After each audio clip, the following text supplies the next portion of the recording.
Do I need to sing during this thing? No, there's no music to this one. Good morning, everybody. Sorry I'm so late. Glad to be here. Ready to chew the fat with you guys as soon as this thing's over. Right? Good morning. Good morning, everybody. Kinda. Some places it's not morning. So, what's going on? Hey, Trace, Iris. Melanie must be in prison too, right? Tell that to everybody. And then Donna says, we got to talk about Lori Daybell and her wicked trainees. Hey, Trace. Hope Christian and Jason are doing well today. Thank you, Les. Doing okay. Just frazzled like my hair right here. My hair is hard today. I don't know what the hell. I'm probably doing it too much. It's probably like, give it a break. Give me a break, lady. Yeah, I decided to take a late shower, so that was dumb on my part. But I never said I was perfect. I'm very imperfect. Lemisa says, "Hey everyone, have my bonus kiddos. Hey bonus kiddos." in the way here, I'll be in and out. Well, glad you're here whenever you can be, Lemisa, and everybody else too.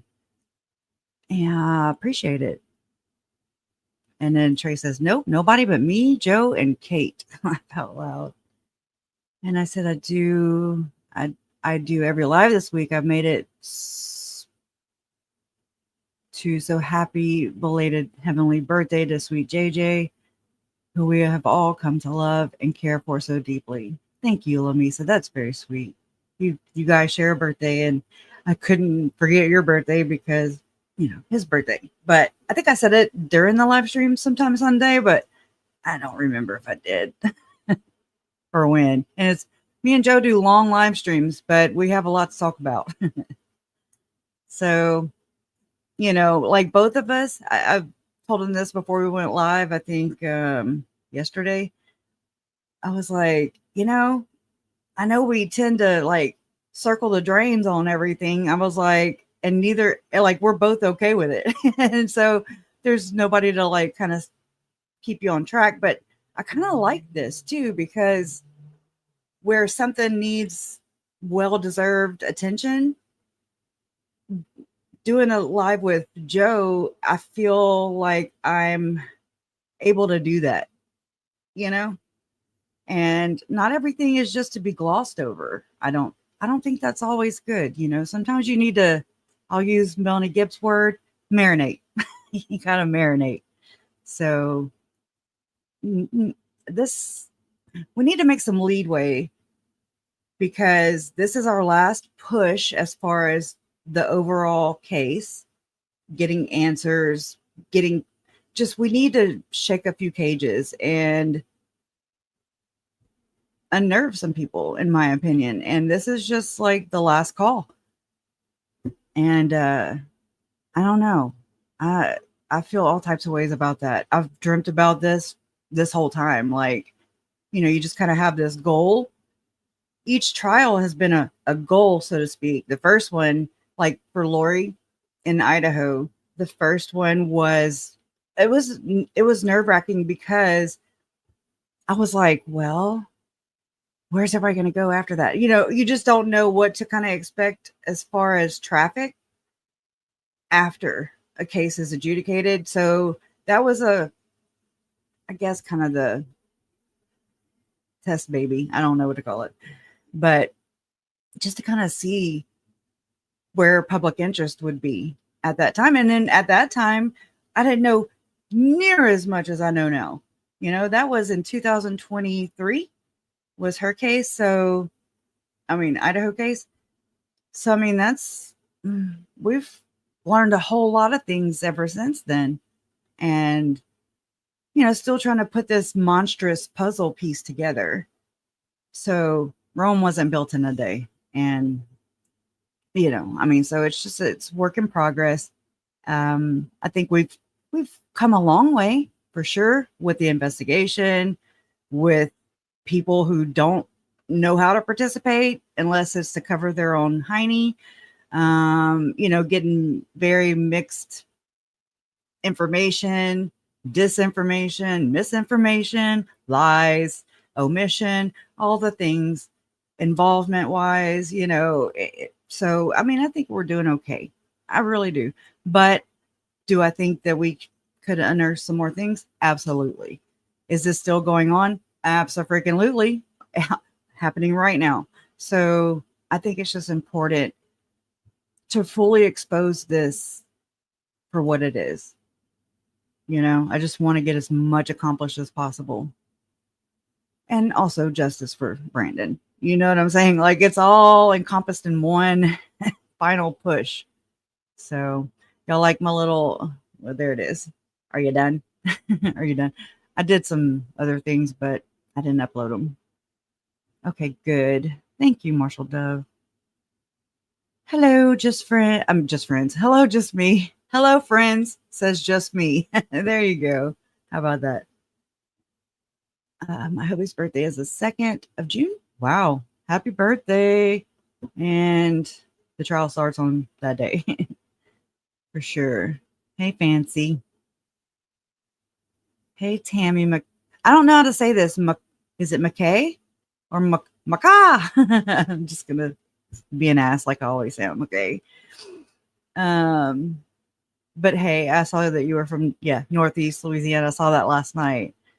So glad to have you here. Glad to have you here. Hopefully, we're having like some weird overcast weather, but it's supposed to be like rain all day. Now it just says cloudy. So who knows? We don't know. Hey, Dodie Redding, how are you? And hello, Gritty. Gritty Grit. You had some good questions last night, I think. And Robin Swan, how you doing? Oh, I'm like, what the hell? So this is a picture that was sent from Trace, right? Right. And I just thought we might want to see what they're saying. Sorry. Yeah. I didn't know it was going to come straight up. Yeah. Oh, well, no, I know that's how it does me too, when I'm trying to be slick. I don't know how you fix that, but I don't know. Where did I just see that question about KJ? Oh, it's probably at the bottom. No, and I was thinking about her yesterday and this morning. So, KJ, we're putting out an APB on you. Not really an APB, but we're worried about you, girl. We miss you, and I haven't seen you in a while, but sometimes I get kind of caught up in the algorithm and sleeping and then the hospitals stuff. So, it's been kind of crazy, but love you and miss you, and I hope you and Mr. Wayne and your family are doing okay. Okay, so hopefully that'll extend to her. If not, I'll text her later for sure. And I'll have to, I'll be on here pretty much till this damn trial ends. So it's kind of like how we're all doing right now. Like I said, it's a last push. So yeah, sometimes she does go off grid. I mean, self-care, right? I don't blame her. Your anniversary was March 31st. Okay, so I have just me. Okay, there's two of you, just me and Zero, that I get kind of, I don't know. You guys are like, when I see you two in the chat, I'm like, I know that you're like OGs, and like, but I'm pretty sure it's just me. Yeah, just me who just lost your husband, I do believe. And so I'm not trying to be awkward or call you out or anything, but I'm just trying to settle it in my mind with my frazzled freaking memory. It sucks. Hate it. Just me. Yes, I know you're married for 45 years. I know things like that, but it just, I get kind of confused. There's also another one that I haven't seen in a while, Little Bo Peep. Remember, all caps? I don't know where Little Bo Peep is. I haven't seen Little Bo Peep in a while. Okay, she does have a P.O. box. Cool. I need to do that, but I don't. I live on Cox Road. So it is what it is. But that's cool. So if anybody wants to write KJ, her PO box is on KJ's wall. Maybe we can grab it and maybe post it here. I don't know. I hope she's doing okay. Didn't she share a link to the news story with the Fox people and Justin Lum a couple days ago? I don't know. I haven't seen anything, but maybe so. Hey, Jermaine, what's up? Hey, Hawkeyes, librarians. Girl, you and Donna change y'all's names like at the end. And I'm like, Lil Brands.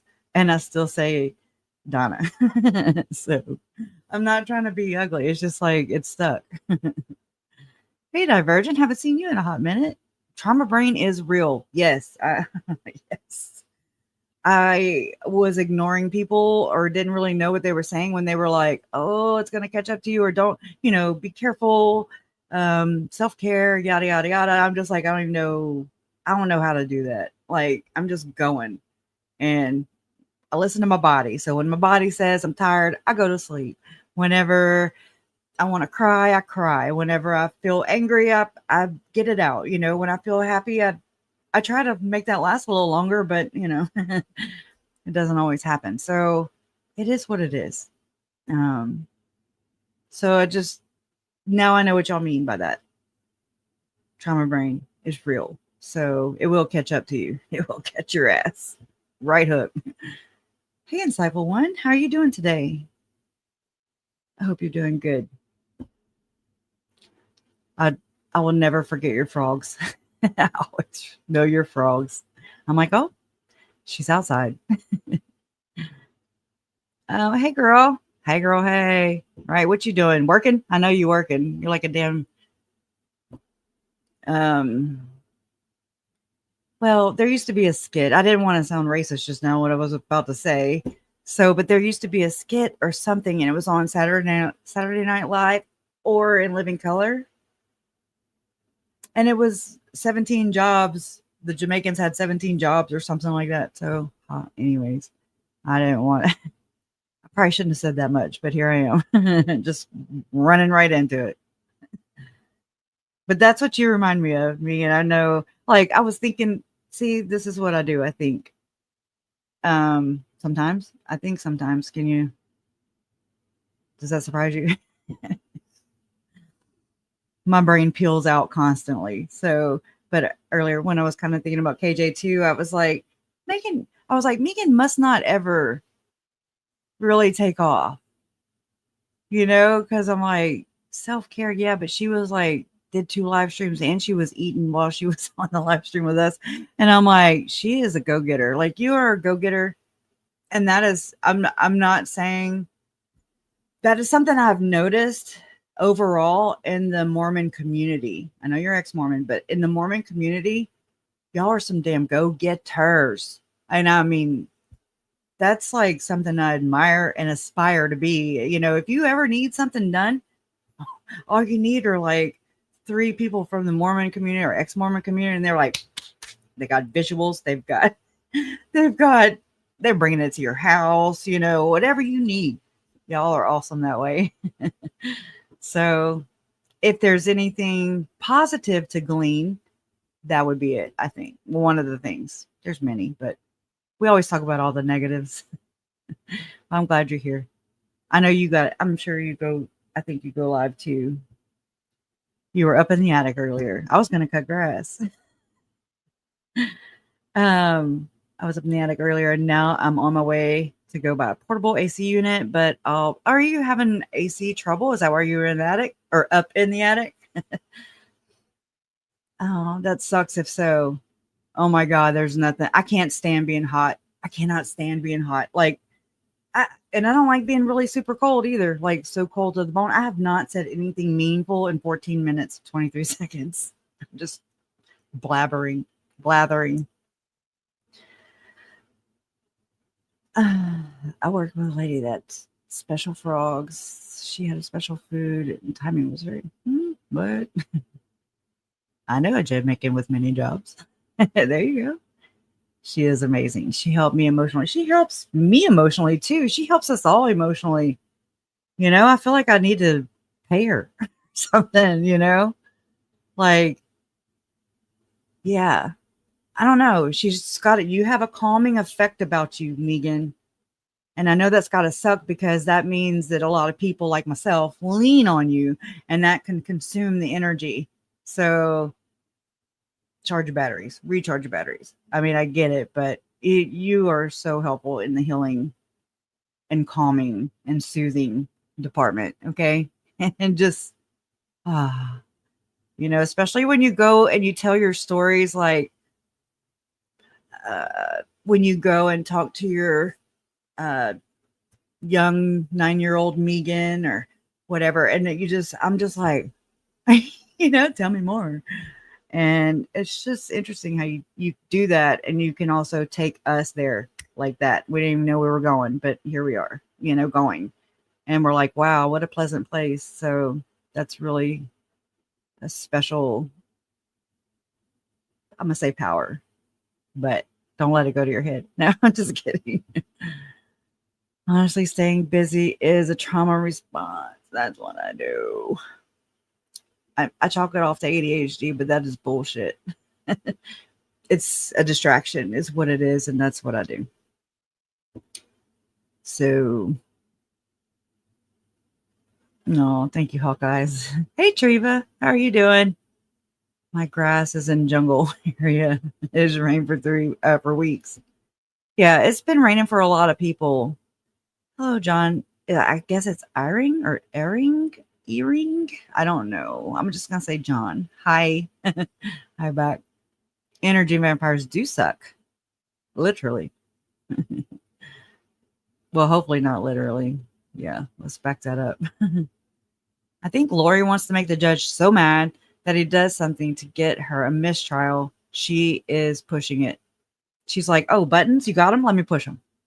I listen to the hearing because I go and listen to other people other than me just trying to hash it, from my non-expert area. Okay. My little brain. So I like to hear other people's perspectives. That's my major thing. That's something I love to do. I have learned a lot from watching Megan Web Sleuths, watching Hidden True Crime, random YouTubers that I didn't even know they existed, small channels all the way to ginormous channels. And I love to hear the different ways that they tell the story. A lot of them kind of are the same. I found one lady the other day. God, I can't remember the name of her channel. Subscribe. She should have way more views. She's oh my God, the way she told it was different, or a different like format, I guess you could say. And she drank wine while she told it, but she kind of went at a different angle. Then I've heard another lady from like, oh my gosh, I want to say Scotland maybe. And she told it from Tylee's perspective, which was different and interesting. I like that. That's so compelling to me. It's because it's different. Kind of get this same old copy paste, like the Wikipedia. Am I saying something? The wiki. I'll just say wiki page. Like that format. And I mean, don't get me wrong. I cannot tell this story. I don't know how. I'm like, I go 11 different ways, and I don't know, never had to. Don't ask me to. But I do like seeing other people's perspectives, and when I can, I like to share them here. I like to credit people, when I'm borrowing something from them. It's not my idea. But it's like a community effort is how I see my channel for sure. It's community, and it's about bringing all those pieces to light, and sharing them with one another and see where they fit and move along if they don't. So I'm telling a story in a nature. I've just been approved to start live. YouTube is a learning. It's absolutely a learning freaking experience. Let me tell you. Oh my God. I didn't know. I thought hashtags were just like the new trend as far as like being cool. Like hashtag, like hashtag da da da. I didn't know you could actually click them. I didn't know they brought you to places. So that's where I was 6 years ago. I didn't know what links were really. I was not computer savvy whatsoever. I was only Facebook savvy. YouTube, I've turned my nose up at it. My kids, I used to kind of dig at them a little bit because I'm like, what do y'all watch on YouTube? But I'd pay for it premium because I like to listen to music back then. And so you couldn't close your phone screen unless you had premium, which is, a crock. Anyways. But and so I would just sit there and listen to music all the time. And my daughter would play with her little pet shops. I would hear like this is what I would hear. And that would be her bouncing her little pet shops. Anyways, so and that's it. That's all that YouTube was for me or in my world for sure. Until this happened, until Lori happened, this case happened, then the Facebook groups cropped up, and then it would take you a lot of times to YouTube videos, YouTube channels, and then I was like, oh, if you have a Gmail address, you have a YouTube channel. Didn't know that. I mean, you just don't think about these things in that perspective whatsoever. I didn't, like, in the big context of things. And anyways, so I didn't have Twitter or X, or I think I had Instagram, but anyways, it's just, but I just had to, and that I'll do best that way, to just kind of throw me into something, and then I can just kind of figure it out by watching other people listening. And now don't get me to write emails, and I'm not good at emails. I suck at it. Okay. I'm like, why is the thread? I don't like threads. Kind of, and I don't like looking on x.com for these Twitter X, for them to report updates on the threads. Not my strong point whatsoever. Oh, look, Donna. Is her name Alyssa Petrov? Because, I mean, boom, that's the first thing I see. She was telling me about this backstage. So I'm going to share it because I think that's who she's talking about. She said that Grizzly True Crime, Gisela K, was talking about this girl. She's from Utah, and South Jordan Police Department for immediate release regarding update to missing juvenile Alyssa. I don't know if it's her last name. South Jordan, Utah, May 28, 2025. In the evening hours of May 28, 2025, Matthew Nicholas Menard, I can say that, from Miami, Florida, self-surrendered to the South Jordan Police Department for the following charges: aggravated exploitation of a minor, enticement of a minor, and criminal solicitation. Menard has been booked into the Salt Lake County Jail. Further investigation has identified a third adult male, Samuel Mitchell, from Harriman, Utah. Police have arrested Mitchell on charges for exploitation of a minor. Mitchell was booked into the Salt Lake County Jail. South Jordan Police will continue its efforts to locate Alyssa and follow other leads. Alyssa is listed as a runaway juvenile who is endangered. Any knowledge of her whereabouts should be reported to law enforcement immediately. South Jordan case number SJ25-11568. Salt Lake Valley Emergency Communication Center, 801-840-4000. South Jordan Police Department. And so, okay, so Alyssa is still missing. Now 3 men that she was talking to online are in jail, including the one who was at large. So so she's beautiful. Oh, look, her little bruise right there. I mean, but don't give, I bruise. Well, used to really bad. Look, there's one right there. I mean, it's not just because I'm old. It's because, oh my God, I don't know. I'm accident prone, but that's interesting. It's right there. And she's missing, or listed as a runaway She's beautiful. Beautiful. Yeah, I don't know how old she is, but she's young, right? And Utah, right? Can we say that again? Utah? Utah.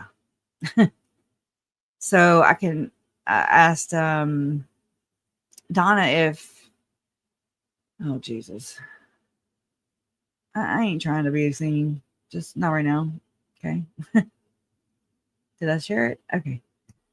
Allegedly. Anyways, so hopefully I'm sharing my screen. Yeah, I am.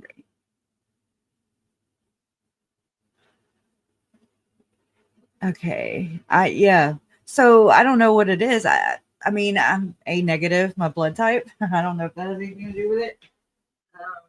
Turn this freaking rig off right there, that window unit. Oh my God, I can't wait to have central air. I'll be living large. Okay. I know, like, some people don't have, where did I do my cigarettes? Some people don't have air or lights or things. I appreciate. I mean, I understand that. I appreciate. Try to be humble. She is 15 from Utah myself. Okay. Thank you.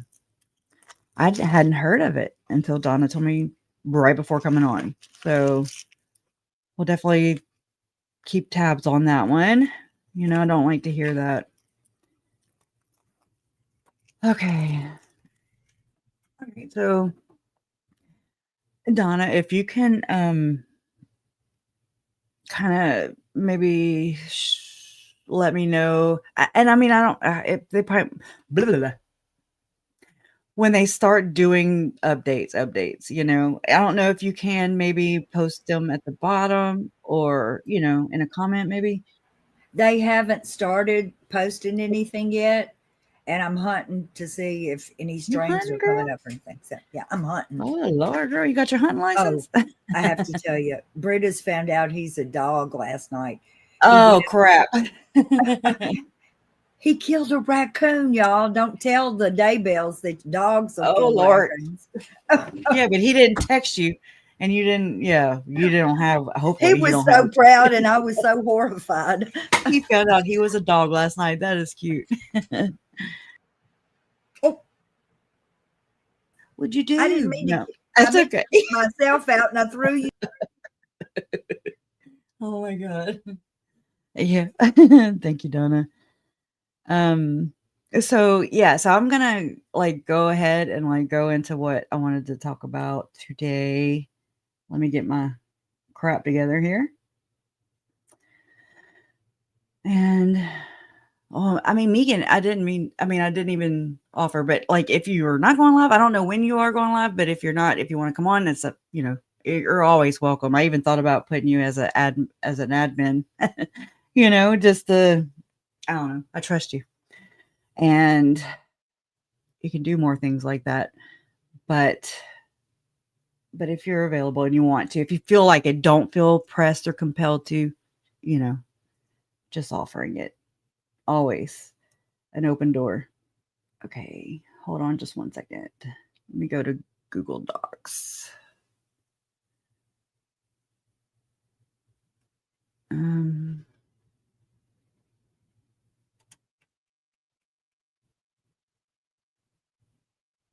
just reading. Hold on just one second.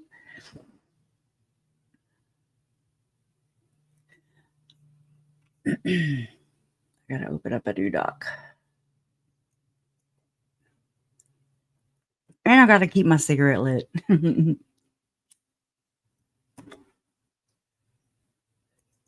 need to just quit. I will quit one day. One day soon. Okay. This one. All right. So let me get my ducks in a row here. Let me see what I can do. It was all that I can do to keep from crying. Hey Eddie, how are you doing? Salutations back at you. I wanted to kind of put something on a loop, but I don't have anything uploaded, so that's about right. Here's Mommy and the Zombie Killers. I did upload that earlier. It's a song that a fellow YouTuber made. She was also talking about narcissism early on. Like, I want to say this was like in 2020, back when we were evacuated, is when I found her channel.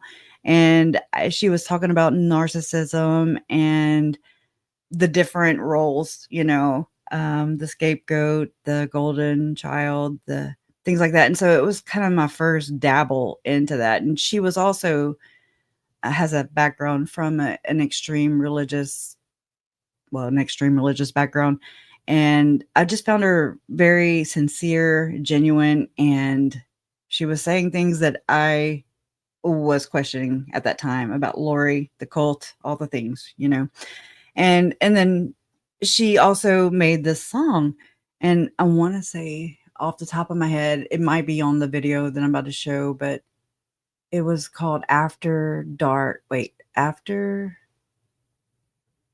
Arts or Dark. Okay, I'm going to have to find out, but I definitely want to credit her. I've shared this before, but it's very compelling, I think, and I appreciate what she did. And I think I just put a slideshow to it. So, like to hear it? Here it goes.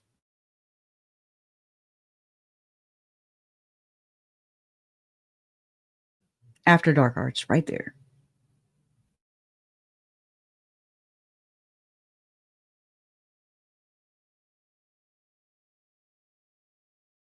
Okay, I should shorten that up. Come on.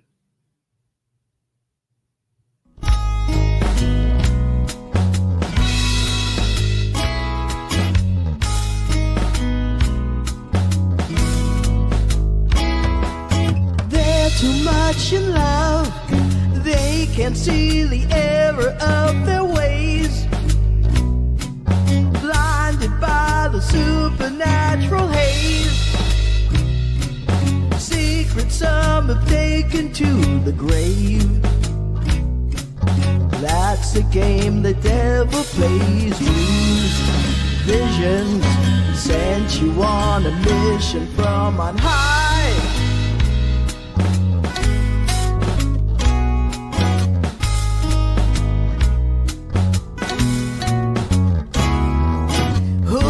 Zombie now, everything you ever had is gone. Everything you thought was right is wrong. Broken hearts are left to carry on. Now you're both where you belong. Dreams, visions, it's a new religion of the lie.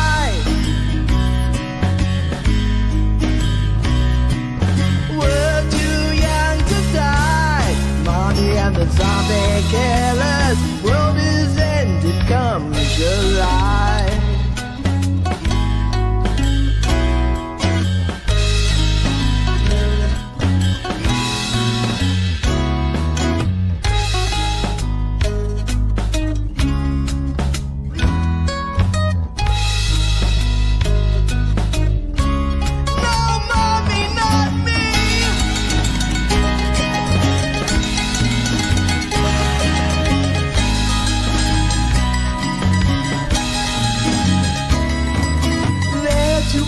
In love, they can't see the folly of their ways.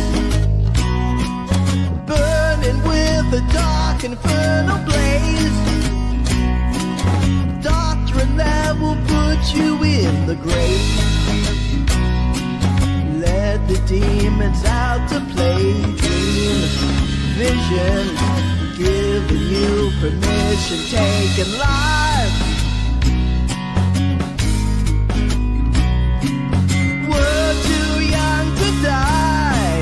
And the zombie killers, world is ending come July.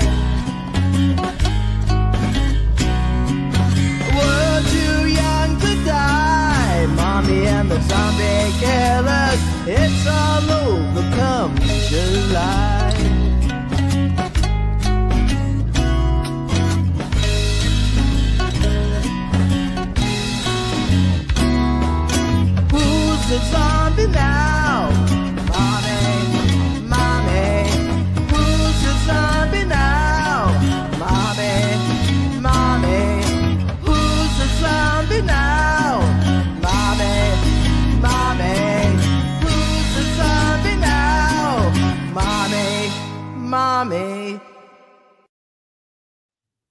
Yeah, right.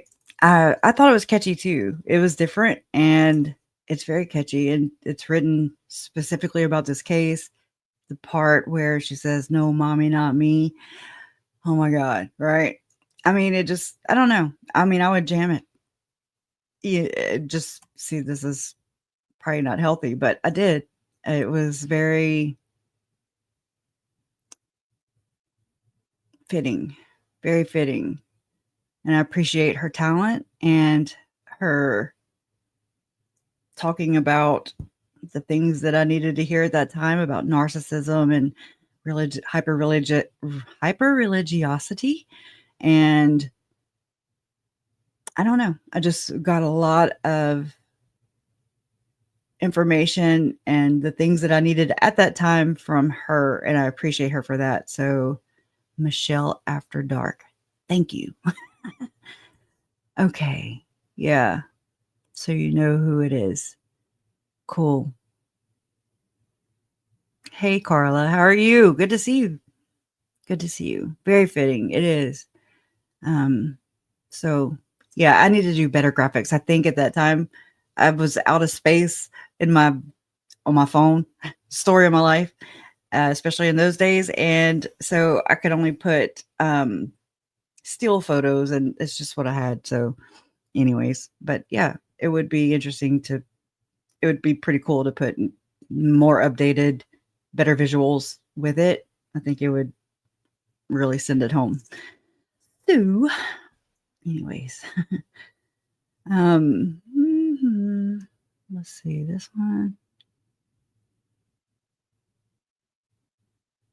Well, I'll wait for that. Let me just go here and do this. And so Donna's going to let us know whenever they start doing updates and all that jazz. But in the meantime, we're going to talk about the case. So, all right. I'm supposed to say welcome everyone to the live stream. My name is Cresha K. Easton. Today we're going to talk. Today we are here to cover a significant development in the ongoing saga, and it's a saga of the Lori Vallow Daybell case. The jury selection for her trial on the charge of conspiracy to commit murder of her former nephew-in-law, Brandon Boudreaux. As many of you know, my former aunt, right, Lori Vallow Daybell, also known as the Doomsday Mom, and her husband, Chad Daybell, were at the center of a deeply disturbing case involving multiple deaths and bizarre religious beliefs. While Lori has already been convicted and sentenced in Idaho for the murders of her children, Tylee, Ryan, and JJ Vallow, and the wife of Chad Daybell, Tammy Daybell, I didn't do that right. And Chad Daybell was also convicted for those murders, as well as the murder of his wife, Tammy Daybell. Lori is now facing trial here or there in Arizona for her alleged involvement in other crimes. She was just convicted for Charles, April 22nd, 2025. I'll never forget that because that's my best friend's birthday. And it was a good day for justice. And so that's going to be another repeat because this is a trend. Lori is not exactly an innocent person. So while she sits here and she tries to throw hissy fits and tries to win even small arguments, okay, she even creates the arguments, I think, to win points or to save face, or it's like she's trying to rebrand or reinvent herself. And I find that interesting because so have her counterparts, like Tim Ballard with Operation Underground Railroad, with the Spear Fund. Once that's not serving you well and, all your crimes are catching up to you and starting to get exposure, you start to become exposed. And so you have to kind of ditch that and you have to go to something, rebrand so that you can continue the dupe, you can continue the grift. And I mean, and I'm just saying this because it's something I've noticed. The Church of Jesus Christ of Latter-day Saints, they were called Mormons. They did a campaign, I am a Mormon, and I want to say in 2012. And then a new sheriff's in town, a new prophet comes in. I do believe, I don't really know this verbatim, but I know the gist of it. And all of a sudden it's like, no, we don't want to be called Mormons. That's a slur word, basically. So whenever you do speak of the church, they even have a guideline for you to follow, you know. I hear a lot of people call them the Church of Latter-day Saints. They leave out Jesus Christ, and I don't blame them. I believe so does the church. The only place I really do see Jesus Christ is in the name. I don't see it by their actions, and I don't see it by what they preach, so to speak. So that's just my opinion. Take it or leave it, you know. But like rebranding and saying that when someone addresses you as a Mormon, take it offensive, because it's just a narcissistic thing to do, in my opinion. Maybe, yeah, they're a huge incorporation, more than they are a church. Again, that's the truth. And I'm just saying they want you to use the Church of Jesus Christ of Latter-day Saints, which is interesting to hear, like Melani Boudreaux say it. All of them, you know, you hear Melanie Gibb, you hear Zelim. I mean, all of them are like, the Church of Jesus Christ of Latter-day Saints. It's so cult-like, in my opinion. Okay. It's like, oh no, I believe in the doctrines of the Church of Jesus Christ of Latter-day Saints. You know what I mean? I'm just like, oh. Anyways, it's just cringe. But rebranding in a way, you know, make it this long so that it's hard, like in a space of 250 characters online on social media, it's really hard to say the truth or about the church that are in the headlines constantly, whenever the Church of Jesus Christ of Latter-day Saints takes up like half the damn tagline, you know. So very smart. Just saying. But I'm also with preparing a people, Latter-day Media, you know, they totally 404 the preparing a people, but they're still around, so have no fear. They've just rebranded, just like I think what Lori is trying to do too. She's trying to reinvent herself and her narrative, because she said in a recorded phone call that Melanie Gibb captured, in my opinion, just to cover her own ass.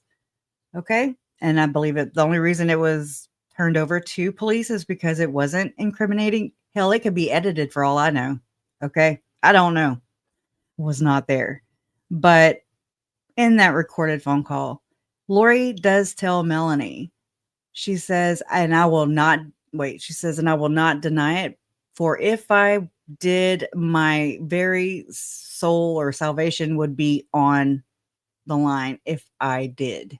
And I'm like, that encapsulates this entire case, because she's got to stick to that, because if she does not, her very soul is on the line if she did, you know, like, so I don't know. That just kind of popped out to me. Not immediately, but you know, over time and overall, especially with her coming out and accusing her own daughter, her own victim, of the horrible acts that she did and she was a part of. No. I started to kind of catch on, like, wow, her very soul would be at stake if she did tell the truth, if she did come to terms with it, what we already know, with what the evidence did show multiple times, over and over and over again. So it's very interesting to watch her try to worm her way out. I don't know what she's trying to do, but one day I do believe in a higher power, and I do believe that she's going to be very disappointed when she does meet her maker, and you know the rest of it.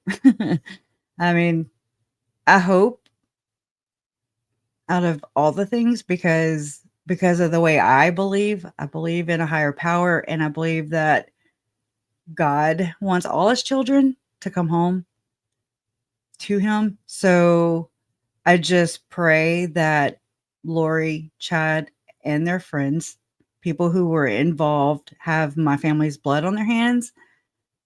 I hope that they do whatever they have to do to make it right in this life so that when they do meet their maker, they don't, reap the eternal repercussions. So that's up to them. Can't do it for them. You just hope that they find their way.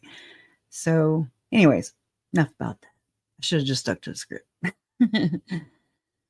All right. So today's focus is specifically on the charge of conspiracy to commit the murder of Brandon Boudreaux. This is a crucial part of the larger picture, and it involves individuals we've discussed before, with one key player who has so far avoided any criminal charges, Melani Boudreaux Pawlowski.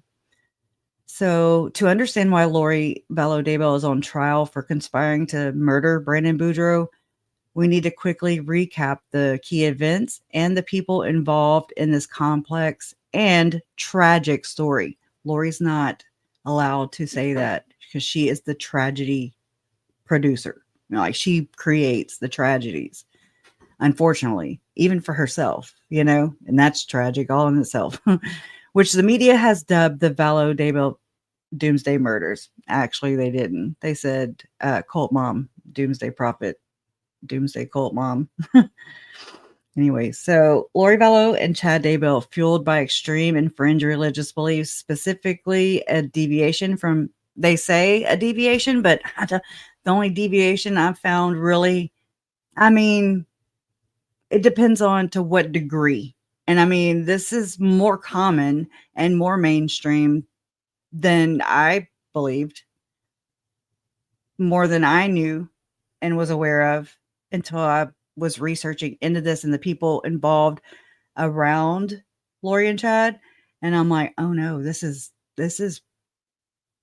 pretty common, and that's alarming, very alarming.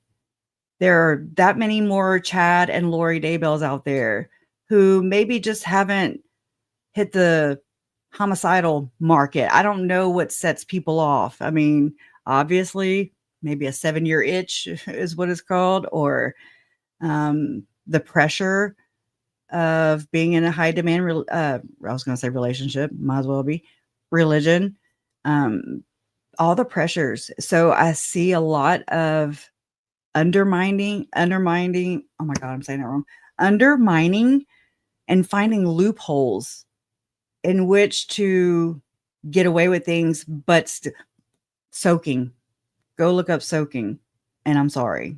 Ugh, it's horrible. And it's sad though, because Mormon soaking is just a way for, I'm not going to just say young, but mostly young, active LDS members of the church to find a loophole to have sex without having technical sex. It all comes down to the semantics of it. And you're still doing the act. But they go down to the technicalities of it. And it's very sad. It really is. It's cringe, haha, and you laugh and you cringe and you can joke about it. But underneath it all, it's really sad, that this is how far people are going to bend the rules. And that's just with sex, We've got Chad, Tim Ballard, people like Julie Rowe, other people in and around this group who are saying, hey, we were married before in a past life. You want to date me? Oh my God. No. Again, cringe. We can laugh at it. We can make jokes about it. We can snark on it, but it's really pathetic that two grown people like Chad and Lori couldn't just be adults and respect their their spouses and say, hey, I want a divorce, or, you know, it just, like with Melani Boudreaux, she was going through a divorce, but she induced it. So a lot of people say, well, if it wasn't for Lori Vallow influencing Melani Boudreaux, then maybe she would have a happy marriage today. And maybe so. But I also believe that you can't like force someone to do something. I mean, like if Melanie was really in love with Brandon, like really, or wasn't already having some kind of fracture or doubt or a wandering eye, so to speak, then, you know, you can't blame Lori for that. Either way, Melanie did what she did. And so the bond of that marriage was not as rooted and strong as maybe we think. You know, I mean, there's just different ways to look at it. No, I don't think Lori helped. However, Melani Boudreaux is her own individual. And I mean, she's the mother of now 5 children. But at the time, 4. I mean, she was married. She was, 28 years old. I'm just saying, why not just say, hey, I want a divorce, and not sit here and be money hungry and try to off people for their life insurance policies, or off your children for whatever reward you're promised by Chad and Lori and whomever's above them. I don't know. Whomever requires the payment of tortured and murdered children is pretty sick, I'm sure. I mean, we can speculate that much, right? Like, this is not a good club to be part of. And I do believe that Melani Boudreaux was convinced to sacrifice. I say sacrifice. It's murder. It's the same thing, but semantics wise, it could very well be what Lori was saying when she said no one was murdered here.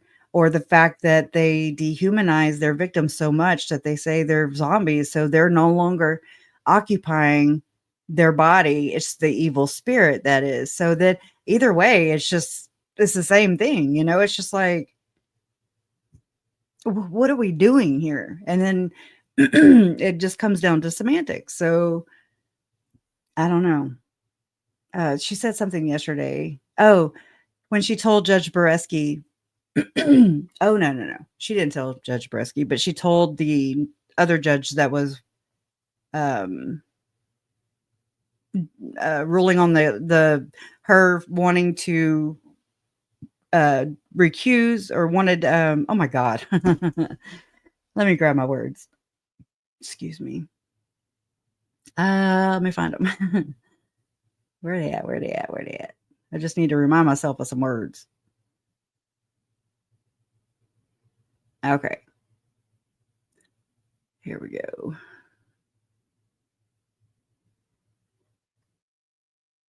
Okay, no, that's not it. Hold on. Let me turn that one off.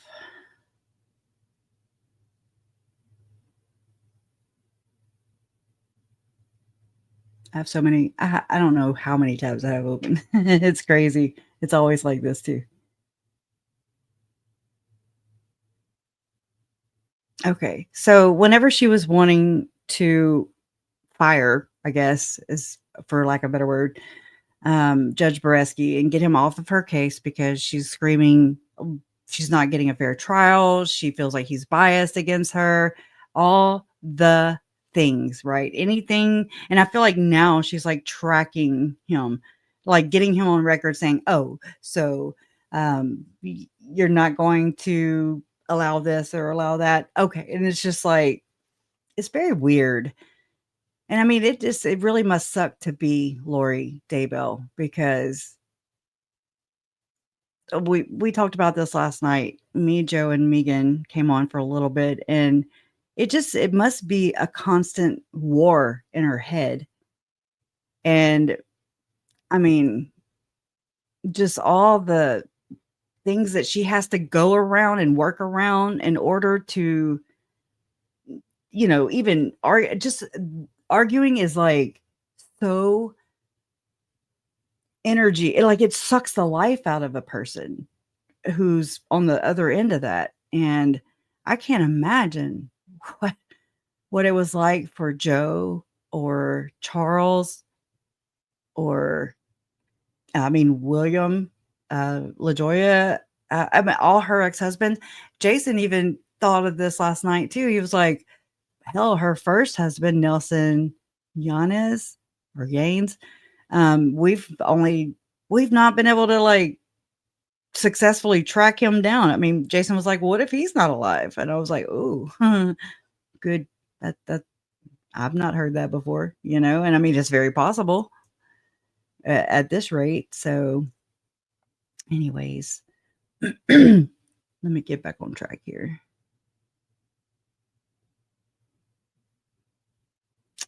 Do. Window. Oh my God, how many do I go back?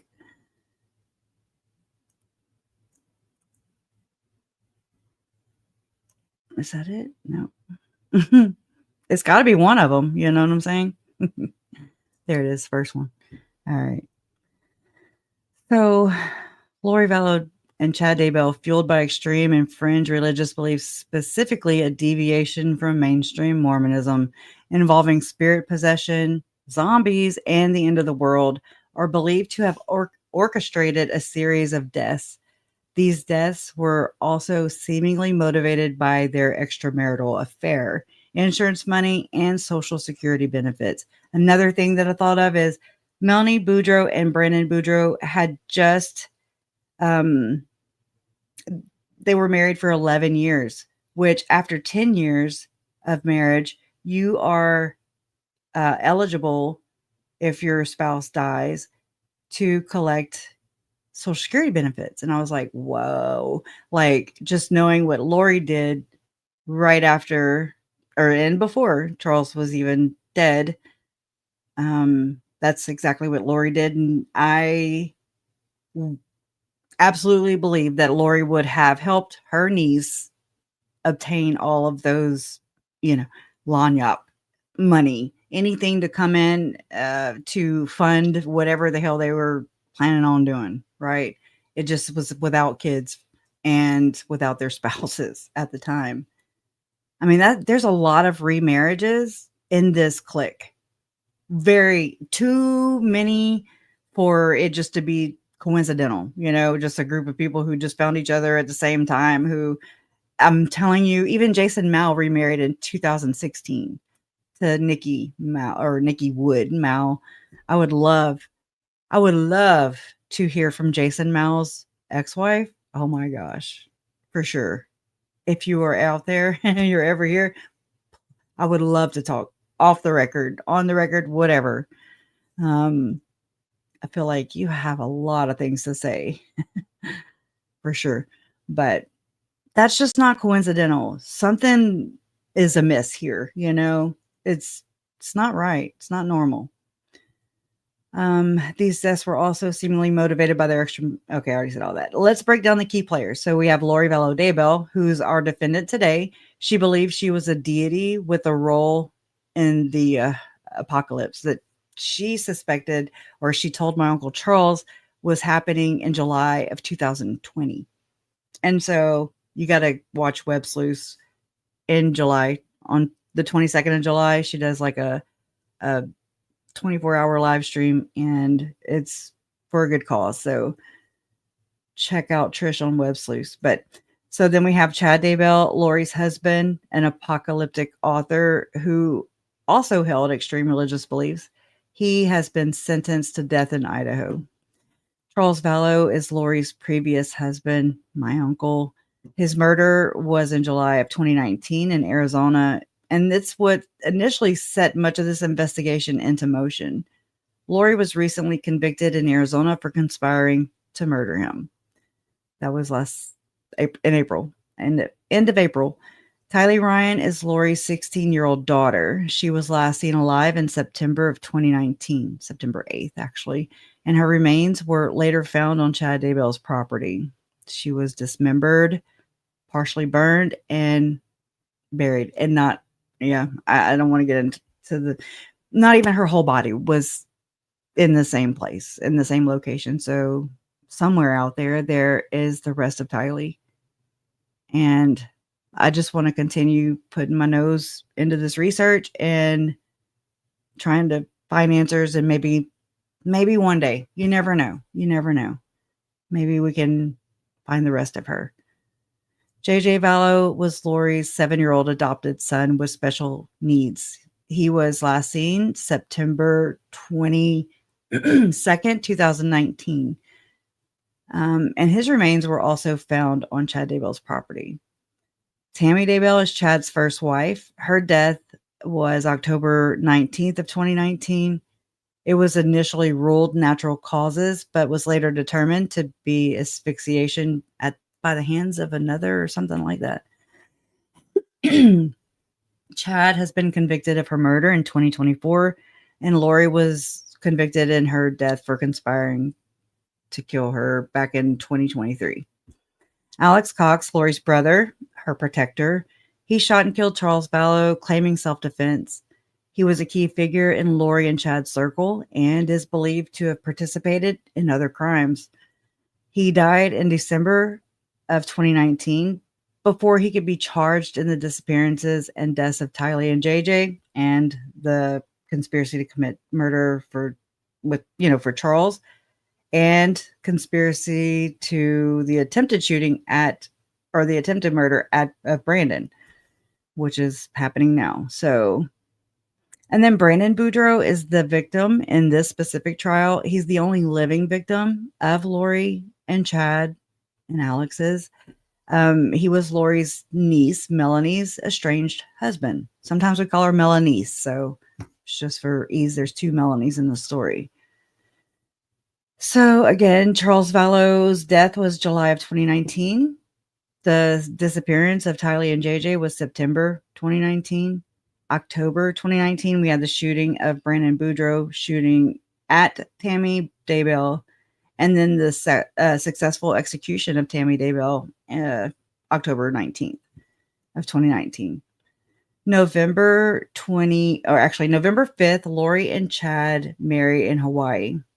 November 29, 2019, Alex marries Alyssa Pastinez and even files for a name change to her last name, which is Pastinez, which is extremely unconventional for a man to do. I mean, gotta say. November 30th, 2019, Melani Boudreaux weds Ian Pawlowski in Vegas, where Zalema and her uncle Alex were both present and were witnesses to the marriage. They just happened to be there at the same time. Winky dink. Another one. May 2020, Melani Boudreaux Pawlowski and Ian Pawlowski did interview with reporter and journalist Morgan Lowe on ABC Arizona Family. They also did an interview with Nate Eaton. I want to say Melani Boudreaux appeared on ABC, The Grave Digger's Wife program, or was it 2020? 48 Hours or 2020? I think it was 2020. I don't know. One of the two. And she was also on Dateline, which that episode was taken down by Dateline. So I do have a snippet of it, but I can't play it because they'll still copyright my ass like that.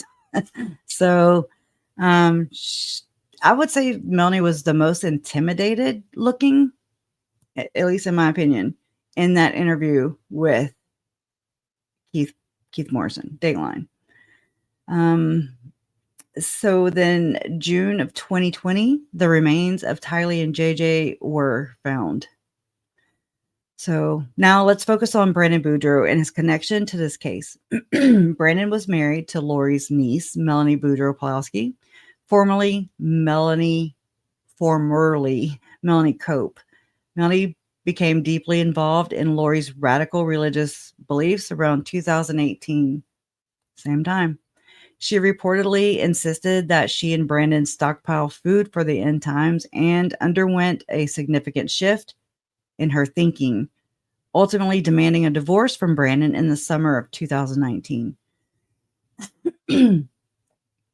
Brandon has stated he was blindsided by this and attributed it to Melani's involvement with Lori's cult. So he said there was a major shift. Even Melanie Gibb and her family showed up for the usual family get together for Christmas, December of 2018. And then here's Melanie Gibb and her family. And it was just weird. It was awkward, he said. He testified to that. Then on October 2nd, 2019, while Brandon was driving home in Gilbert, Arizona, he was shot at from the back of a Jeep. The bullet narrowly missed his head.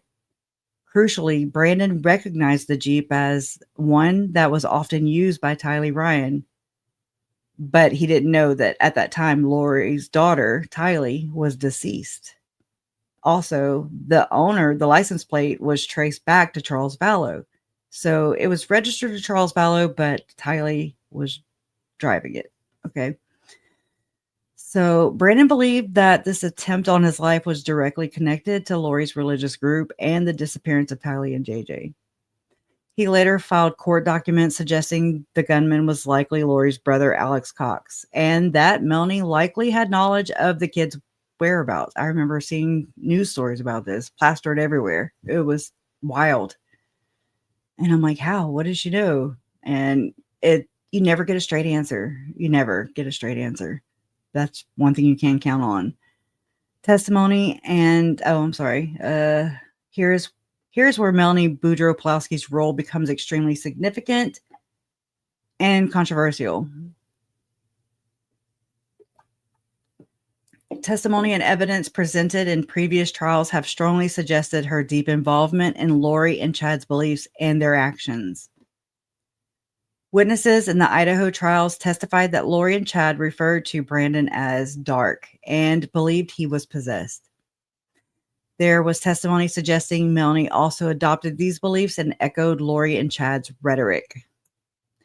And I have this pulled up because I played it last night. Grab it. Here. It's just a short little clip from Lori's trial in 2023. Why did you include this series of communications between Lori Vallow and Melani Boudreaux? I included this for context purposes because it is a similar conversation relating to Brandon Boudreaux with references for could he go similar to what we've seen in other communications. Line 663 from Lori Vallow to Melani Boudreaux. Yeah, but until that agreement is signed by the judge, it is all subject to change. That's probably the reason for the delay. Line 662 from Melani Boudreaux to Lori Vallow. Is there a possibility he could go before I move? Line 661 from Lori Vallow to Melani Boudreaux.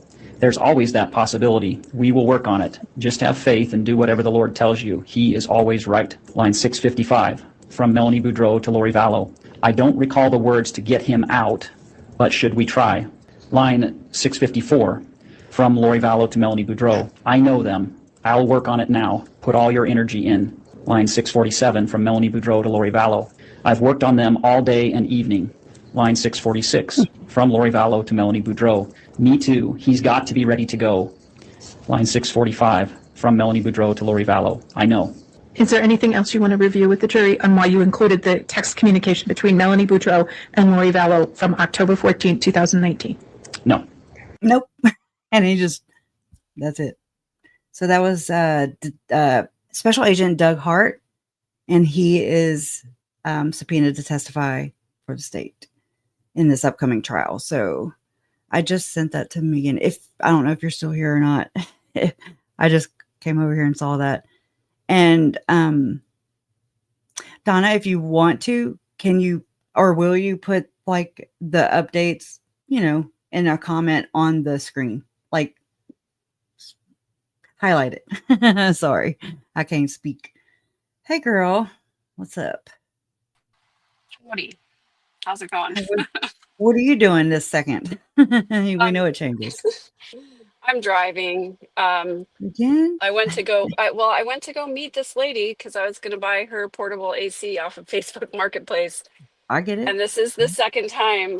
Like last night, she was like, "Oh no, I had an emergency." And then today I came to meet her and she's like, "Oh no, I got stuck at work." And I was like, "All right, lady." She's the seller. Come on now. I know. So That's weird. Yeah. I Well, met her in the parking lot at a grocery store. So while I was waiting for her to respond, I went in and did my grocery shopping. By the time I came out, she's like, "I can't meet you right now."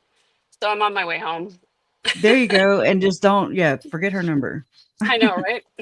Yeah. That's not a good business person, And Well, that's no, just, I that's mean, the sale. That's weird.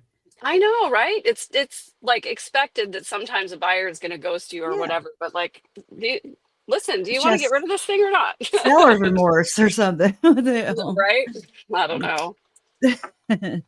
Interesting. And Yeah. she even Always meet told in a me public place for sure. yeah, oh yeah. She even told me that like the last buyer ghosted her because I was going to buy a different one because she was like, "Oh, it's not available anymore." And then she's like, "Hey, this person ghosted me. Do you still want it?" Anyways, y'all don't need to Oh, hear did they my. ghost her or did she just give them the damn runaround? I don't know. Yeah. Wow. Anything Well, to so save a you couple need an air $100, you know? conditioner? Or are you having air problems or something? Or you just needed the extra No, boost? I I do live in a too. dog house, Kresha. I have two dogs and I live in a small house. Oh, I So was I like, what? basically live in a dog house. So I'm trying to move my dog's cages into the garage at night so they can Hmm. sleep in there at night. And so they Yeah. need an AC unit because obviously they can't just sleep in there with no AC. And my Of garage course is not. They're it's in dogs. No, no, I get yeah. it. My I garage get is it. insulated, but it's still not, it's not safe for them to sleep out there in the summer. Yeah. So I've been up in the attic putting up radiant bear and insulation and all that stuff so that I can Huh. just use the portable AC instead of getting a window unit. There you go. And so see, yeah, I love doing stuff like that. Like I have done like I hear okay, that must be your background. Okay. But like I remember one time my dad, my real dad, and my uncles, my Uncle Russell, my Uncle Ernest, they came outside of my dad's house and I mean elbows deep. I was so tiny at that time. And I was fixing something on my oh my god, I had a oh my gosh. It doesn't even matter. But, I always had to work on that thing, and I would just that's another reason I watched YouTube was, "Well, how do I do this?" And so I did, I was working doing my own mechanics, right? And they were like I mean, they were just, like, blown away, and, it was just elbows deep in grease. And anyways, I'm not a girly girl, I like to do things, so that's I for am a sure my girly way up. girl sometimes, but I Maybe, yeah. also like really I enjoy hard Getting work. dirty? I don't know what's wrong with me, but I do. I do. I enjoy Mhm. like I like working in the yard. I like doing projects. I like lifting heavy stuff. I just am Yeah. that way. So, Right. I'm the same way. And I mean, I don't know. It's like when you get dirty, you really appreciate getting clean. It's hmm just, I yeah. remember working the oil spill in Grand Isle. So this is like 2010. I was single for the like legit single, like on purpose, like I didn't have even ties, and I mean, I would work on the water. I actually made my way from an office building, which I was just like, I feel like I'm getting paid to do nothing.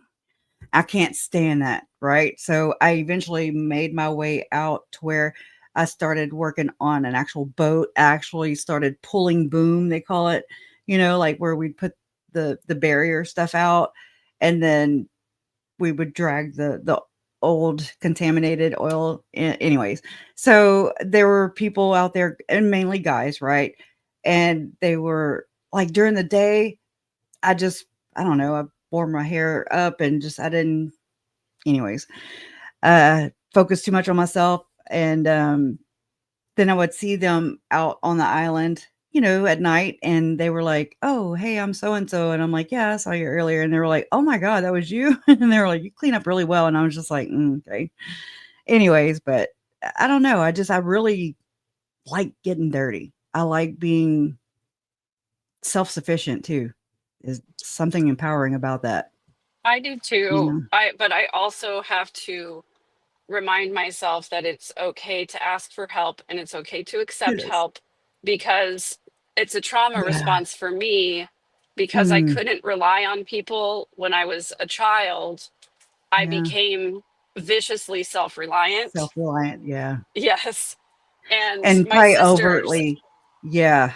yeah, my sister's the one who pointed that out to me and has Mm, probably been the biggest help in saying, like, it's okay to ask for help, and like encouraging me to yeah. continue to do that. And even now, sometimes, like literally when my daughter got married, my sister was here with her family and they weren't doing anything but wedding stuff, you know, and I had a million things I had to do. And Yeah. my sister was like, well, can I do this thing for you? And I was like, well, No. why? I'm already going this It's a way. I'm control already thing too. out. I'm already, you know, like, and I Yeah. literally went to go do the thing. And then I had to call her and be like, you know what? I'm stupid. Why wouldn't I let you do that? Just go ahead and do Yeah.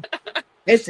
Yeah, you're right. And I mean, but I learned that too. I mean, it can be a trauma response, but it's also a control thing, where it's like, well, if I want it done right, I might as well do it my damn self, or I'm better off to do it myself.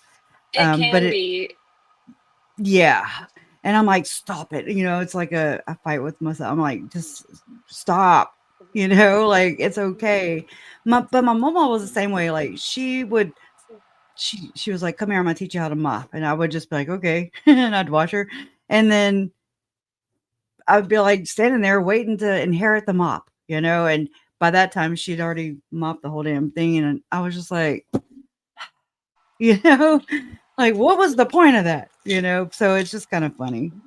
There That's was how a she really taught me. wise older mom that I knew when I was a younger mom, who taught me that yes, it's easier for you to do it yourself than it is for you to let your kids help, but you have Yeah, to but we develop gotta the teach 'em. skill of Mhm, teaching them how to do stuff, and then mhm. just being patient when it doesn't go as quickly or when it's not done as Yeah, well.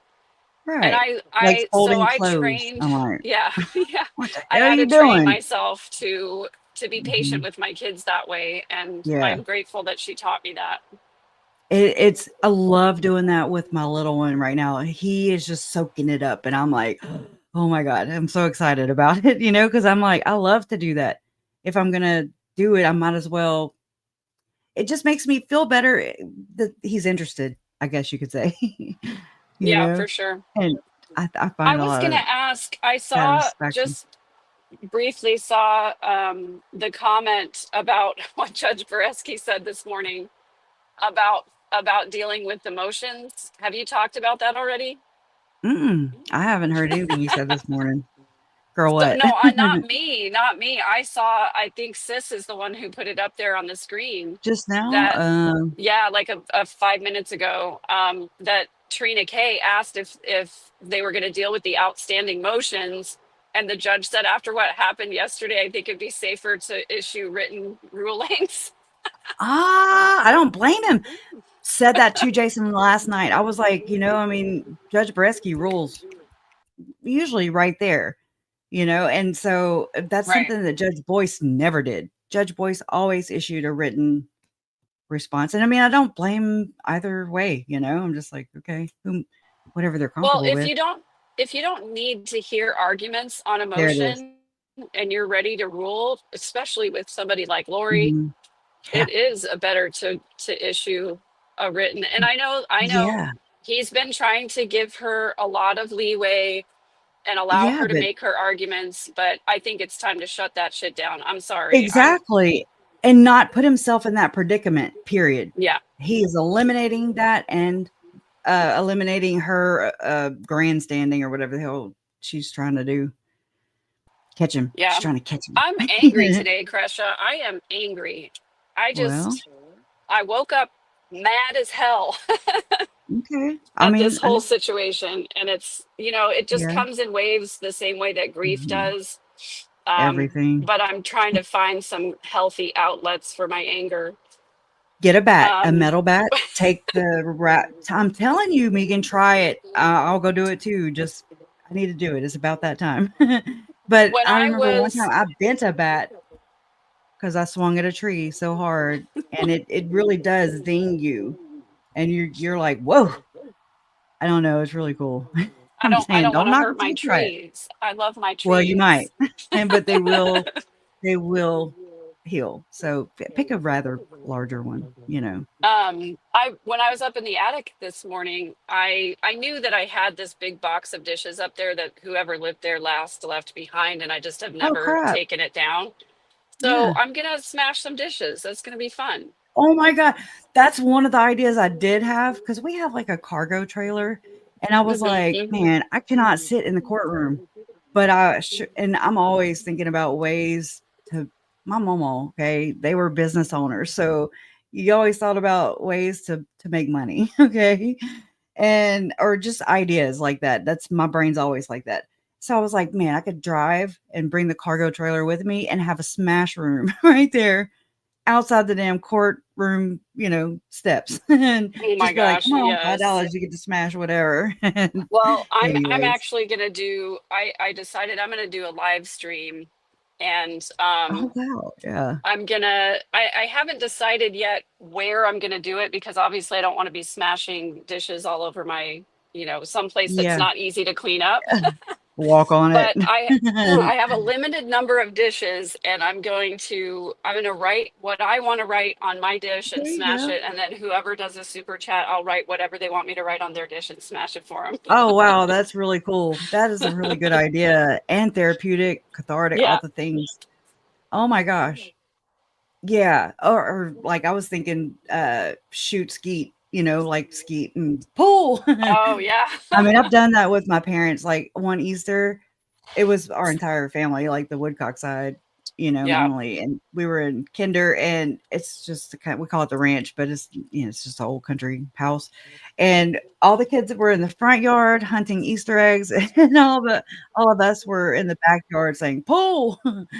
I shot like a sawed off shotgun, and I was like, "Oh, well, what?" Because it's sawed off, right? So I'm like, "Where do I hold it?" And I was talking to he's my step nephew, but he's my nephew, and I'm like, well, where do I brace it on? And he was like, I don't know, just put it right here by your hip. I did. I had a bruise about this big on my hip. Oh man. Holy cow! That was crazy. That was nuts. But it is therapeutic. It just depends, Yeah. Yes, I will be wearing safety glasses. as long as it's constructive. That's Yeah, everybody's in on your idea there. Yeah, they do kick. Thank you, just me. That bruise, I'm telling you, was ginormous. But well, we were raised kind of country come to town a little bit. Guns are everywhere, especially with Larry. I mean, he's an avid gun collector, loves, loves, loves collecting guns. And like my stepbrother is, he's he was like he placed third in the state of Louisiana for marksman or something. But anyway, I don't even know how to say it, but it was a long time ago. You have to teach your young ones, gun safety and what to do, what not to do, how to, you know what I'm saying? Like, I don't know, just kind of the way I was raised. Trina K says Brandon Boudreaux will be here this afternoon. We will be back around 1:15 p.m. for jury selection. I'll post more updates at that time. What's the status of the jury selection? I think that answered it. So that's pretty Yeah, I cool. think I'm gonna wait to do my live until then. I want to Yeah. play the hearing from yesterday that we played last Both night. of them. Yeah. Oh, Well, when I was on with you and Joe Schmo, I want to play yeah. that one, and I want to talk about what happened this morning and all that stuff. But I'm gonna wait until then. So, okay, remind me again. I already forgot. Like, what was what happened this morning about? What was it? So I've already forgotten. I think it was. What is it? Let me see. Hang on a second. Oh, about a ruling Yes, from the bench, or not the no, bench? Writings. about the written. Yes. Writing. Yeah. Okay. It's my brain. Thank you. Sucks. Yeah. I mean, what makes you angry about it? Just, yeah, get it out here. What makes you angry about it? Well, I mean, the whole thing makes Or me angry. I mhm, first of all, I love the movie Gone with the Wind. Please don't hate on me. I know mhm. that it's Mm, a portrayal of horribly racist yeah. things. However, Well, but it was old it's the I in mean, that it's kind time. of a yeah, I mean it's a story about that's kind of what real life was like back then. But anyway, Mhm, Rhett Butler said you know, they were talking about the Civil War and they got the lists of all the people who died and everything and mhm, he said this is just waste, sheer waste. And waste always makes me angry. And that's the mhm. way I feel about this. Like Yeah. wasted lives, Time, tax money. wasted time, wasted I mean it's not even that. It's really is the wasted lives. Like Yeah. Lori Not just the destroyed victims, but so many it lives. the ripple effect. Yes. Yes. Yes. So, I get that, but it's like what you're doing, what I'm doing is we're taking that power, I think, from her, and we are applying it to creating awareness, you a lot with healing and just how to process these things. We're still exposing. I mean, there's a lot of things that we turned it constructive, I guess you could say, and to where it's not wasted on anything, any of their intentions, like we're putting purpose behind it. I think that's huge, so give yourself a little grace for that, I think. Yeah. No, I do, and I do. But they're valid. That's what makes me feel better is that Yeah. what you and I are doing and other people are doing Yeah. Mhm. is trying to Make bring some purpose. healing back into the world Yeah. and yeah, have a purpose and make something beautiful out of something terrible. And that's what I've tried to do Yeah. with all of the BS that's happened in my Yeah. life. You know, and Yeah. it makes me feel better to feel like there are people being helped Yeah. by talking about this Somehow. situation. And that's why whenever I have haters come on my channel and they're like, you're profiting off of the deaths of your family members. And I'm like, F you, you don't Right. know what I'm doing. If you've been here Right. 2 minutes, if you don't, Mhm. you know, you haven't listened to me Mhm. talk for more than 5 minutes if you think that. It's true though. I battled with myself over that very thing, like midway through all this, and I was just like, "Oh my god, what do I do?" But I mean, I put a lot of money. I mean, it's not like I don't know. It's not like profits, I mean, it's like I put a lot of money into this and time, you know. Well, Sis says Joe says this. Lori has a couple of questions for the judge about jury questions, including her charges. Judge tells her the attempt on Brennan's didn't have to be successful for her charges to be appropriate. Wow. I mean, I kind of get that. Wow. That's worded, I'm or excited to dig into I that. can't wait to see that. Are we gonna see these like today? I know he had some motions, or they had some They motions to go from, but if he's gonna rule from, he won't rule on that well, then. I read Mm, what Nate Eaton said yesterday is that there was a pool camera waiting in case the judge okay, decided to hear any arguments or rule on any motions. okay. So even though they're not televising the jury selection part of it, they should be televising these other parts. If anybody Yeah, knows, let us right. know. Um, Hopefully, because that will suck, I mean, if because I like to have some where kind of is sis getting video. the info? Yeah. Yeah, girl, where you getting your info from? Probably Well, that tweeting was it from and, Joe just now, posting so. it on X. Because Joe's there, yeah. Huh? Joe Schmo's there. Oh, what the hell was that? Was that you just saying that? I don't know, it sounded weird, and I I don't know. was Is not my on the sound screen. weird? There it is. Okay, so I kinda heard it too. Alright, just making sure I didn't open a window and have some rogue sound from Portal. somewhere. I can never find it. Yeah. Okay, so I hate this 30-minute delay. I understand it, but I hate it. It's very frustrating. And like whenever, because it's like the news is so scattered and I want to know, but then I don't want to know it that way. You know what I'm saying? Like I want to see it, feel it, experience it, process it. And so when it lags out and it trickles out like this, it drives me insane, turns out. It's like I want to Yeah. know, but then I don't, because it was just like with her being found guilty. I knew about it, but then it's just so scattered. I needed to see the video, at the same, I don't know. It was very interesting process. Yeah. That's why I fought with myself so much about going back again, but I know I made the right choice to be here. Yeah, So you did.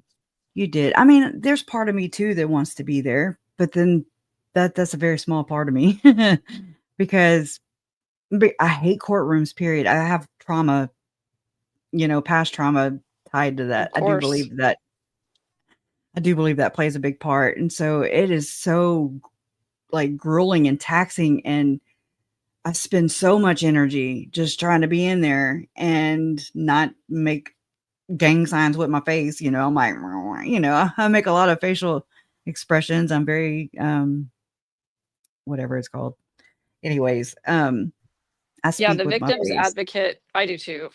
The victim's advocate had these little stress balls that were filled with gel that she gave us. And I was so grateful to have that because that really helped me a lot. And Jerry actually broke one of them because Oh he my squeezed God. it so hard. But I bought one for Yeah. myself to have at home now. And I use it whenever I'm listening to Lori Daybell. Lori Daybell, right? It goes. It's like her new middle name. So the real Lex says, and so I'm picking up what they're putting down, I think. In my legal opinion, Arizona has sufficient evidence to charge Melani P with first degree conspiracy to commit murder. So would you like to come up? Would you like to come on or be a correspondent for me and Megan? Because we're looking, right? We appreciate that though. Thank you for sharing that. And I have to agree with your legal opinion. When I read or like listening to you the other day when you were reading from straight from the document, you were just, going down the line, which is, I plan on doing that today too. It's so compelling. I walk away. Like if that's the last thing I read, I'm like, oh, it's going down. She's going down. It's going to catch up to her and she needs to be held accountable because if not, then they believe that this is okay to do. And then they teach that to their kids. And then, I mean, it's just a whole mucked up cycle, and, I believe that she needs to be held accountable. I would be, I have been held accountable for the things that I've done, especially illegally. Okay. Nobody's exalted here. So no one should be above the law. And that includes Melani Boudreaux Pawlowski, in my opinion. So, I I mean, agree. it's not like I'm here with my pitchfork. I'm just like, this is not right. I think about Brandon and the fear he must have felt. I even thought about doing a kind of a deep dive into the, what do you call that? The physiological, am I saying that right? All the things that happen right during a trauma response, when something happens. I mean, I would like to learn anyways, but I mean, just to put that into the context of everything of what Brandon felt in that very moment and the moments following, like that had to be super intense. He is the only living Yeah, for victim sure. here to testify, face his perpetrator, one of them, and hold her accountable. And I mean, I think that's going to be a very powerful testimony.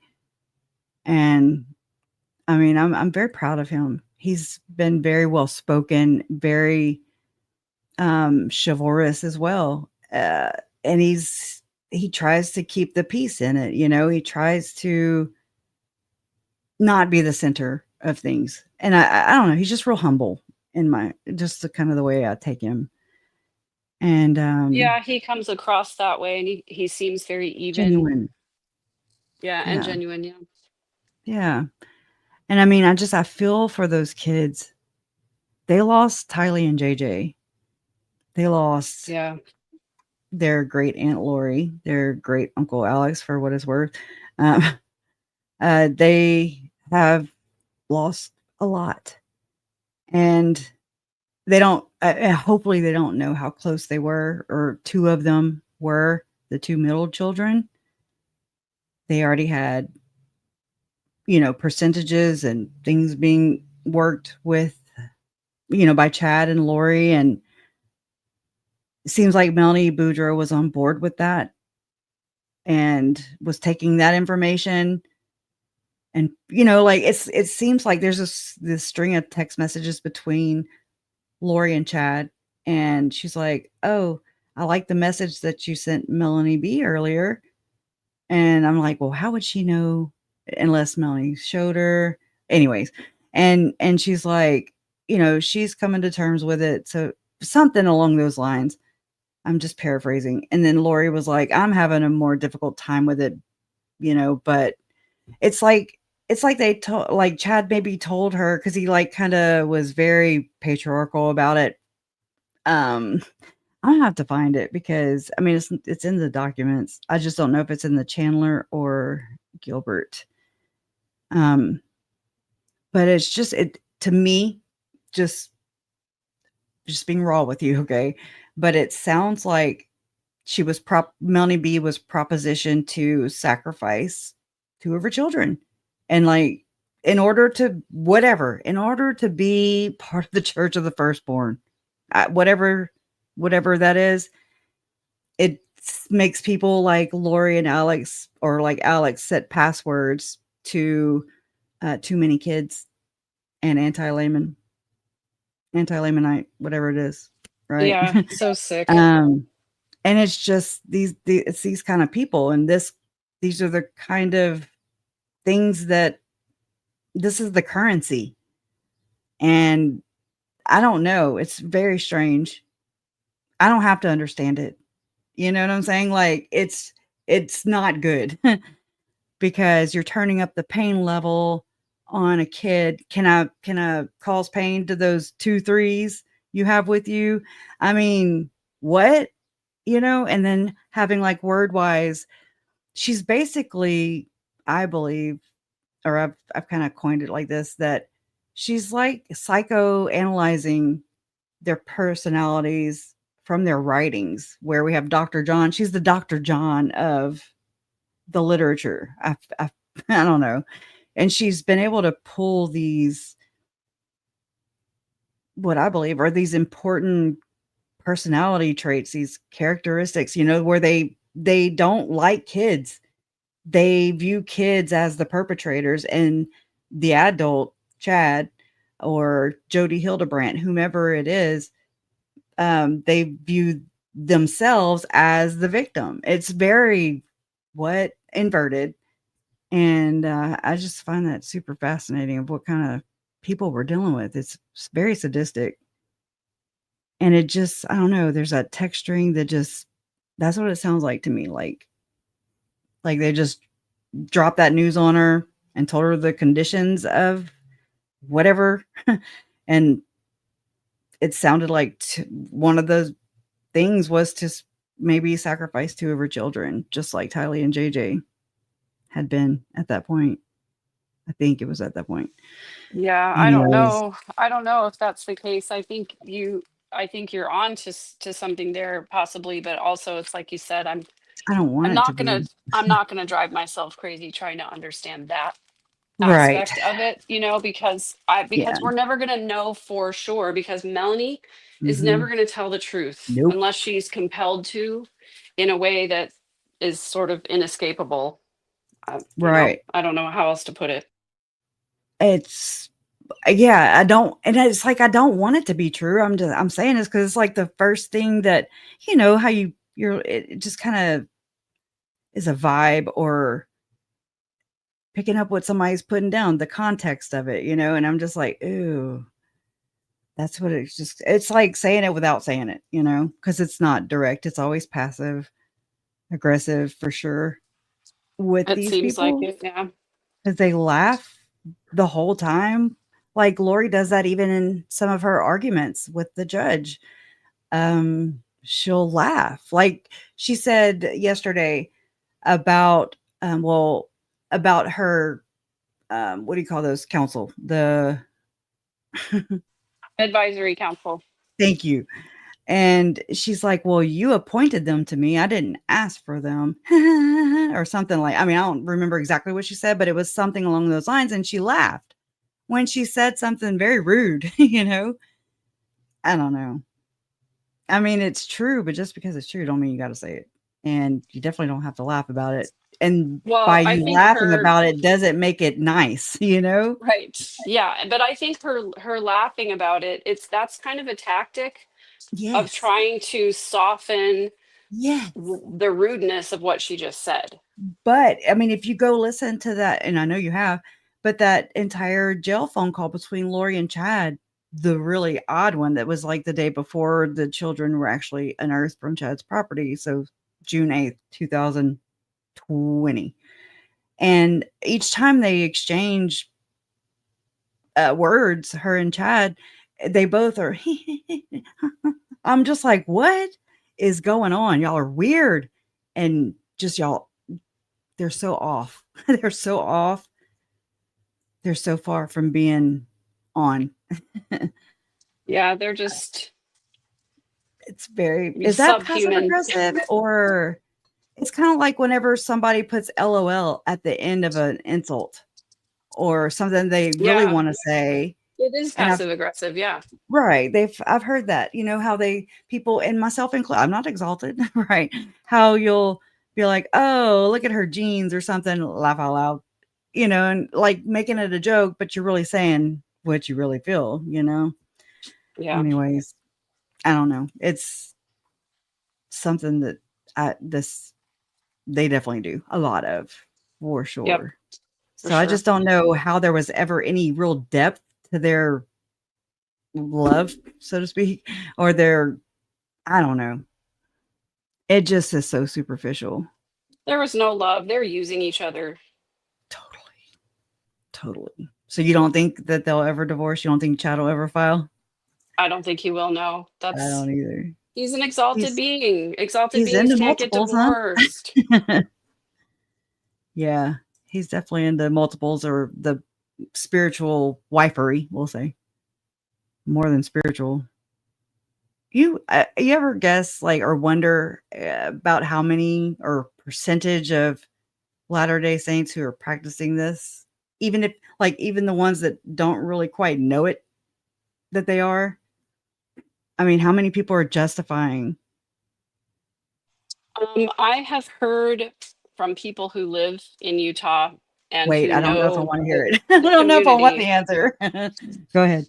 No, I've heard from people who live in Utah and who know the community that there is a lot of swinging that goes on. A lot. Jody, Ruby Frankie's Sisters, by Carl, a guy, I just can't think of his name right now, but he talked about a weekend where they had this party or get together. They went on this little, not a vacation, but a weekend, I guess, and where all the vloggers, the family vloggers, the Mormon family vloggers, and it was just a bunch of couples, and there was peanut butter involved and a dog. And what the hell? Just weird sexual stuff like that. Kind of like Mormon, that show you're covering right now. I'm going blank right now. Yes, like that.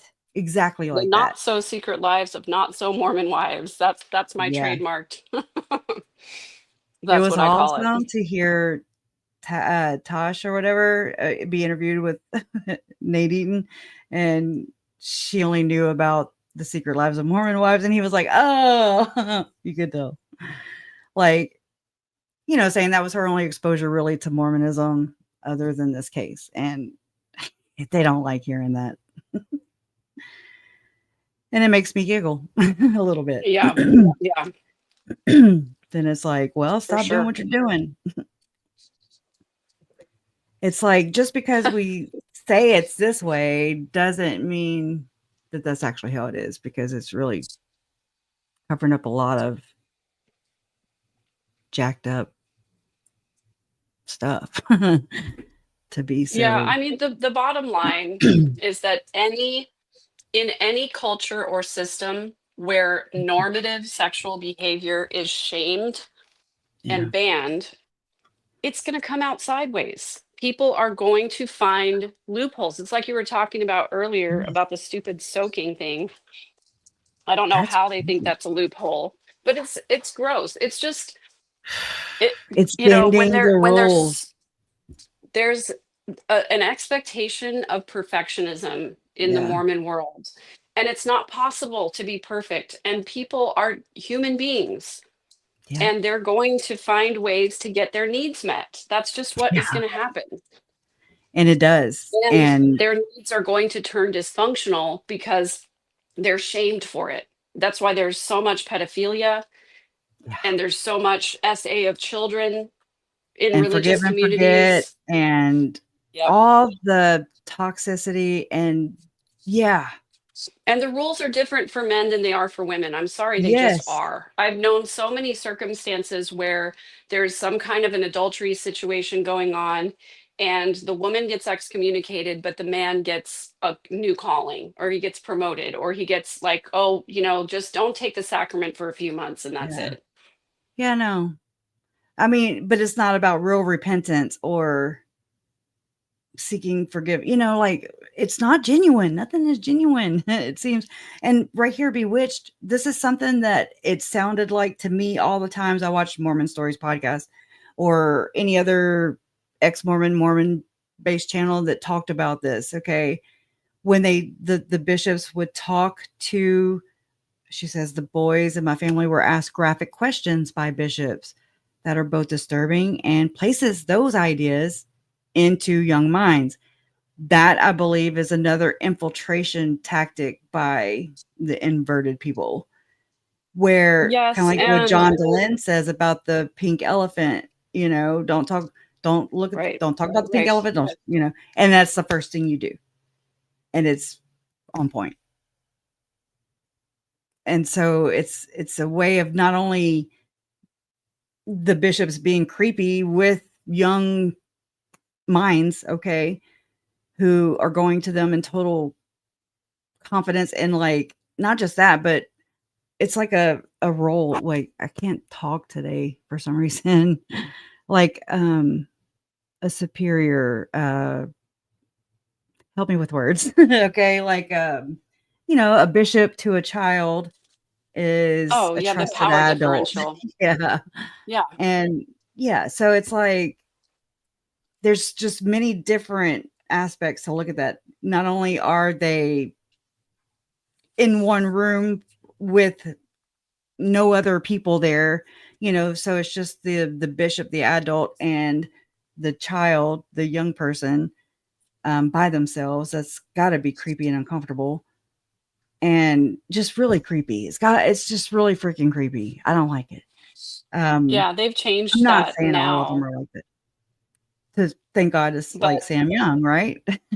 yeah, Yeah. Sam Young advocated for parents to be allowed to be in the room Yeah. while a bishop was interviewing children, and they excommunicated him for it. And then they changed the policy to do exactly what he was asking them to do. It It's makes just no such, sense. it makes me so angry. It's so hypocritical. I don't know. It's talking out of both sides of their mouths all the time. And I mean, I'm telling you, I can see the same thing in Lori and Chad and their friends, you know, where it's just a bunch of double speak, where just because you're saying it, you're not practicing it. You're not following that up with your actions. And so that's a huge red flag for me, is whenever you hear a lot of this, and, you know, if their actions are not even approaching anything like what is coming out of their mouth, then run the other direction. You know, it's like they can talk the talk, but when it comes to walking the walk, at the same time is so. But I mean, they speak intelligently. Mormons are really educated people. A lot of them speak many different foreign languages. I mean, and they're taught to, preach the gospel and to, especially as missionaries, right? And so that's kind of like that upsell or that marketing tactic. And then anyways, it's just very fascinating how large this corporation is. It's ginormous. It's the wealthiest one in the United States of America, and that didn't happen in a vacuum. Okay, like holy cow! And I just don't like none of it. Like none of the like Catholics being so wealthy, and it's like they're not doing the right things with the funds anyway. So it's like, what the hell are they doing? And why do they all need to be saving money for the second coming of Jesus Christ? My Jesus don't need money. I'm just throwing that out there. That's what I'm saying. Like, if Mormon Jesus and Mormon God were really all powerful, Right. why would they need to have all that money for when he comes? Like, Mormon God can just do whatever he wants when he gets here. It's like, I don't understand that. It does not track at all. Nope. And that's just one of the ways. It also prevents them from doing things with that money that are things that actual Jesus would actually do. Like actually caring for the poor and needy or and feeding starving children. The Church of Korihor. What did the Church of Korihor do this past winter? Yeah, giving out blankets to homeless people. And because the church would not, because the church wouldn't, right? Yeah. And that's even if they wanted to be really selfish and not share with anybody else, they could alleviate so much suffering among their own membership. Yes. Of people who are starving, and they still go into third world countries and tell these poor people that they have to pay their tithing. Like, it's just sick to me. Wow. I never thought about that part. I mean, I'm sure I have in passing, but it's just like when you just said it, it's like, ew.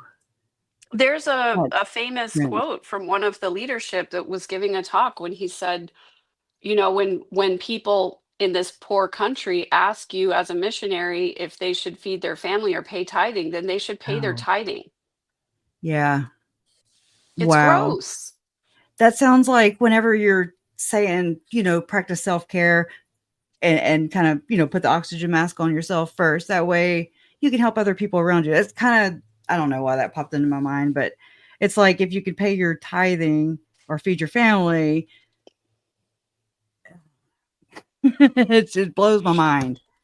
Yep. And like just talking about this a little bit right now with you, it's just like, because I kind of have, I guess, changed my algorithm a little bit where it's not as much Mormon, like I keep up with you, and I've not caught as many Mormon Stories podcasts, or I haven't seen Bill Real and Radio Free Mormon in forever. Okay. That's my dudes. All right. And I mean, I think I was watching it at the same time you were, but I didn't know you. I didn't know you even existed, but it's weird because I'm a never Mormon, and you were, transitioning, you were going through your, what do you call it? I'm brain dead today. You're not a faith transition. Faith transition. My faith I didn't want crisis. to call it a Faith crisis. transition. Was it a crisis for you ever? Or was it, did it just resonate? Girl, it was the hardest thing I've gone through. And that's saying something given my history of SA. There you go. It was horrible. It was so horrible because it's not just discovering that you were lied to, but that you were betrayed by the very people who were supposed to care for you. And it completely dismantles the entire way that you see the world. Like, imagine what you would feel like if someone proved to you right now that there was no God and no Jesus at all. Right? Yeah. Yeah. I mean, you I've would have kind to of, change the way that you think about everything. yeah. I've tried to kind of like not empathize, but like relate to what it must feel like for a Mormon, to go through because it's earth shattering. Because I do believe that the church ties a lot, if not all, of its sticky things, all the Mormonism part of it, and they attach it to God. And so it appears to me that usually when a Mormon does learn the truth and does transition from the faith, they also leave God behind because the Mormon church has tainted that by intertwining itself into the God concept, and so it Yeah. ruins that entire thing and people are just done. And I don't fault them for it. I don't fault them for it at all. It just is really sad and sickening to see the church Yeah. do that. Well, it is, Mm. and because Mormonism is not just a religion where you go to church on Sunday, like it is your Yeah, entire no. way of life. And so it does, you do have to go through everything in your life and make new choices and make new decisions. Like your entire, for me personally, I had to re-question my entire value system. Oh Like, my God. am I doing like what am I doing good things for other people because I want to get into heaven, or am I doing them because I'm a good person? Well, it turns out Right. I like doing good things for people and I believe in treating Without people return. with kindness and fairness. But I Yeah. had to even examine that when I left the church because everything that I learned from them, I had to Mm-hmm. unlearn and reteach myself No in a healthy kidding. way. Wow. I mean, just it's so invasive. And then you have to look at like your parents, their parents, all the way up, seventh generation, right? And then how you parented, what you taught your kids, and it's just like, oh my God, how much of this is that? And how much of this is me? And Yeah. wow, that's a lot. The good And I'm thing so is, though, sorry that you had to when go I through that, parented, but I'm thank you. glad. I appreciate it. But the good thing is that when I parented my kids, it really was just about like being a good person. I was saying this on, I did an interview with Randy Watts the other day. He's the Disney guy that came I on my like him. channel and Yeah. taught that he's the one who knew Alex. Yeah. Um, Wow. I would I love was, I haven't been able to find your Disney one yet, though. Why? I oh, went looking for it and it's because the thumbnail doesn't look like the rest of my other thumbnails, and girl. I Okay. think it's called Disney Detective or something like that. But Okay. I was Oh. talking with Randy about him leaving the church, Mhm. and I said, when I was married, I bought this little chalkboard, and I had my daughter's really artistic Mhm. and good at lettering, and I had her write So on I the chalkboard mhm. this saying it was some, I can't remember exactly how it goes, but I think it's from a song even, but it said something like, um, love grows best in little houses. Imagine all that we would miss if there was too much space between, or something like that. Love grows best in places like this. Oh, And it just was because, I raised 6 kids in a 1,400 square foot house.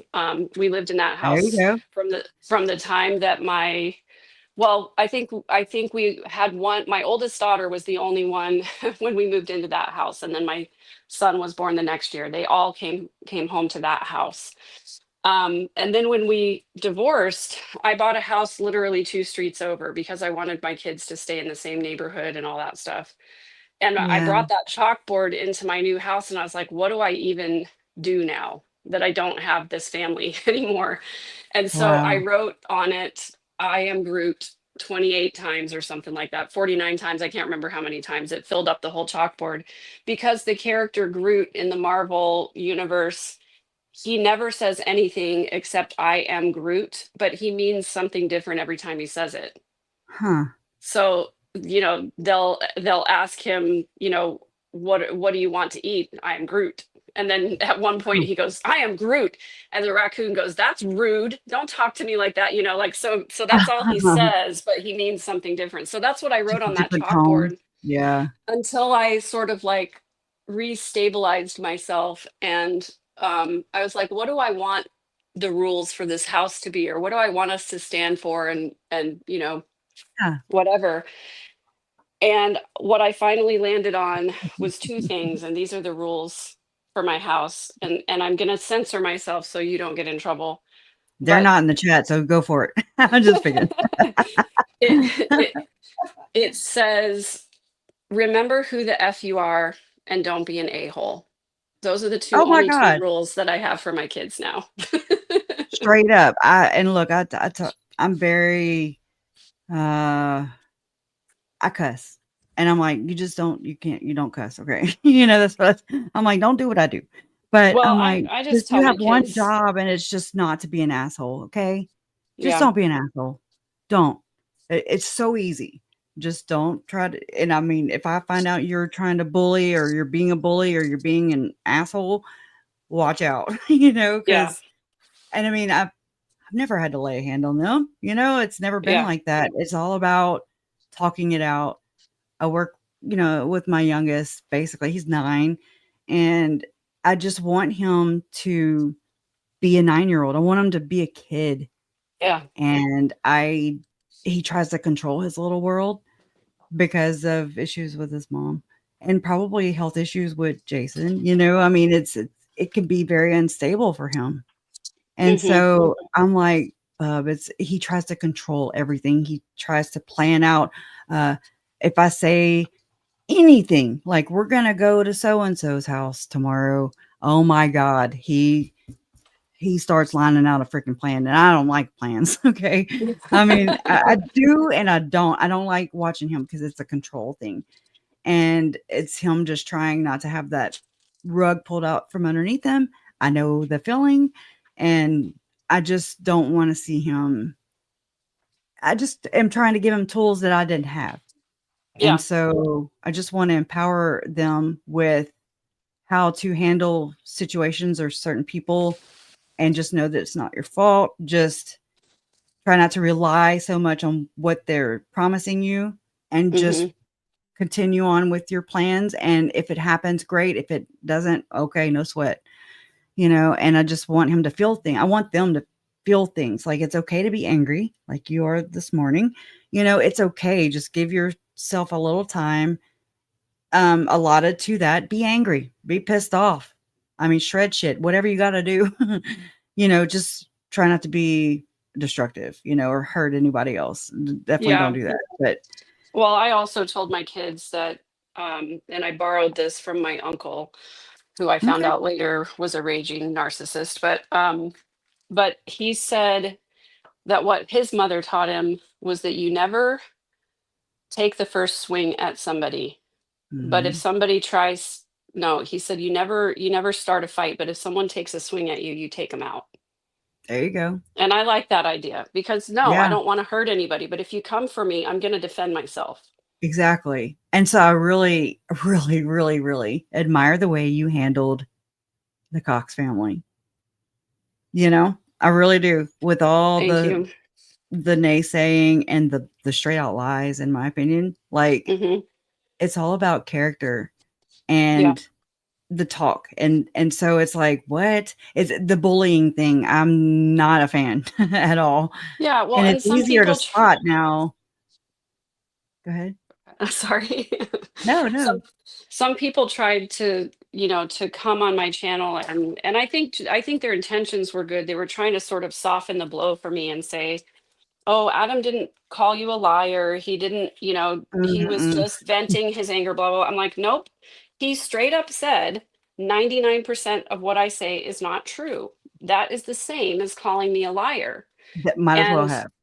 please bring your receipts. I gave him an opportunity to do that and he did not. And so I have to Mm. assume that you're just repeating a narrative or something. Like, anyway, I've Yeah. already said what I'm going to say about that. So I Kind of like the appreciate flying you. monkeys is how I see it. And some Yeah. people feel implored to do that. And then, some people, like, we could think that they're put up to do that. I don't think that ever. I just think some people are just messy. Some Yeah. people just don't know any better. And some people are just trying to smooth it over and create excuses. And I'm beyond excuses at this point. I'm like, I've already done all that in my head my whole life. I just want to be angry, or I just don't want people to make excuses for bad behavior, like Yeah. it is what it is. Yeah. So I think there are people who want to still like Adam, and so they want to soften it and say, "Oh, he wasn't trying to be mean. He was just venting, whatever." I don't see it that way, and after being treated that way my whole life, I just have zero tolerance for it. right. Yeah. And I mean, so that's our choice as adults, we can put people around us who bring us joy and we enjoy being around and interacting with, and they bring value, to the conversation, to the relationship. And then there are those who just suck it right out of you but never invest 1 second or anything into you, so I don't know. It's kind of like the pawn thing, where it's like people and loved ones are just pawns in their game. And I know it's a system. It's a effed up system, obviously, apparently. And there's so many of us who have these same issues, and some of us just haven't seen it yet. Maybe we haven't recognized it, but maybe we do a little bit in other people's stories. And then, like, by you telling your story and pointing things out, and not just with your family, but with the church. But I think they're kind of the same, a lot of the ways that people in the Cox family, in my opinion, act are very similar to how the church acts with its, members and everything. And I just think it really sucks for people that are trapped and caught up in that system and think that it's the truth, and that, everybody, all us Gentiles, are just lost and are doomed basically without them. And anyways, it just is it's so mixed up and mixed together and intertwined. It's very hard to tell, like you said, the church, how much is it involved in your life. It Yeah. is your worldview. It is everything, because that's your very foundation, like, oh, and so I really have always had a lot of empathy and compassion for people caught up in, and I mean, I've just studied really the Mormon aspect of it. So I know there's other religions and stuff that do the very same thing. It's the same copy and paste, the same tactic. It's just a different vehicle, it seems, to manipulate people and exploit them and control. It's all about control. And so it Did just you really see the sucks. movie Heretic? No, not yet. Still, see? Oh, girl.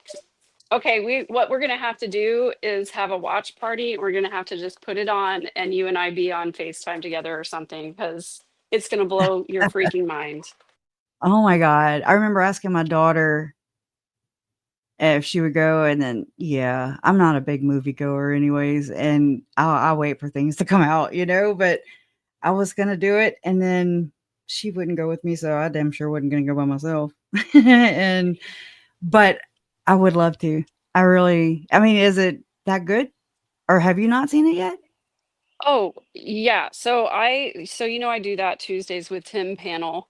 That sometimes it's ridiculous, Yeah. but they wanted Good to though. do a review of it. And so I was going to watch it anyway, but they were like, "Yeah, watch it before, we do the review or whatever." So I watched it and jumped on with the review for them. And then I Yeah. went back to the theater and paid to see it 4 more times. And then I bought it when it came out digital, because it was groundbreaking for me to have someone portray in an artistic way this idea of controlling people through religion. It's exactly what you're talking about right now. Yeah. Wow. Yeah, we definitely got to do that. Yeah. I mean, I really want to. I know that you can do stuff like that on Discord, but hmm anyways, I mean, it's interesting, and I really would like to, you know, give people or give even you just my raw reaction of it because holy crap, I like seeing things applied different in different scenarios. You'll It never helps see me. Hugh Grant the same way again. I don't already, so that's the bad thing about the worldview crumbling. It's like all these Right. actors and actresses, but whatever. The casting couch. Yeah. Gross. Yeah.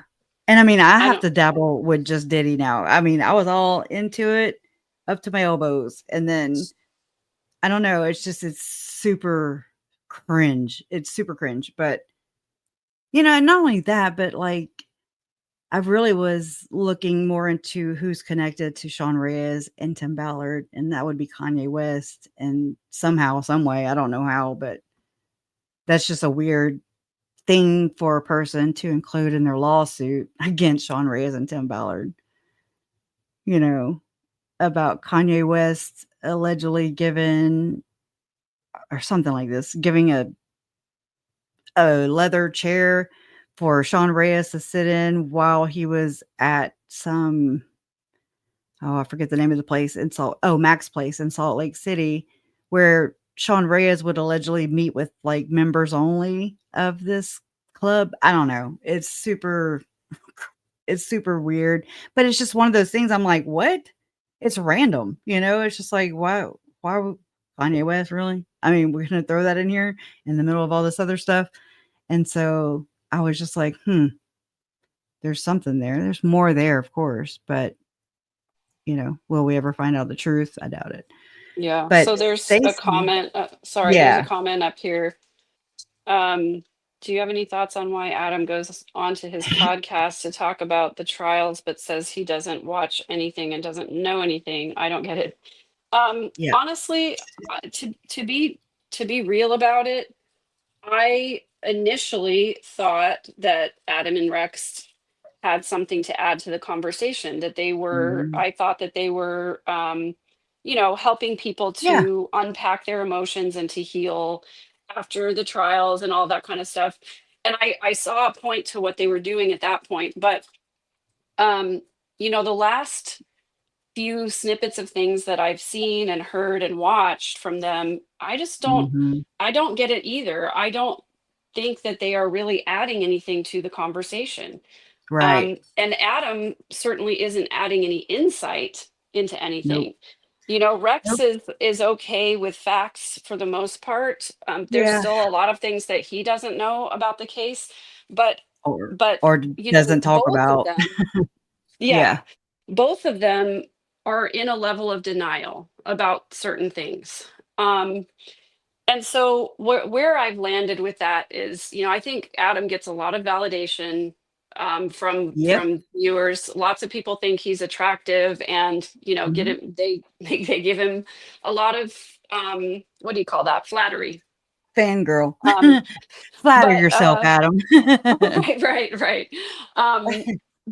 But to be real, where I landed with this is that there's all of us are in a different level of understanding Mhm. and maturing and growing, and they do add value to people who are at a certain place in their lives with their Yep. healing and all of that kind of stuff. And I think that they're very popular with Mormons. Oh, yeah. That's I where they think they all have a go. big Mormon contingent. And so like all the Mormons who follow this crime, for the most part, go over there because they don't want to hear people talk negatively about the church. And Adam Right. and Rex are very adamant about not doing that. So I think That's that's exactly it. they have an audience because the people who are at the level of understanding and maturity that they are find value in what they have to say. Yep. That's the same level there they can relate to. Yes, that's exactly what it That's my is. opinion. Yeah, and I do believe in Mormonism, it's all they do is community. It's a very self-sufficient, self-sustaining community. They could go eons without ever depending on anybody from the outside. And that's also very hurtful. Like whenever they were going through Missouri, or all, when Joseph Smith was raising hell, basically, and started creating his own money system and everything. And, Mormons only deal with other Mormons. And this becomes a problem in the economy because everybody else who's not Mormon in that community suffers because, you have this sudden burst of or influx of population.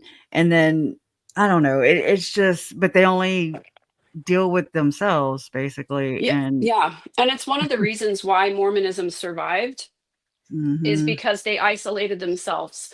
If they had stayed in Missouri oh and Brigham god, Young had tried to pull that BS there, William they would Boggs. not, they never would have survived as a religion.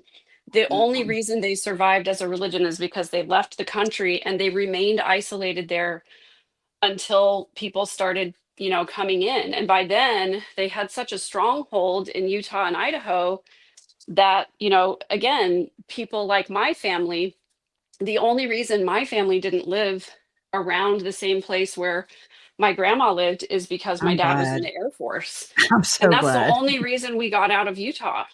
Otherwise, Yeah. we would have stayed there, right next. Like okay, so my fifth great grandfather was the one who joined the church, Okay. and his son was the one who basically, he was the mayor and the chief of police in what is now Ogden, Utah.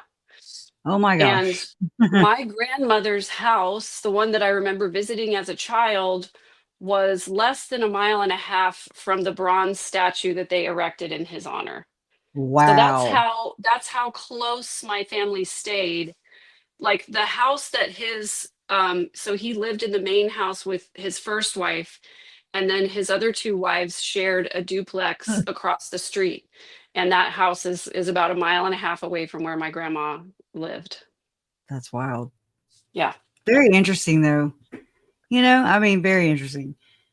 But the Ogden, like Chad Daybell lived there. He worked at the Yeah. Ogden, whatever it's called, Examiner or something. I don't know.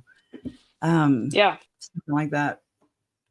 Uh, is that okay? So I need to start looking at the map of Utah, and because I'm looking at the Hamlin case, and it's mainly in those 3 Utah counties in southern Utah, and so a main place I say that keeps coming up is St. George. Another main focal point is Springville, Ogden. That it seems like that southern. Is it southern? I don't even know. I'm just speaking off. I just assume that it is, Are you but talking about Ogden? yeah. Ogden I is mean, north of Salt Lake.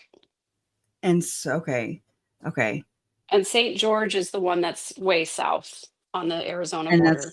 that's where Jody was living whenever Yes. all that Yeah, stuff that's happened with RNA. we're near Ivans. Yeah. A lot of people don't talk about how it was also happening, I believe, to the other 2 children that were, in the custody of or Ruby Frankie at that time. The other 2 Hmm. girls. I really do think that was like a training. It's just like it seems to be that one of the like the Hamblin case, it's not just him because he was a therapist. He's doctor, right? Really. And he was being referred, I guess, well, I'm just going to say members from the church. And then there's been quite a few who've came forward and said that he has SA'd them. And they were recommended by the church to Hamblin, who was a therapist, right? Just like Jody. Jody was being recommended just the same way. And it just makes me wonder the way that Jessie Hildebrandt explained things so well. They are so well spoken. And I'm so grateful for that. But it's like it allowed me to kind of see the pattern that they were explaining, and I could see that in Hamblin and what was happening there. And I'm like, that's very fascinating that it would happen in both of these people, both of these quote unquote therapists, and how the church, I'm just going to say trusted, but I mean, part of me is like, do they, or is this just like some serving plate or something?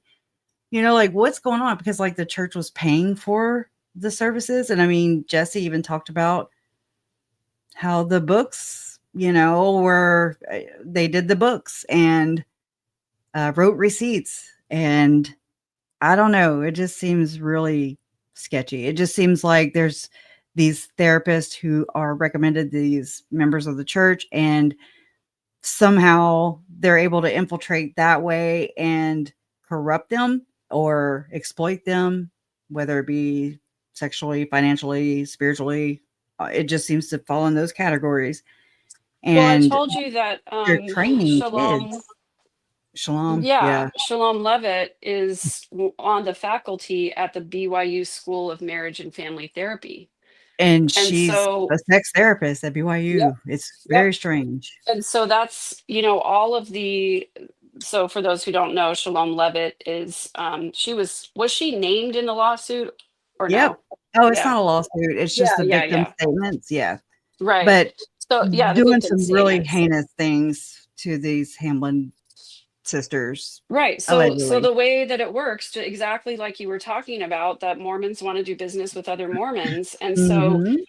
these people, the students, they go to the School of Marriage and Family Therapy at Yeah. BYU, and they get trained by these people at BYU, and then they're like approved by the church, and they can Yeah. if you went to BYU, then the church will recommend you as a therapist wherever you go. Whatever ward you decide to live in, doesn't matter if you stay in Utah or go somewhere else. If the bishop and the stake president know that you've got a therapy license and you went to BYU, they're going to recommend you to all the congregants who come and need therapy. So imagine that across all the Mormon territory, basically. Yep. I mean, just everywhere that they are. And is this going on in more places? And I need to do a deep dive into Floodlit. I love Floodlit. I support what they do. I really appreciate this website, right? And so everybody, I mean, you should go visit it. There's a write-up about Tim Ballard, Hamblin, all the SA cases that they can put their hands on and share there. It's just like a hub of Mormon. I'll just say dysfunction. So what's the name of that website? Floodlit.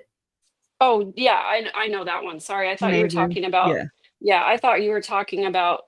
There is a there is a contingent of healthy therapists. Like that Julie. I think it's called the Mormon Mental Health. Shoot, I need to go look it up and find out. But it was started by Natasha Helfer. And she's a sex therapist who was excommunicated from the church for teaching her clients that it is normal and healthy to self-pleasure. And she started this, I think it's called the Mormon Mental Health Alliance. And she and a board of people vet these therapists to make sure that they're teaching healthy things and not just towing the church line. That's good because, I mean, education is half the battle. Yeah, totally. It's like I've learned to kind of sidestep the church and how, when you're a victim of sexual abuse or whatever, you go to your bishop and you tell them, right? Because that's that whole victim, that 1-800 LDS hurt line is what I call it. But you mean the lawyer line? Yeah, Curtin McConkie on the hip. Yep. And it's meant to deceive. Like it deceived me even, and then I peeled back the layer and I was like, oh shit, this is not for victims. This is for them to gatekeep and like keep tabs and like intervene and shut it off, like by throwing money at it or to attack their character. Yep. from legal action, basically.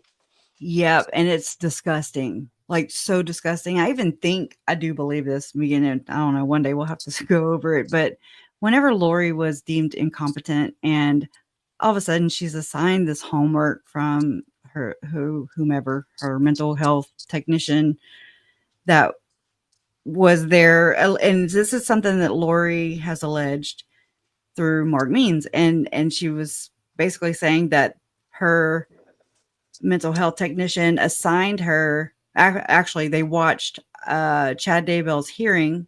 So Lori watched Chad Daybell's hearing while she was away and incompetent. And so that's the first time I ever streamed live on this channel was October 5th, 2021. And that's why I remember it, because that's the actual hearing that Lori said she was not made to watch, but she watched it with.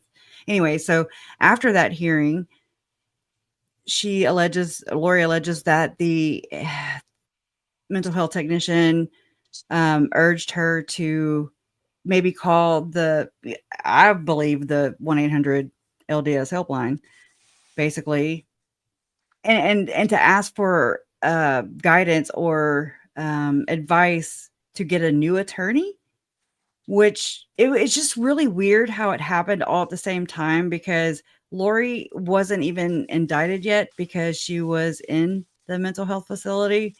Mm-hmm. But yet Rob Wood, the prosecutor, had assigned her death penalty approved attorneys before she was even indicted, and they were going to seek the death penalty. Okay. Mm-hmm. So, and then here's Chad, who he was going to get Ann Thomas.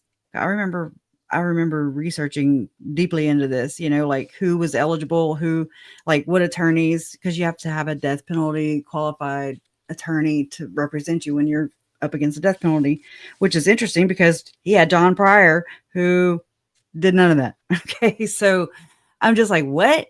It just was really weird. And so it was strange to me how she ended up with extra counsel. And so this is while they're trying to disqualify Mark Means. And I'm not saying Mark Means did not deserve it. I'm just saying, like, it just, I don't know. It just seems calculated to me. And I hate to feel like that. And so maybe a deep dive into it now versus, looking at it way back then and not knowing as much as I do now, but, just kind of getting a better grasp on it and just focusing mainly on the procedure of it, how it played out. And I don't know. I just think maybe it would clarify some things for me one way or the other, Yeah. But I'm just saying it's very odd that a mental health technician would hand Lori a number to, and I mean, again, this is coming from Lori, so take it for what it's worth. But it's just interesting that Lori calls this number and she gets Daniel McConkey.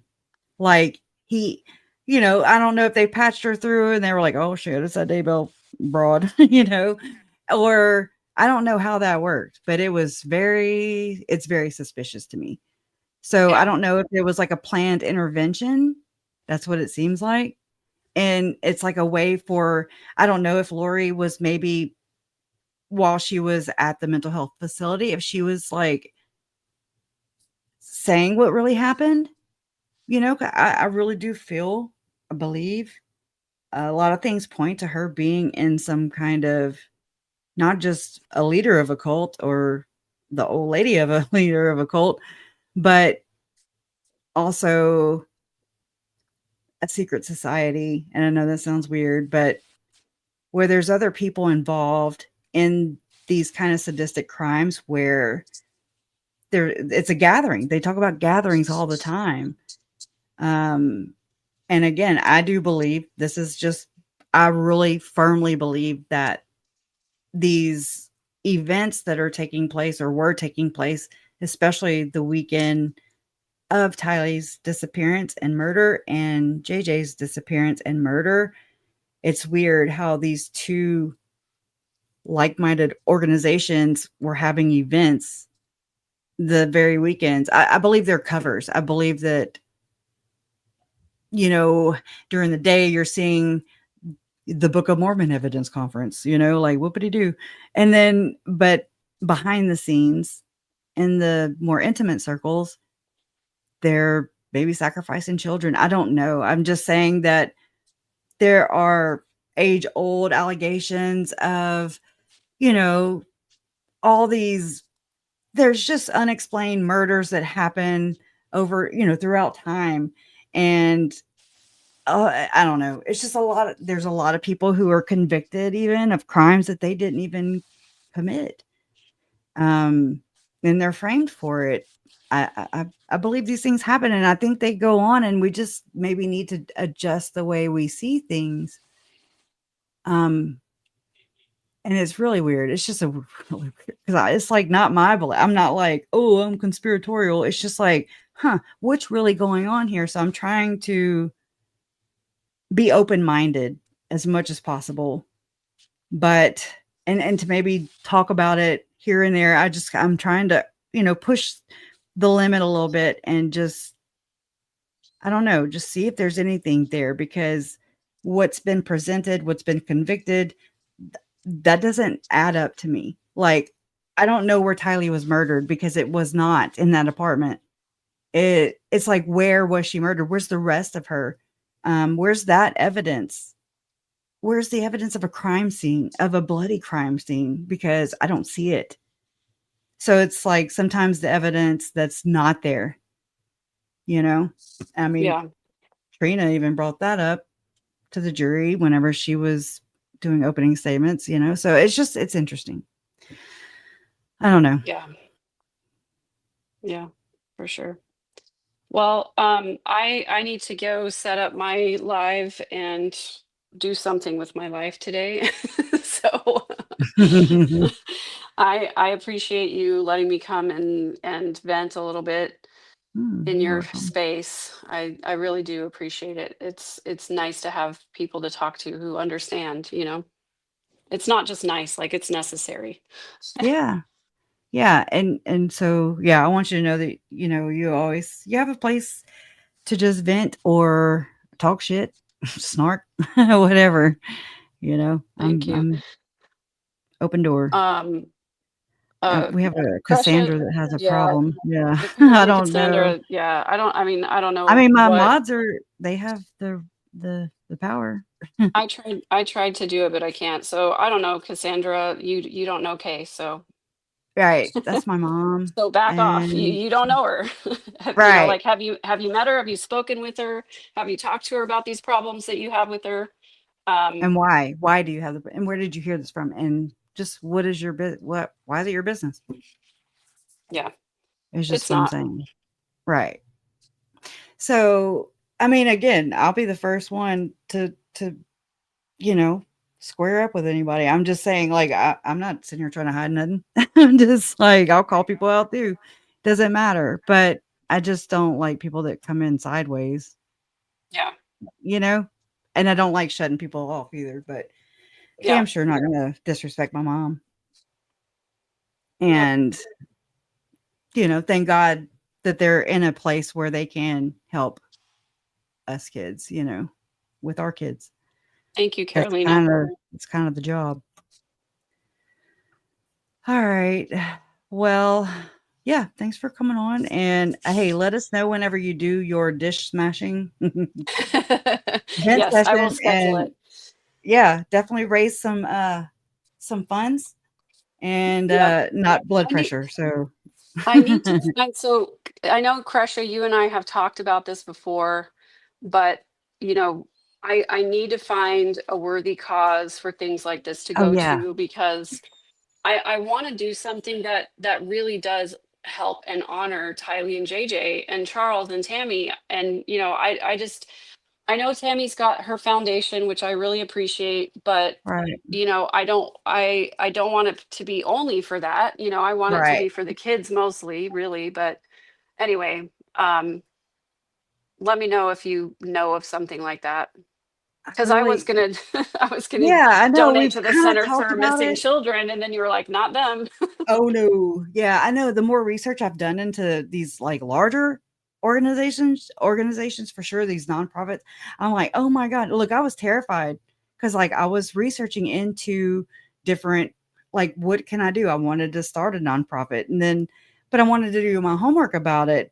And so as I'm doing my homework about it, I'm researching all these different things that are in and around the case. And I'm like, why do all these people like so super fast? They can start a nonprofit. I mean, faster than, yeah. I mean, just whatever fits here, but, and I'm just like, this is weird, and so I just wanted to do more into it. I was very skeptical about it. And I mean, I'm not saying, of course, not all nonprofits or fraudulent or Tim Ballard's and the gatherers, gathering humanity and all these things. But Right. I mean, I remember somebody talking in one of my live streams for one of the trials. That's bad when you gotta say that, huh? But they said something about their mom had passed away, and so they started a oh my God, scholarship fund or something like that, and how it was so much easier to do. So I have to look into that too and see if that's worth anything or anything that I'm interested in. And I don't know.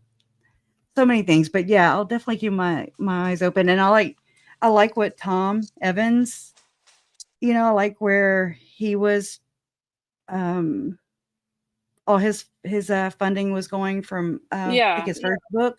I love Yeah. his idea for the third book about it going to help his grandchildren's education. I believe that's so important, and I'm glad he's doing that. Yeah. And I because I actually mean, have a nonprofit. It's just I not a know 501c3, and I I haven't done anything with it, but maybe I'll just fire it back up. Even though it's not a revamp it. 501c3, people could still donate to Revamp it. it. Yeah. Definitely. And just please let me know where I can help. I just don't trust anybody. That's my thing.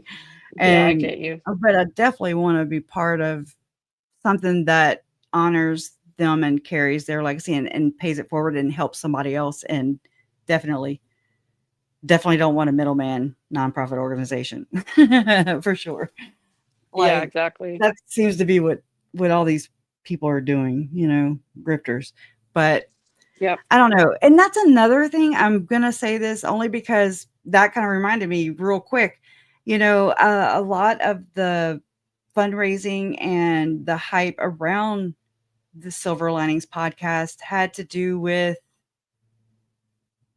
paying it forward in order to buy their own book. And I have not seen any of that talk lately at all for a long time. Well, I think the money was going to Rex's nonprofit, which I think is something that provides training for people in career transition or something like that. Hmm. So Hmm. I don't know. But then Interesting. on their podcast though the other day they were like, we should use some of this super chat money to give Adam a massage. I was like, what? I Right. thought I you haven't guys had were a raising money for massage in charity. years.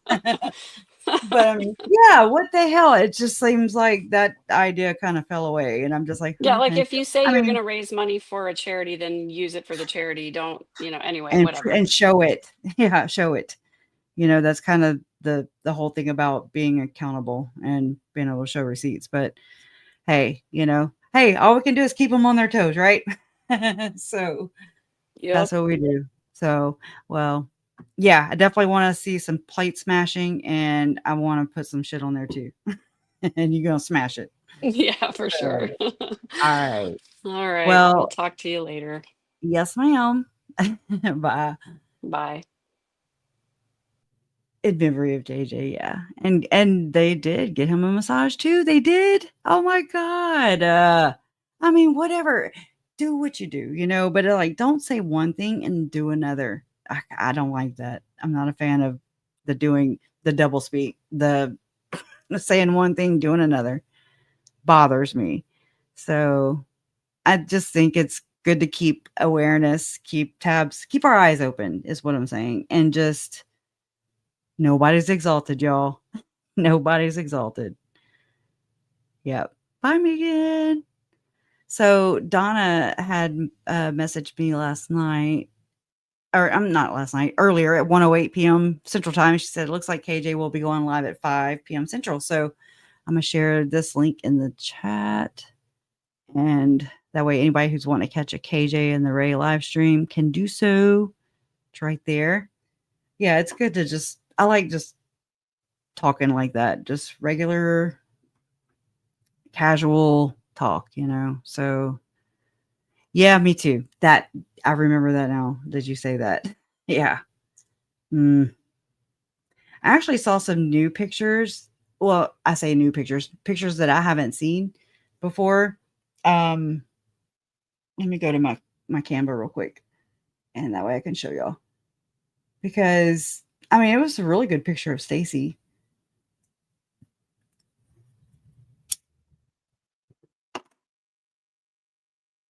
Let's see here. All right, and let me punch her name in, Stacy. Oh, I do want to show you all this though, real quick. So you see, this is Stacy's grave headstone, and it says, "Who shall separate us from the love of Christ?" And I was like, "Separate is spelt wrong."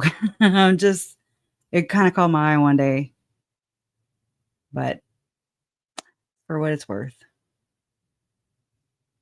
yeah. Forever in her heart, Stacy. It's still good to remember her. She was born into a effed up family system and religious system, and oh yeah, I'm still kind of reading chat. Just let me know if that person. I usually don't have trolls, y'all. Y'all know, and I also know. I'm sorry if she bothered anybody, or if they bothered anybody, or raised your blood pressure. Don't let people raise your blood pressure, especially online. It's not worth it. So they're usually talking out of their ass, or not doing it in even a respectful way. Like emailing, like actually asking the person directly instead of just talking shit. It's pretty trashy. So, anyways, all right, let me go back to what I was doing here. I think this is Megan right here. Actually, let me take this one off. I need to ask her. I forgot.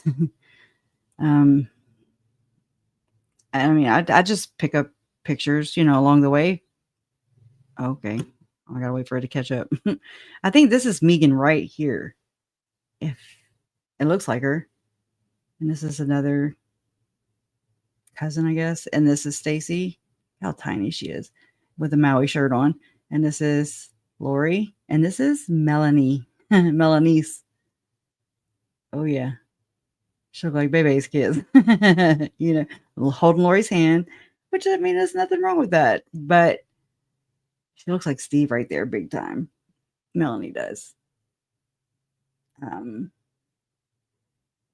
Yeah. All right. This is not what I wanted to show y'all though. Oh yeah, I'll show y'all this. There we go. There's Lori. Anyways, hey, look at them lips. We need some with the Botox falling more. Look at the braid right here. That's kind of interesting. Whatever. And this one, I told it to make Judge Bareski, but I don't look like Judge Bareski to me. I'm starting to dislike Canva a great deal because it's like I'll type something in and it's like, that's too sensitive of a topic. And I'm like, well, then I can't talk about shit here because everything I talk about is a sensitive, right? Oh, yeah. I'm glad we're here because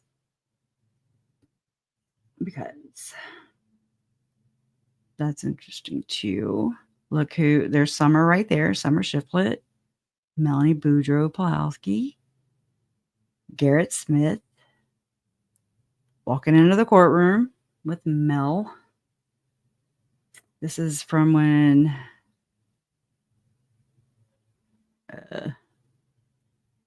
Sorry.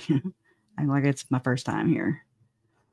Let's see. This is Dilemma and Emotion Code Practitioner, which is emotion code, body code. That's Dr. Bradley Nelson. That's this energy healing stuff.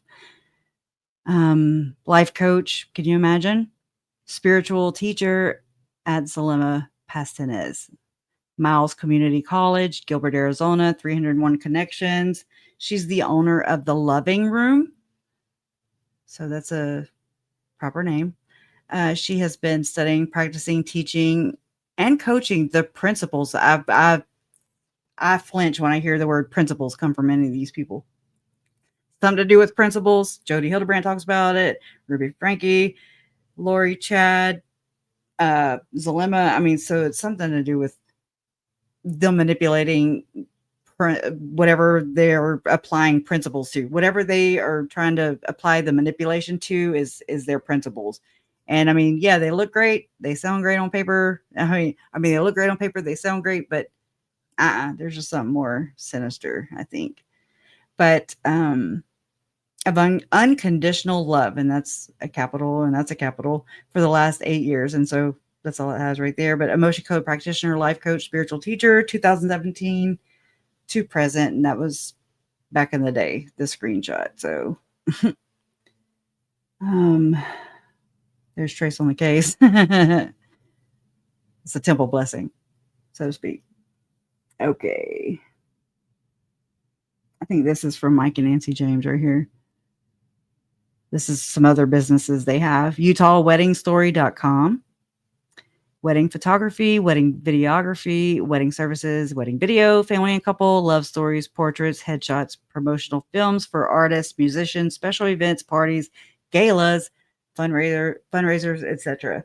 Harmony, and this is musical director instructor. Okay. Harmony Educational Services is the name of that business. August 2012 to May of 2014. Eagle Mountain, Utah, director of musical theater, financial literacy.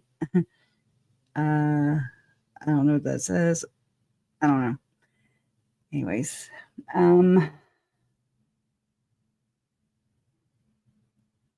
want to show you all the Melani Boudreaux Pawlowski filings.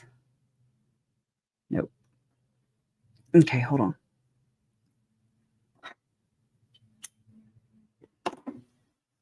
My cigarette keeps going out. Okay.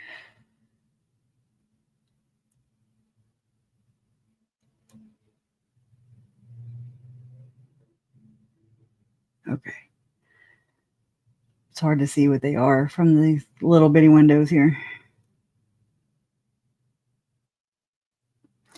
Okay. So in law enforcement investigations, the terminology isn't always a strict hierarchy, but generally the next step above person of interest, which is what Melani Boudreaux Pawlowski was listed as, indicating more significant involvement or suspicion, would be a suspect. So the next step up from a person of interest would be a suspect. So it says, here's a general progression of how that works. Witness, an individual who may have information relevant to the investigation, but is not believed to be involved in the crime. A person of interest is an individual police want to investigate further because they might have information or be involved in the crime. This doesn't necessarily mean they are believed to have committed a crime. And then it says suspect, an individual who investigators believe may have committed the crime. This usually involves more evidence or stronger indications of involvement compared to a person of interest. And then defendant, an individual who has been formally charged with a crime and is facing legal proceedings. So in the context of increasing involvement, suspect would generally be considered the next step above person of interest. Let me try and get these in order.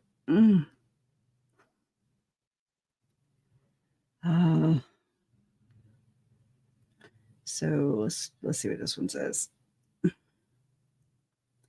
So based on the information available from the search results related to the Gilbert police investigation, significant points of Melani Boudreaux Pawlowski's involvement include Belief of involvement in attempted shooting. Her ex-husband, Brandon Boudreaux, believed that Melani provided the shooter with his new address in October of 2019 when he was shot at in Gilbert. Suspect identified. The Gilbert police investigation identified the shooter as Alex Cox, Melani's uncle and Lori Vallow's brother. Person of interest, investigative lead. Gilbert police considered Melani a person of interest and later an investigative lead in their investigation of the shooting. No charges despite the investigation. No charges filed. Despite the investigation, Melani Boudreaux Pawlowski was not charged in the attempted murder case by the Gilbert Police Department. The move to Rexburg. Following the shooting attempt on her ex-husband, Melani moved to Rexburg, Idaho in November 2019, where her aunt, Lori Vallow Daybell, and uncle, Alex Cox, were also residing. Police interview. Melani was interviewed by the Gilbert Police Department the day after the attempted shooting of Brandon Boudreaux. Yep. Okay, let's see what this one. Overall, the Gilbert Police Department's investigation into the attempted shooting of Brandon Boudreaux revealed suspicions surrounding Melani Pawlowski. These suspicions stem from her ex-husband, Brandon Boudreaux's belief that she was involved in the attempt on his life by providing... Did I say this already? Okay, no. Okay, kind of. But involved in the attempt on his life by providing the shooter, Alex Cox, with his new address. Her initial designation by the Gilbert Police as a person of interest and later an investigative lead in the case. This indicates that investigators found reasons to believe she might have had some level of involvement or knowledge related to the incident. Despite these suspicions, Melani Boudreaux was never charged in connection with the attempted murder by the Gilbert Police Department. The investigation ultimately identified her uncle, Alex Cox, as the shooter. That's not really telling me anything I don't know. All right, did all these. Yep, did all these. Okay, here we go. Is it? Oh, yeah, wow, this is right here. This is where... Oh, wait, that's not a good one. Here it is. This one's better. Kind of. Back that up a little bit. No, I have a better one than that. Because I found it after the fact. Whatever. Anyways, you can see right here, it says Healing of America Conference 2018. Conference, and it says conference. Isn't that interesting? The future is in your hands. Rexburg, Idaho, October 13th, 2000.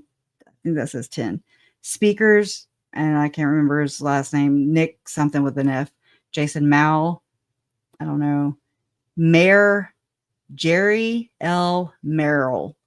He's the mayor of Rexburg. He gave me my jacket with the Rexburg city seal on the back of it with Tylee and JJ's picture on the left side. Okay. So the mayor of Rexburg spoke at the same conference and maybe conferences as Jason Mao. So I find that super, super duper worrisome. Just to point them out. And plus, the mayor is who misspoke or spoke prematurely before Tylee and JJ were, confirmed to be those remains on Chad Daybell's property. And he was like, oh, so sorry for the families. And the reporter called him. He was like, what? Are you saying that's Tylee and JJ? And he was like, oh. It was very interesting. Okay, hold on. Let me stop doing what I'm doing and go to my freaking prepared stuff. I do this. Let me go check in with y'all. Okay, let me light my cigarette again. I wonder if Ian sleeps with one eye open. You know what? I mean, he kind of put himself there. I no longer feel sorry for Ian anymore. I kind of did it, for a good long while. And then I'm like, you know what? Nah. And he's also, it's like, it seems like everyone, including the police maybe, just took his word for it. And they're like, well, there's nothing to see here. It's weird. And I'm just like, well, who is he? I don't really trust his decision making or his discernment. I mean, he obviously does not put good people around him or his kids. So I don't really trust his gut, his intuition, or his insight. I'm just like, it's kind of self-serving, if you wanted to know how I felt about Ian. He is a simp. Totally agree. He was smart enough to flip, but then the anchor baby flipped him back. I don't know if it was the anchor baby or whatever Melanie is working with, if you know what I'm saying. I don't know. It just seems interesting. Okay. Jury duty until 1:30 AZ time. So we're 2 hours. I'm 2 hours ahead Central. So it'd be 3:30 my time. Just like they took Alex and Lori's word about Charles' accidental shooting, or self-defense. Yeah, not a victim or truthful. And the simp Pawlowski. Oh yeah.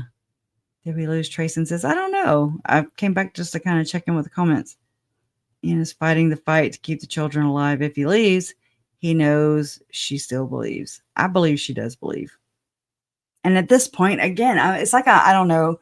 And I've become cynical, I guess. And so I'm just like, I don't feel sorry for either of them. I don't know. And I don't know. I guess because it's the more I read about Melanie and her involvement, the more it pisses me off, and the more it just makes me feel so bad for Tylee and JJ, who are the true victims in this. Because they weren't adults; they couldn't make moves. They just didn't. They were with trusted people, and everyone around them just let them down. And so I try to look at it like, Melanie was not even trying to protect the kids. She's not been truthful about anything surrounding the kids. It's just, I don't like it at all. I don't like it. So late 2018, preparing the people, it says, but it's preparing a people conference. Chad Daybell speaks for Lori Vallow. Already a reader of his books meets him. Flirtation and communication begin.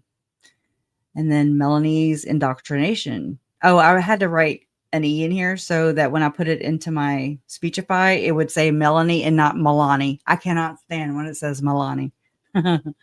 Drives me insane. So that's why it's changed on here. I did it. Melani Boudreaux began showing erratic religious signs, becoming more zealous and focused on the world ending, making Brandon uncomfortable. She starts attending meetings not sponsored by the LDS Church with Lori and Melanie Gibb. I saw the Wikipedia. Hold on, let me pull it up. Wikipedia. Lori Vallow Daybell. Ooh. And they put the going narrative of Adam, like the Cox family, like Adam and Rex. They say that Lori started paying attention to podcasts by people who were excommunicated from the church, and that is not true whatsoever. Okay, whatsoever. Julie Rowe in 2019, but that's not exactly all they list. They were involved with preparing a people, not preparing the people. I wish people would get it right, because it's just a simple fact, but it's a very important fact, and it gives these people a pass. So it's like, okay, the Vallow Daybell doomsday murders consist of a series of killings, including child murder, filicide, and spousal murder, committed by an American couple, Lori Vallow Daybell and Chad Daybell. Chad and Lori led a Mormon religious sect, described in the media as a doomsday cult. The case was set in motion when Lori's daughter, Tylee Ryan, 16, and adopted son, Joshua Jackson, JJ Vallow, 7, disappeared on September 9th and 23rd. which is actually September 22nd, and the 8th. Those are the last confirmed sightings, respectively. Their remains were found in Rexburg, Idaho on June 9, 2020. They had been buried on property owned by Chad, who was Lori's lover at the time of their deaths and had become her husband by the time their bodies were found. The case also involved the murders of Lori's previous husband, Charles Vallow, and Chad's wife, Tammy Daybell, as well as the attempted murder of Lori's nephew-in-law, Brandon Boudreaux. Lori's brother, Alex Cox, who is believed by authorities to have participated in the crimes, died before he could be brought to trial. Okay, hold on. I just remembered something.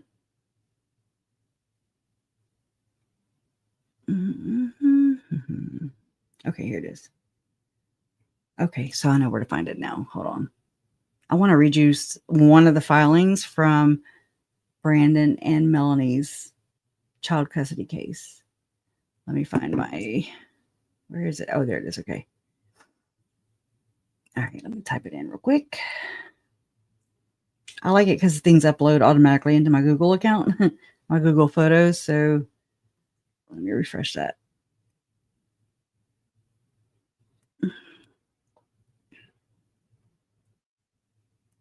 Here you go.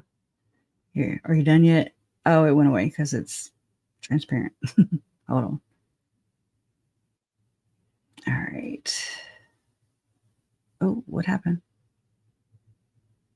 Come back.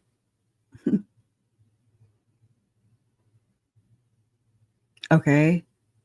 What the hell? I have enough problems. I don't need this thing to fleek out on me right now. Okay, it should be right here. Yeah.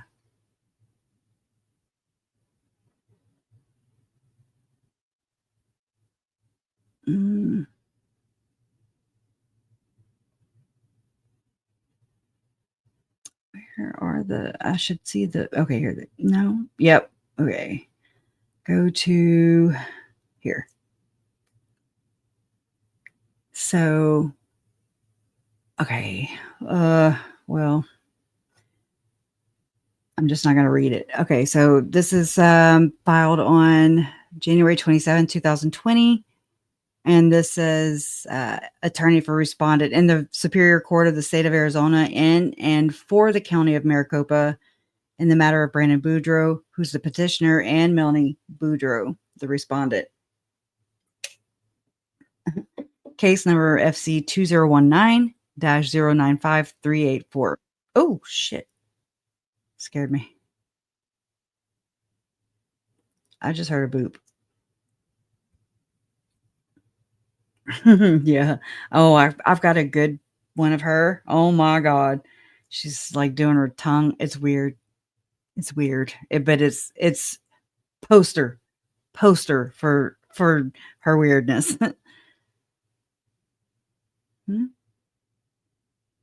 Okay. I just came back to the comments, so I'm just trying to figure it out.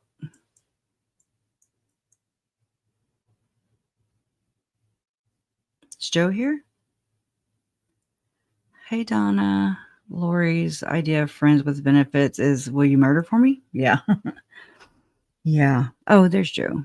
Howdy, folks. Lunch break in Maricopa Superior Court. I was like, South Carolina. And then Jermaine says, wonder if Melani's can be sued for wrongful death in a civil suit. Good question. Really. He was friends with Nancy and Mike. Even wouldn't help them move. Are you done? 153745. I do have them both separately. But yeah, for sure. For sure. Yeah, her color streamer entanglement was hilarious as she attempts brainwashing. Straight up. Straight up. Hey, Janelle. Okay, I'm just trying to catch up. Why is she saying Donna? What? Donna, can you catch me up on whatever? I don't know what's going on. I feel like I'm missing out.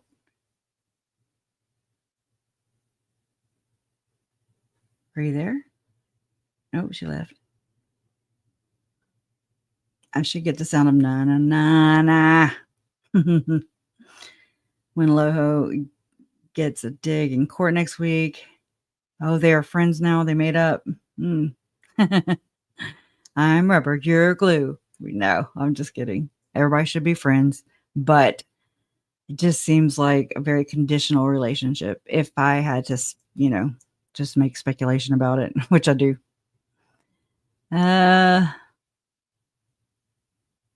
Okay, so do I read this or no? Or all right. I'm gonna take a chance and read, and I'll just have to come back and check because I'm paranoid now. I feel like I'm missing something. So you're gonna want to hear this. Trust me. Your jaws are gonna fall to the floor, and you're gonna have to pick them up.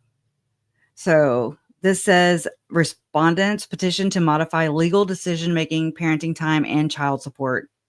Okay. Respondent Melani Boudreaux, hereinafter mother, by and through undersigned counsel, hereby submits her petition to modify legal decision-making, parenting time, and child support based on the following. Here we go. On August 31st, 2019, the parties signed a consent decree in front of mediator Tina Baker. Isn't she subpoenaed? Joe, I need you to find out. I think so. Attorney at law. The court signed the consent decree October 18, 2019, and the clerk filed it on or about October 22nd, 2019. I'm not going to share that because that's the birthdays. I can't block this out. So, Boudreaux, I'm sorry. Okay, that's the rest. Okay. Going down to right here, number 3, it says, father has withheld the children from mother since October 9th, 2019. On October 18th, 2019, petitioner Brandon Boudreaux, hereinafter father, filed his emergency motion for temporary orders regarding legal decision-making and parenting time. Father's motion preceded the court signing the consent decree on October 22nd, 2019. So look, that's like right where Tammy was murdered. And then October 9th was right when Tammy got shot at. On October 22nd, 2019, the court denied father's emergency motion, see Exhibit 1. Now, that's the one I was talking about the other night when I was on Web Sleuths, and then Hidden True Crime was there, Wordwise, Megan there for a little bit, and Insightful One. And I remember, I just couldn't remember what exact order it was, but yeah, I remember being surprised when I saw that the court denied father's emergency motion. So, number 5, mother remarried on November 30th, 2019. That following Monday, December 2nd, 2019, father filed his petition to modify legal decision-making, parenting time, and child support. Father claimed that mother could not be served. Listen to this, wench. Okay. What father failed to advise the court was that he had mother's telephone number, but never called her to let her know he filed court papers. Father and mother's email address. Father had mother's email address. He could have alerted her that he filed papers and that she should look on the court docket. So Brandon should have contacted Melani because, through her phone number, but he never called. So it's his fault. And it's his fault that he didn't let her know that he filed papers. So Brandon had mother's email address. He could have alerted her that he filed papers and that she should look at the court docket. So Brandon knew that Melani remarried and moved from the residence where he tried to serve her, knowing she did not live there. She actually still had rent paid up till the July of 2020, if my memory serves me. His filing for the modification happened immediately after mother remarried on November 30th, 2019. Listen how she frames this. On December 17, 2019, the court suspended Melani's parenting time based on Brandon's false allegations and his misrepresentation to the court regarding serving Melani. In father's petition dated October 18, 2019, Brandon has made allegations against Melani, claiming that she tried to have him, quote unquote, murdered. He even provided a photo of his car with bullet holes in it. Interestingly, he never provided a police report or any other evidence to substantiate his claim. Yeah, I'll show you a police report. Melani was never charged with the alleged attempted murder. Oh, we're going to hear all about it. Number 8, Brandon also failed to mention in his petition that he has made many questionable business dealings. I'm sorry. Oh God, you keep scaring me with that.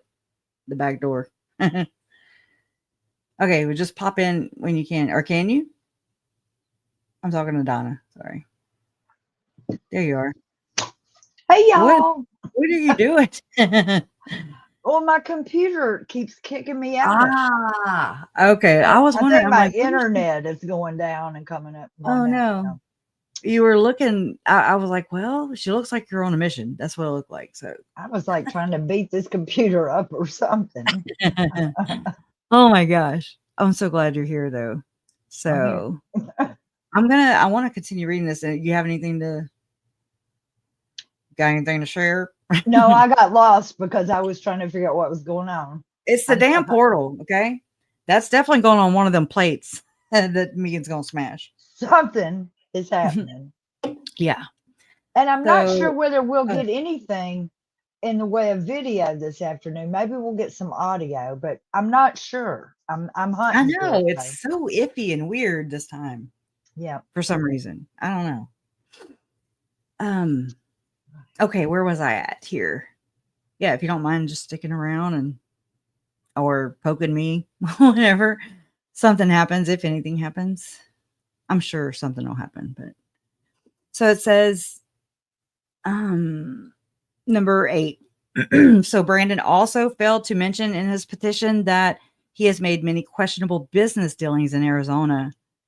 There are many people who believe Brandon stole from them or financially harmed them. He never mentioned that these business associates could be trying to, quote unquote, murder him. Number 9. Melani had no reason to instigate an incident of this nature against Brandon. She has remarried and moved on with her life. Brandon never provided any evidence to the court to substantiate any of his claims against Melani. Oh, I'm going the wrong way. 10. Melani fears for the safety of her children while in Brandon's care because of his questionable business dealings and the attempt on his life. Because of his actions, Brandon has now put the children in danger while in his care. Since the divorce, Brandon has demonstrated his anger and animosity towards Melani. He undoubtedly is upset at Melani's remarriage. In retaliation, he has made every attempt to eliminate Melani from the children's lives, including not being truthful with this court. Brandon is also angered because with his attempted murder, Melani did not reach out to him and express her concern for him. The parties are divorced, and with these continued false allegations by Brandon against Melani, he should not expect her to reach out to him. Melani's concern is with the safety and well-being of her children. Oh, yeah. Number 13, Brandon claims that Melani did not express any concern for the children. However, this is simply not the case. Melani has attempted to reach out to the children several times, and Brandon would not allow her any contact with the children. Brandon finally allowed Melani to have a telephone call with the children on Christmas Day, but cut the call short. He obviously has not and will continue. He obviously has not and will continue to not act in the best interest of the children. I hate when they talk like Aleister Crowley, ball backwards and shit. Okay. It's very aggravating. The children, it's like you are not enough. That's what that just reminded me of. The children have always had a good relationship with Melani, and this should continue without Brandon's interference. In Brandon's December 2nd, 2019 petition, he claims Melani suffers from untreated or undiagnosed mental health issues. Again, he provides no evidence or documents to substantiate his claim. Oh my God. If Brandon had concerns about Melani's mental stability, why would he have agreed to the parenting time and joint legal decision-making plan in August of 2019? That was before the shooting. It was only after Melani's November 30th, 2019 marriage that Melani's supposed mental health problems surfaced in Brandon's mind. You see how she's framing this? Like he's just jelly. Brandon, not Melani, is endangering the children's lives because of his questionable business dealings and the number of people who are after him. The children continue to be at risk while in father's or Brandon's care. Melani further contends that Brandon has not acted in the best interest of the children. He has not, and most likely will not in the future, support the children having any type of relationship with Melani or any type of contact with her. I've just heard this worded, like the same thing worded different ways, like 3 times already. Right? I'm just like, anything else? Melani's position is that her parenting time and legal decision making should be reinstated because Brandon has not proven to this court that Melani's parenting time should continue to be suspended or supervised. Melani loves her children and desperately wants to reestablish her relationship with them, and without the continued interference by father. Again, stated the same thing. Brandon presented false facts to the court about getting Melani's supposed actions and his inability to what? I'm just going to read it as it is. Father presented false facts to the court about getting mother's supposed actions and his inability to alert her of his filings. Oh my God. He knew she was she remarried and moved. He conveniently filed his papers the Monday after mother's marriage. Okay, yeah, he just knows. And it's not his goddamn job. Okay? Grow the hell up, for F's sake. Furthermore, father has provided no documentation or evidence as to why mother's parenting should be suspended or that she possess, I don't even like that word, a risk to the children. In fact, it is father and his business dealings that present the greatest risk and harm to the children. Don't let Garrett Smith write your damn shit. That right here, I can tell it's so gross. Okay, based on the foregoing, mother is requesting that the court enter the following orders. 1, order that mother be given sole legal decision making because of father putting the children in harm's way due to his, how many times? Due to his questionable business actions and the attempt made on his life. That really is shitty when you know for a fact that her side of the family is the reason for this, and then using that, exploiting that as leverage. It's fucking disgusting. I'm sorry. I tried saying effing, but it wouldn't come out. Order that father is to return the children to mother's custody. Order that father have supervised parenting time and that father be responsible for the cost, of course, of the supervised parenting time. Order that father is to attend high conflict parenting classes and at his cost. Order that father is to attend anger management classes and at his cost. Order that father is to undergo a psychological evaluation and at his cost. Order child support based on the parties' respective incomes and the Arizona child support guidelines. Order holding father in contempt for not being truthful with the court regarding service on mother. Oh my God. Award mother her reasonable attorney's fees and costs should father continue with his unreasonable position, and grant such further and other relief as this court deems just and proper. And so January 27th, 2020, yada, yada, yada. Okay. And here's the exhibit. And it says order denying motion for temporary order without notice. And this is just petitioner Brandon. The respondent is Melani, October 22nd, 2019.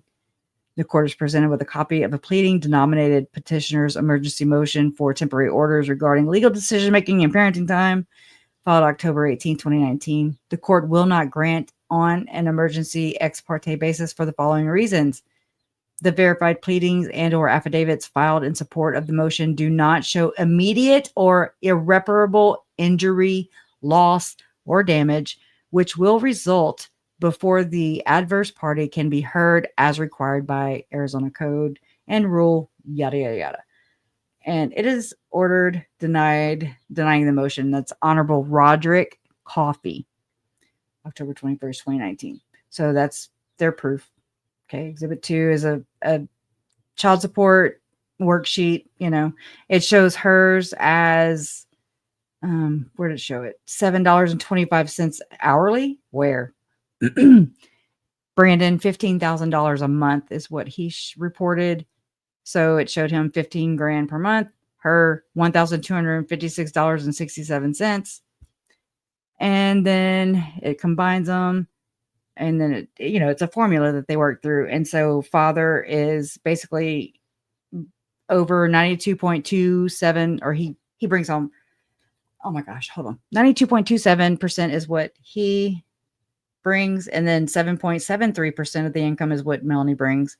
His would be each parent's proportionate share of total support obligation. His would be $2,768.10. Hers would be $231.90. And yeah, self-support. Okay, so yeah, just blah blah blah. Oh, good, it did block those out right there. I did that. So there's Braxton, Brighton, Blake, Breeze. The court finds that Brandon Boudreaux hereafter called father and Melani Boudreaux, called mother, owe a duty of to support the following children. And so child support guidelines, child support, father is obligated to pay child support to mother pursuant to Arizona child support guidelines in the amount of $2,521.10 per month. This amount is an appropriate amount to award for child support in this case, accepting that the court finds it more appropriate and just to make de minimis adjustment to whatever. All right. Support arrears not addressed. Past support, the evidence does not support a judgment for past support. It is ordered that child support, father shall pay child support to mother in the sum of $0 per month right here, payable on the first day of each. I don't know why it says February 1st, 2020, and it says 0. So I don't know. Arrearment judge, past support judgment, total monthly payments. Father shall make total monthly payments. Same thing there. And then the uninsured cost. Okay, so the cost of medical, dental, and vision expenses not paid by insurance shall be shared as follows. Father pays 92% of it, and mother pays 8%. Travel costs, the cost of travel related to parenting time over 100 miles away. You know this factors in. 92% by Brandon and 8% by Melani. My nose is driving me crazy right now. Okay, and then parent entitled to deduction for each calendar year would be Brandon. Father. So he claims them on taxes and stuff. Okay, so that's just stuff. Oath and affirmation. I, Melani Pawlowski, formerly known as Melani Boudreaux, being duly sworn and under oath, state that I have read the petition to modify legal decision-making, parenting time, and child support before the submission, and that all the statements contained herein are true and complete to the best of my knowledge, information, and belief. And that's her signature. And County of Madison, State of Idaho, January 22nd, 2020. And yeah. Okay. Let me skip that. Okay, yeah. I double have these. So isn't that interesting though? I mean, she sounds like a freaking narcissist. Okay. I'm just saying, if I had to speculate, she sounds like her Aunt Lori. And it's not Brandon's job to alert her that he filed a motion. Okay. Not. No, I was not ever close to Lori. I mean, we lived too far apart, and I didn't fly. I did fly eventually because I was trying to get over my fear of flying. But, I mean, yeah, no, I mean, I didn't see her regularly enough. I deleted the picture I had with her. I mean, that I have like on hand, but I deleted it earlier. Yeah. I'm looking for it. I did. I deleted it early. Oh no, I didn't. Damn. I got half a selfie with her whatever print, animal print, blue off the shoulder, for those undergarments. Yeah. That was by chance. Me and my mom went to Vegas, and we went to Planet Hollywood, and we ran into Uncle Charles and Lori. That was a coincidence, swear to God. But all the other ones, me living on Cox Road, another coincidence. But I laugh, but I mean, she did adopt. Well, she and my uncle adopted my only nephew, JJ. I wasn't very keen about it, but it was nothing really against them. It was more like, I think we should help my brother more, maintain custody. But, that's my family system. But I was, I realized like you can be selfish, you can be selfless, was I thinking more about my needs or my brother's needs and not really the baby's needs? So I don't know. I don't know.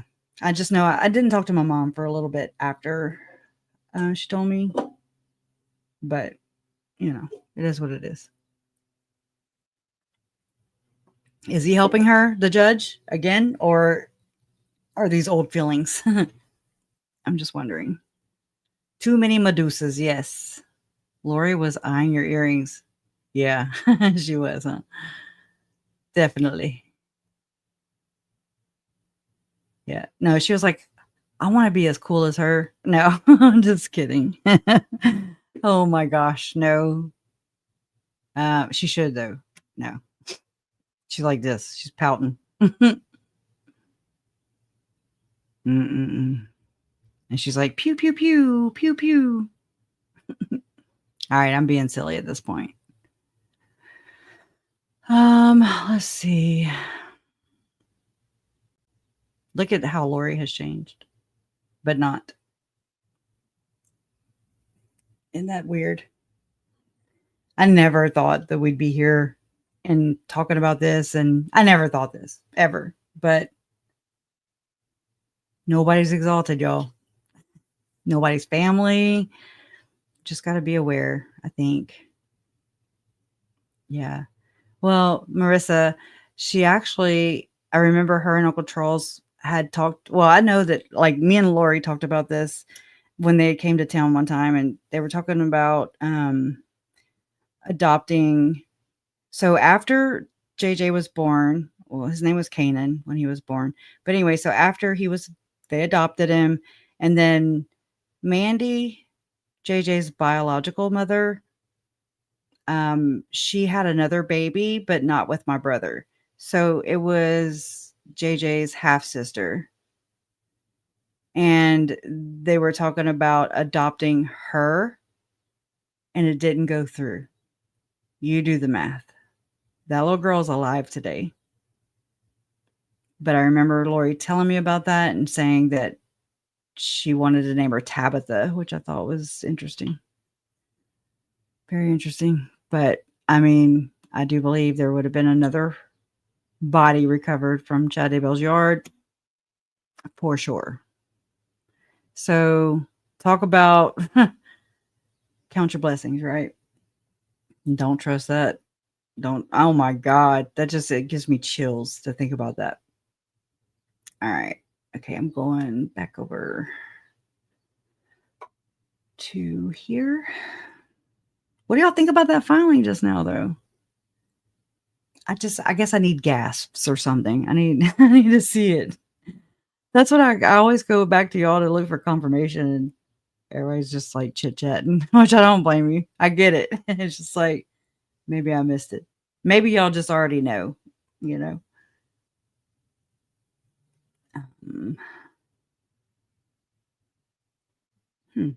What?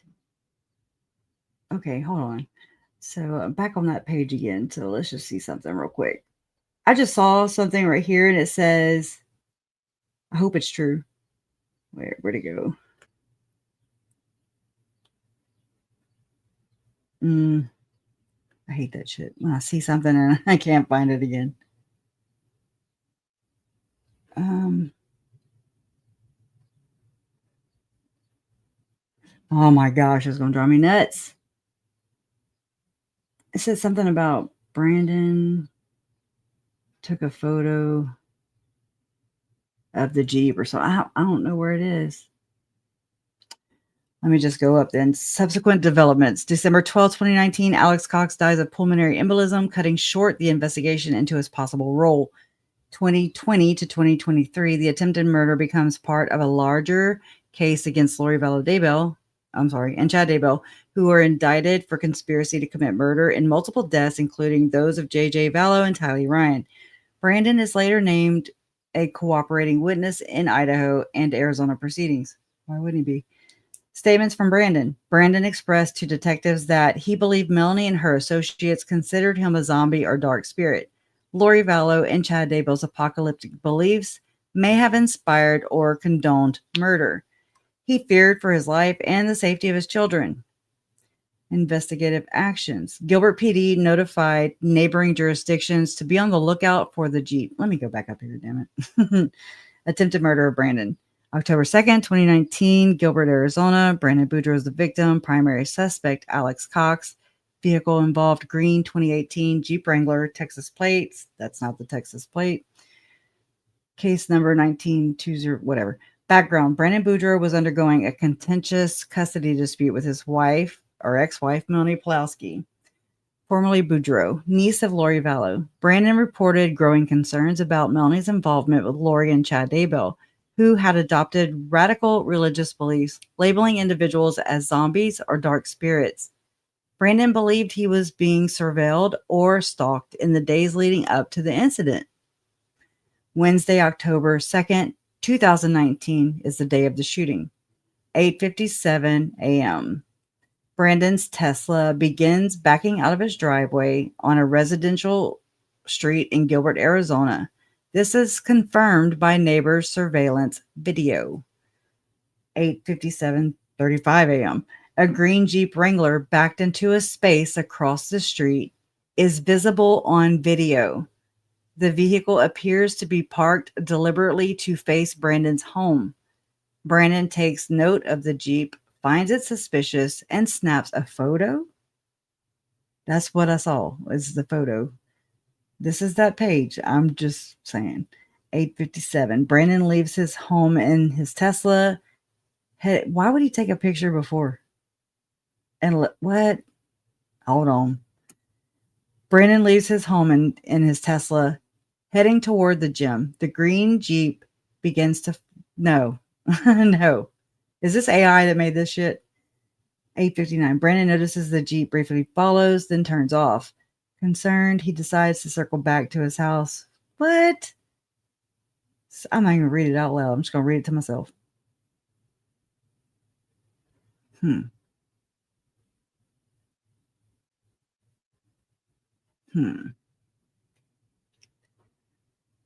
No.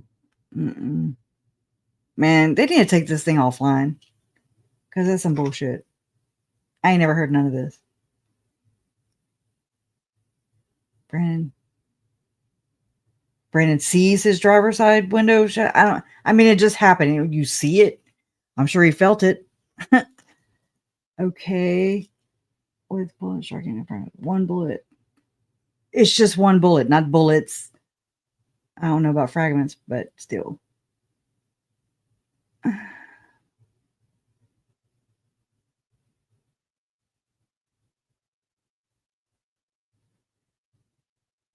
just reading. Anyways, they are wild, obviously. Oh, yeah. But they do provide a lot of this stuff. And so that's what I'm here for, which is what I was coming for. And this is different files and stuff. Like it'll have,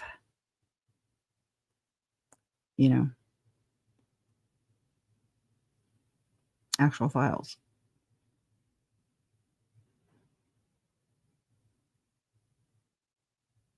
Here's the whole police report.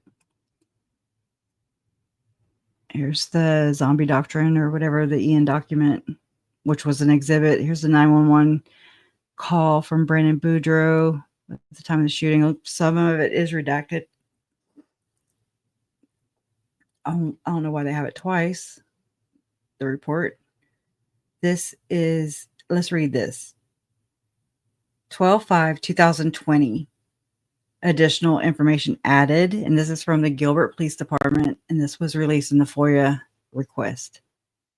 Supplemental report. Narrative topic. Gilbert Police investigation continued 10/3/2019 to 10/31/2019. Narrative. The following supplement is a summary of the investigation completed by the Gilbert Police Department from 10/3/2019. The date after the attempted homicide of Brandon Boudreaux through 10/31/2019, the date when the suspect's Jeep Wrangler appeared in Idaho. Okay. Multiple detectives assisted with interviews, evidence collection, and other tasks throughout the duration of this investigation. Some of that involvement will be referred to and can be reviewed in full within previous statements or supplements. This supplement will begin. Whoa, hello. Let me back up. Just a little. All right, hold on just one second. I gotta go grab me something to drink. Okay, I'm out. So I'll be back. Oh, thank you, Donna.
Donna, you're muted. I can't hear you. Nobody can. They're like, muted. Sorry, my little boy spilled a drink, and so I had to mop it up, and Well, I had nothing good to say. There you are. That whole time you were muted? Oh no. Yeah. So I'm just this is what I said is be careful what you put in the chat because it's real easy to misunderstand. If you leave a word out, it may mean exactly the opposite of what you mean. And somebody may think you broke news and tell other people in other chats before you can correct it. So, and two, if you get triggered by something that somebody said in the chat, try to give it a minute because maybe you misunderstood. Maybe they didn't mean it that way. And so everybody's being good. Text I don't know be why I'm taken giving out of them a lecture. context. Yeah. I don't know why I even gave him a lecture. Madly in Love with Jesus. I love your emails. Oh my God. They have provided me with so much validation, clarity. I'm just like, and some of it, I'm like, yeah, that's what I was thinking too. Oh my God. I'm glad you're here. I just wanted to, I saw your name and I'm like, oh yeah, I got to say something because I've suck at replying. I'm not very fast. So, I just think it's really cool. Like she helped me out with, connecting things like biblical in the biblical sense, like what it means, in the context of all this stuff. And I don't know, it really helped me and it's very compelling story, by the way. I mean, I just think I just wanted to ask you, and not to put you on the spot. I don't want you to feel obligated or anything like that or pressured. But anytime, I would be honored if you would ever want to come on and just talk about this stuff. Like, I think it's really cool to just talk about things. And I mean, maybe not so personal, but, just kind of talk about things. And I mean, that's how I learn the most. And it's to listen to other people talk. It really is. I mean, that's what we do, right? Go into different YouTube channels or different programs and just listening to other people tell their stories. It's really fascinating. And you can kind of see yourself in some of these stories or resemblance of like what Lori and Chad are doing and have done. Oh yeah, I was reading just me's comment. You can, and as a last resort, you can block. So have I had an unruly chat besides that one person, or I mean, I didn't know. I didn't ask either if there was a reason you were telling people not to take things out of context. No. I just realized that. No, I've just I have done that before. Put something in the chat. Maybe I'm later in the chat, listening later, and really didn't mean anything by it, but it's just real fast. Things can go. Yeah. Who's ready, Moonlight View? Who's ready? With your pretty hair. Oh, is she ready? I'm ready. Who's ready? Is it Lori? Is it Madly in Love with Jesus? Who's ready? Don't leave me hanging. Well, oh yeah. Madly in Love with Jesus said to go ahead and put her on the spot when you want her to. So yeah, I mean, anytime. I'm ready anytime. I definitely. I mean, if you don't, I wasn't even thinking about today, but I mean, if you do, yeah, but it'll just kind of be interrupted with Lori as usual. But it's up to you. I'm game. I'm talking anyway. So, but the discussion about, I don't know, because we're discussing so many different things now. Okay, yeah. Madly in Love with Jesus says, here's a hint for those familiar at all. Nephi, Nephilim, right? Yep. I remember landing on that and I was like, I wonder. It's just, I mean, Nephi, Nephilim, like you just said, it's like, yeah. And again, I'm not very educated in biblical background or teachings. You know, my grandfather even wrote a doomsday book. I say doomsday book, but he wrote about Revelation. So that means doomsday, right? And I learned about that. That'd be Charles's dad. My mom's dad, you know, wrote that. It's a free book. You can find it online. But I learned about that while we were evacuated for Hurricane Laura. And I'm like, oh my God, Mom. I'm like, Papa wrote a book. And she was like, yeah, I didn't tell you. I'm like, what? I need to know this kind of stuff. Here, all this is about Chad Daybell, Lori, and doomsday prophecies. And then boom, my Papa. I'm like, what the hell? You know, and it's, I'd say nothing out of the ordinary. I read it, but it's just like reading Revelation. But yeah, it's like potato. I mean, I can if you want to. I don't see where is she wanting to? Fancy Nancy? Are you wanting to or willing to, madly in love?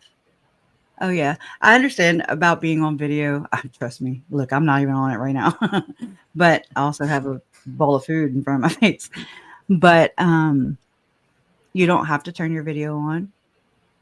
And you can if you want to. You don't have to. It's very easy. It really is. Once you do it, you're like, oh yeah, this is very easy. And you can just do audio. Yep. You don't have to have a picture uploaded, you know, like mine showing my picture, but you don't have to. You can, however you want to do it. Nephilim sounds like a protein supplement. Okay, now I get it. Somebody said, sounds like phlegm. And no more remote viewing says, love to hear scripture. Clap for Madeline. Yes. I mean, I just was really compelled by I read your last or I don't know. I haven't looked in a couple days. So I don't know if there's more than 2, but I read the second one first and then I found the first one and I couldn't put it down. It was really good. Just thank you for sharing too. You know, you didn't have to do that, but you did. And thank you. I appreciate you being vulnerable and even reaching out and sharing that with me. It's just very insightful. It helps me put it in the broader context because I'm not educated in that department. So, but I can. I mean, I will put a link in the chat if you're serious. It's not turning on yet. Okay, I just put it in the chat. I'm gonna tag you.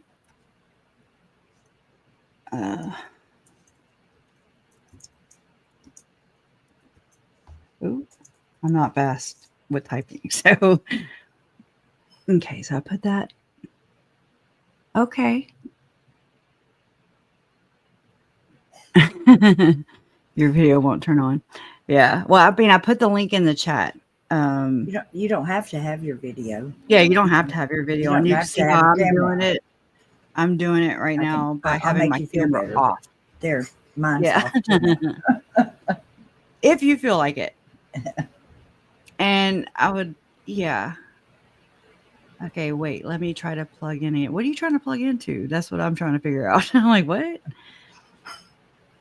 The only thing you have to do is click this link right here that I tagged you, Madly in Love with Jesus. And I put the link and you will hit that link. And it depends on if you're on a phone, like if you're on a iPhone, an Android, or if you're on like a desktop or laptop. It's on. I know, but you're not here. So I don't know where you're at. That's what I'm saying. Did you click this link? Oh, there you are. Okay. Okay. Are you ready? Or do you want to turn your video off? Or do you want to turn it? You want to leave it on? I just want you to familiarize yourself. I can't hear you though. I can't hear you unless I pull you up on the stage. So I don't want to pull you up till you're ready. Just if you can give me thumbs up if you are ready. And if not, I'll wait. I can see her backstage.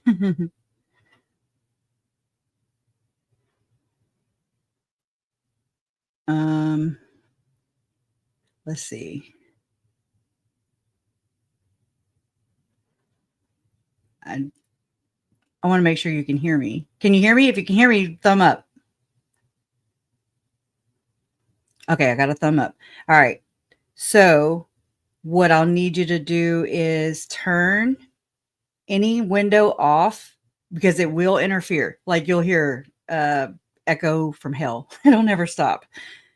Like whatever you're watching me on, right now, whatever you've been viewing and participating in chat with. I don't know if you have that open. I just am kind of trying to prepare you a little bit. I'll even do this too. Hold on. Let me do a little added protection, so to speak. I'll put this up right here. I'm going to drop this and I'm going to add you to the stage. Okay. Okay. I just saw her say, okay, but we're going to be behind this thing that I have on the screen right now. This thumbnail, I guess you could say. So I'm going to pull you in. Okay. All right. You're on the stage so we can all hear you. Hi. Okay. Well, don't wave yet. Okay. No. Is it okay if I drop this? And I just put my name is Michelle because that's my name. Okay. Let me drop this banner because you are not shy. All right. There we go. No, I'm not shy. I used to be, but I'm not anymore. That's all gone now. I'm trying to figure this out. I'm trying to figure it out. I'm just pushing things is what I'm really doing. So see, I'm still learning. I don't usually have more than 2 people. Well, it's embarrassing. I'll tell you why my video wouldn't turn on. I was plugging in my hard drive. I was like, what is she plugging in? I always get mixed up with my. I don't plug in my video very often because right. I don't know, all these surveillance stuff all the time, Yeah. surveilling me when I know the camera's on. Or when you mention something and then it starts showing up in all your algorithm. Yes, it's like, here, watch this. I'm like, here for real. Yeah. So how are you? I'm sorry. I should have not turned my camera on. So I'm gonna turn it back off. I'm doing good. No, put your camera back on. I will whenever I can look in the mirror real quick first. But I'm glad to have you on. I really was grateful for the email. Yeah, this is Donna. This is or Sis. You should have been a detective. This, aka Donna Donald. But it was just thank you. I felt so much better after I read your correspondence. The fact that you reached out to me, the fact that you were able to explain things, and it's like it just really validated feelings I was having already. I was just like suspicions. And, for God to use me in some way, and I'm pretty much what do you call it? Stuck in the house. I can't go out much or anything because of Amen. Right. Somebody who can't go out, and that means I can't go out. I don't have a vehicle anyway, so. But anyway, it's hard to reach out to the world, so it's good to be able to do something online. It's hard, but it's right there at your fingertips, and it's that little step, where it's like, well, should I? But I appreciate you, just putting yourself out there. It is hard to do. But it's also easy. If you don't mind, I'll just tell you a little bit about myself. Okay. I love you. I first became a Christian, sort of, when I was 11. And the reason I say sort of is I was staying with my grandparents who went to a Southern Baptist church. And that day they asked, do you want to accept Jesus in your heart? I did. And then they said to come to the front. But I was 11 and I knew I couldn't do something like that without getting permission first. And so when I went home, I asked my grandma, I said, I want to get baptized. And she said, well, we got to get your dad's permission first, who's in California, an agnostic. And I don't know what he told them in the background, but I'm pretty sure he told them, don't you religion her to death. Right. He did not allow. How that's generational too, huh?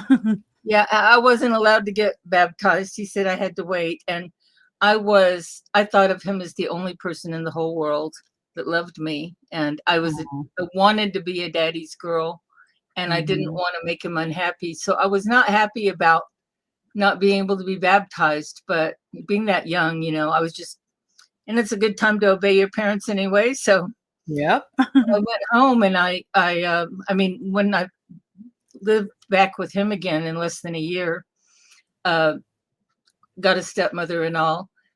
Mhm. I didn't pursue Jesus because I knew that would make him unhappy. But I had a lot of questions.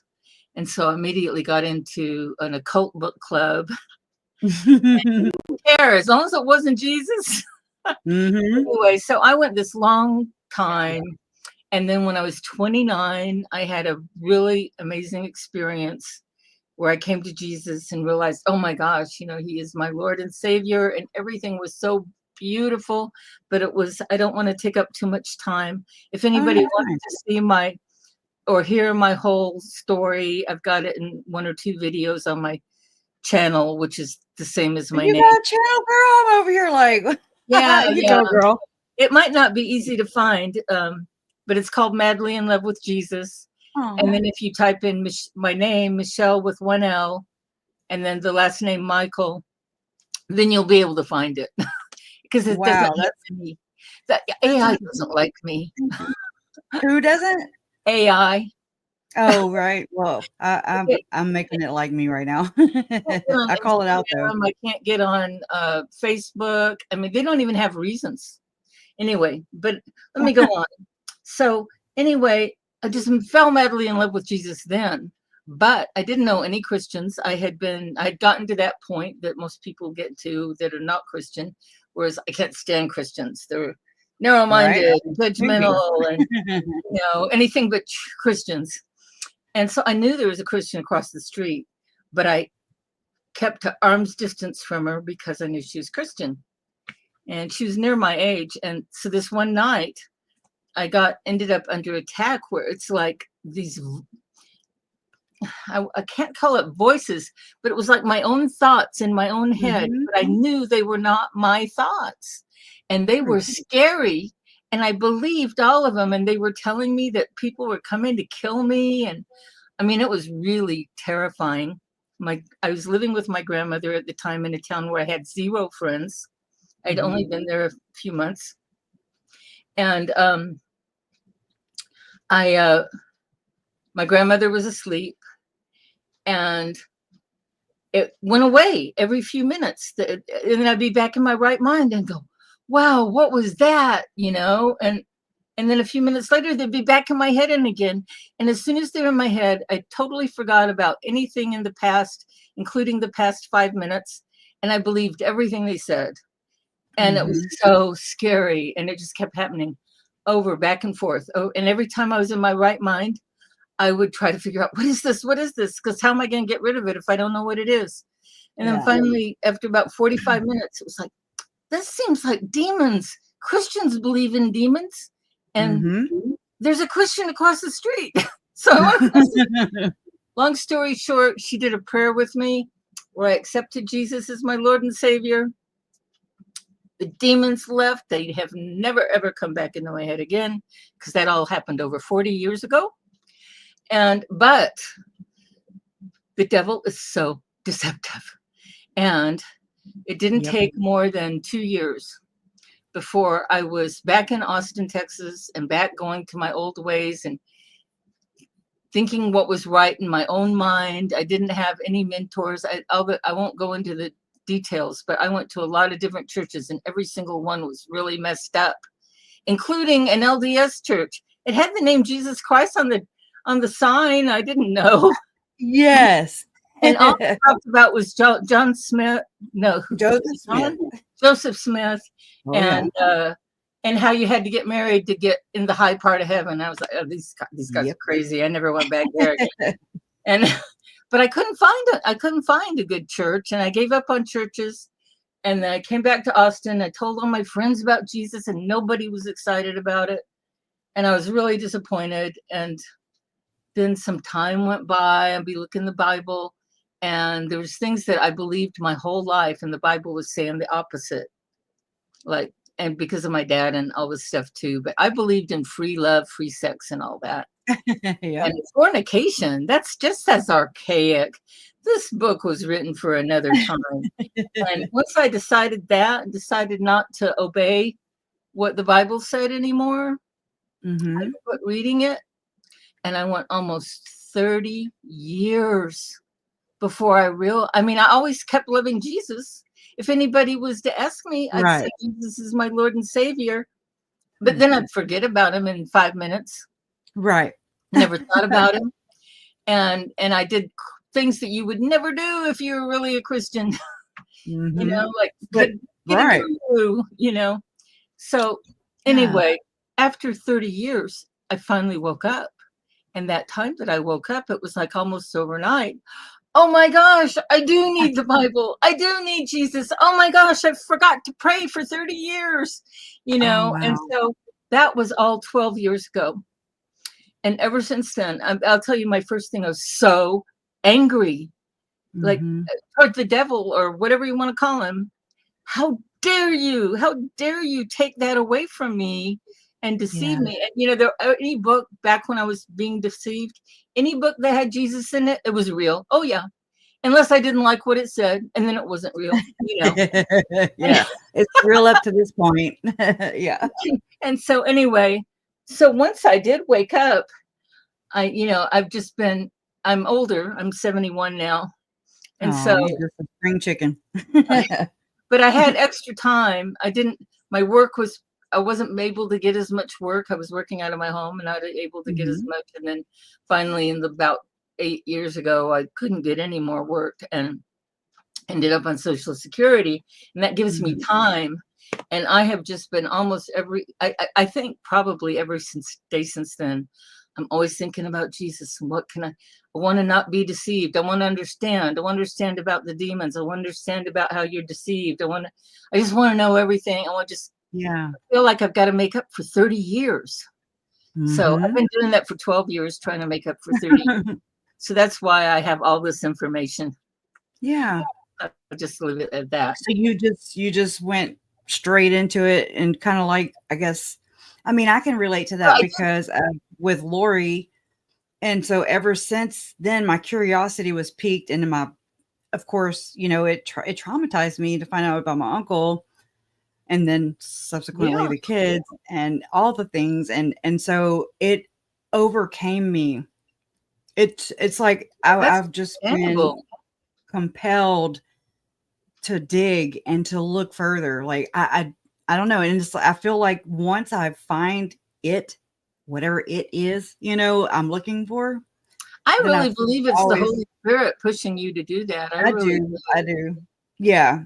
I mean, I agree with that because I mean, not that I've even thought about it long enough to question that, you know, I just feel compelled and I just already have this understanding that like once I find whatever it is that I'm looking for, then my gut will just tell me, you know, it'll just let off and it'll be like, okay.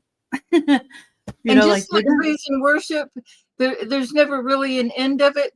And learning, there will never be an end of it. But hopefully, I'd rather be dead if so. I want to be able to, if there's ever somebody in some way, something that I know can help them, especially regarding Jesus, but in other ways too, if they need food or whatever I can do. Yeah. And it's so it's a wonderful thing, and we're so fortunate because I believe it's only the people that have truly dedicated their lives to Jesus that always have hope. You can't be any other way. It doesn't matter what's going on. You have hope. That's so true. And I remember even having, you know, dreams that I did not want to share with my parents about Tylee. And well, I mean, it was my Uncle Charles that came to me in my dream. And, you know, he showed me him and JJ hand in hand, but their backs were their backs were facing me.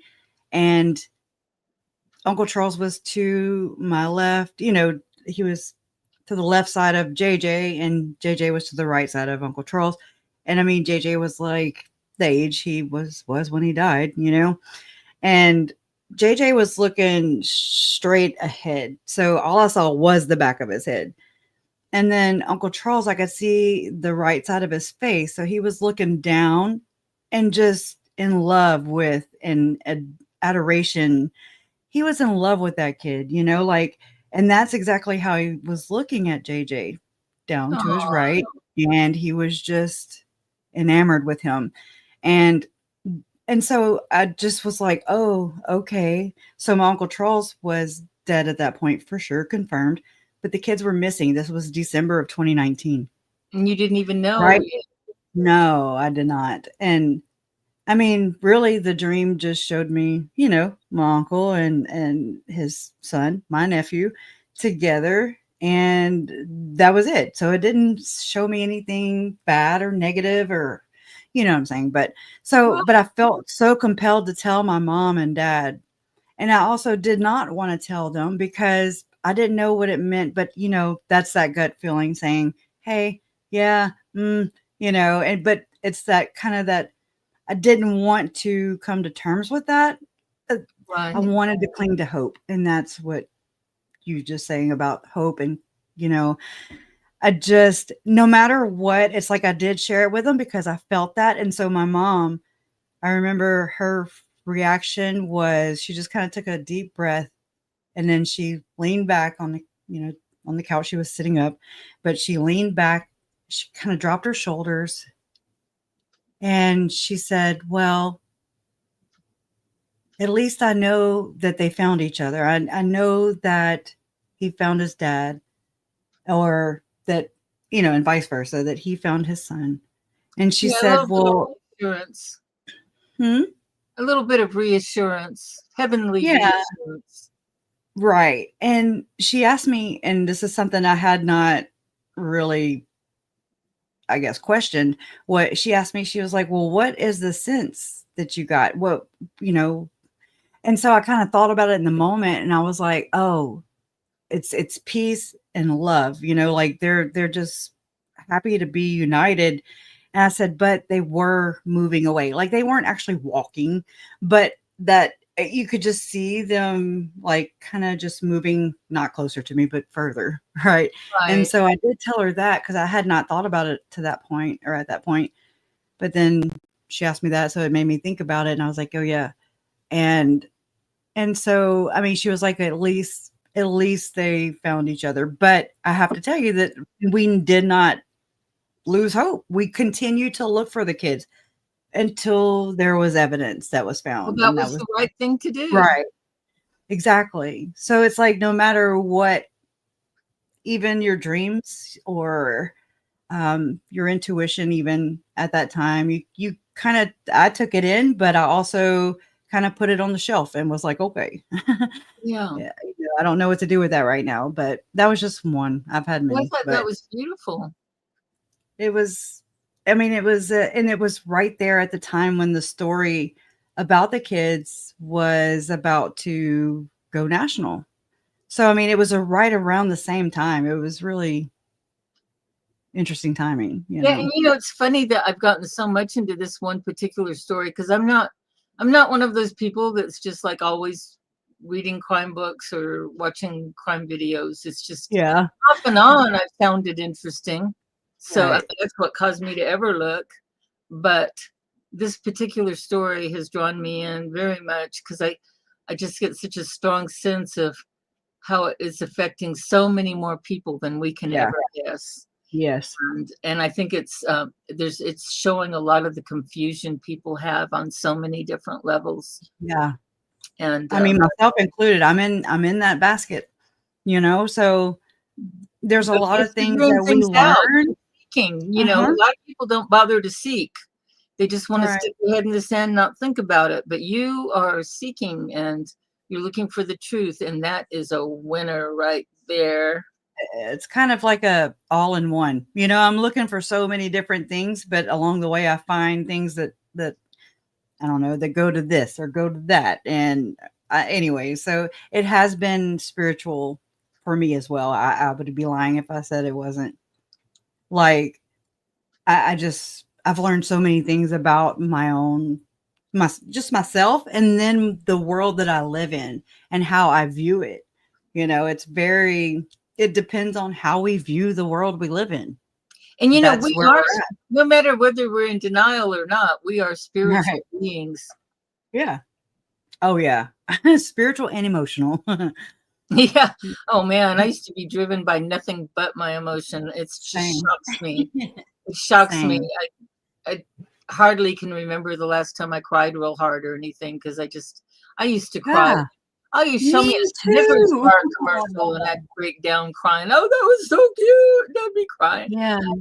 But It's like you wonder why am I not crying? You know, like it takes a I while for do. me to I wonder, process. but I wonder if it's like think that for you. Does it I take remember, you a little minute for it to process? I remember being up in front of a group of people. I was talking about a product I was taking where, at least at first, it was making me lose weight. And Oh yeah. crying about how happy I was I'd lost weight. And it was a lot of people, 200-300 people. And the guy that was head of it, he came up after me and he said, well, we don't know that our drink can fix that. And I knew what he was talking about me just falling apart crying over something stupid like losing weight, you know. Oh man. But as long as it's about you and like how me and my fiance go round and round with that. And he's like, babe, you're beautiful, you're fine, you're pretty, you know. And I'm like, it's not about what other people think, it's about what I think and what I feel about myself, you know.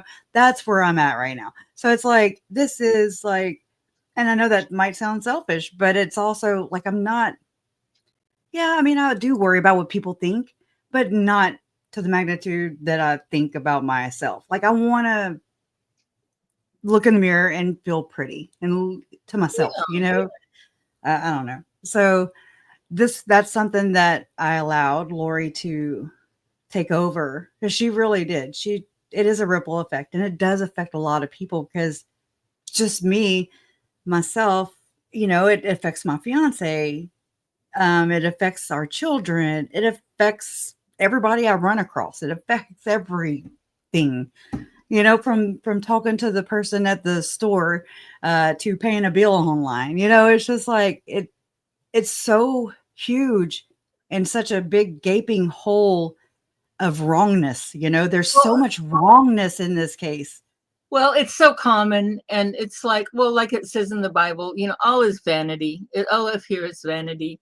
And then when you get old, like I'm a lot older than I used to be, and I used to be a fashion model. You would not recognize me. In fact, I almost got signed to one of the top agencies in New York. Thank goodness I didn't. Oh, thank God you didn't. Oh. No, I hadn't handled any of that. But No.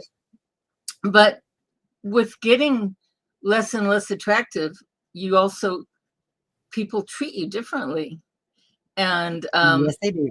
Yes. It's very interesting, because I remember when I was at my top, I guess what people thought was the most gorgeous, people would really fawn over me and this and that, but I knew it wasn't real. I knew it was just because the way I looked. And I just can't tell you what an empty feeling that was.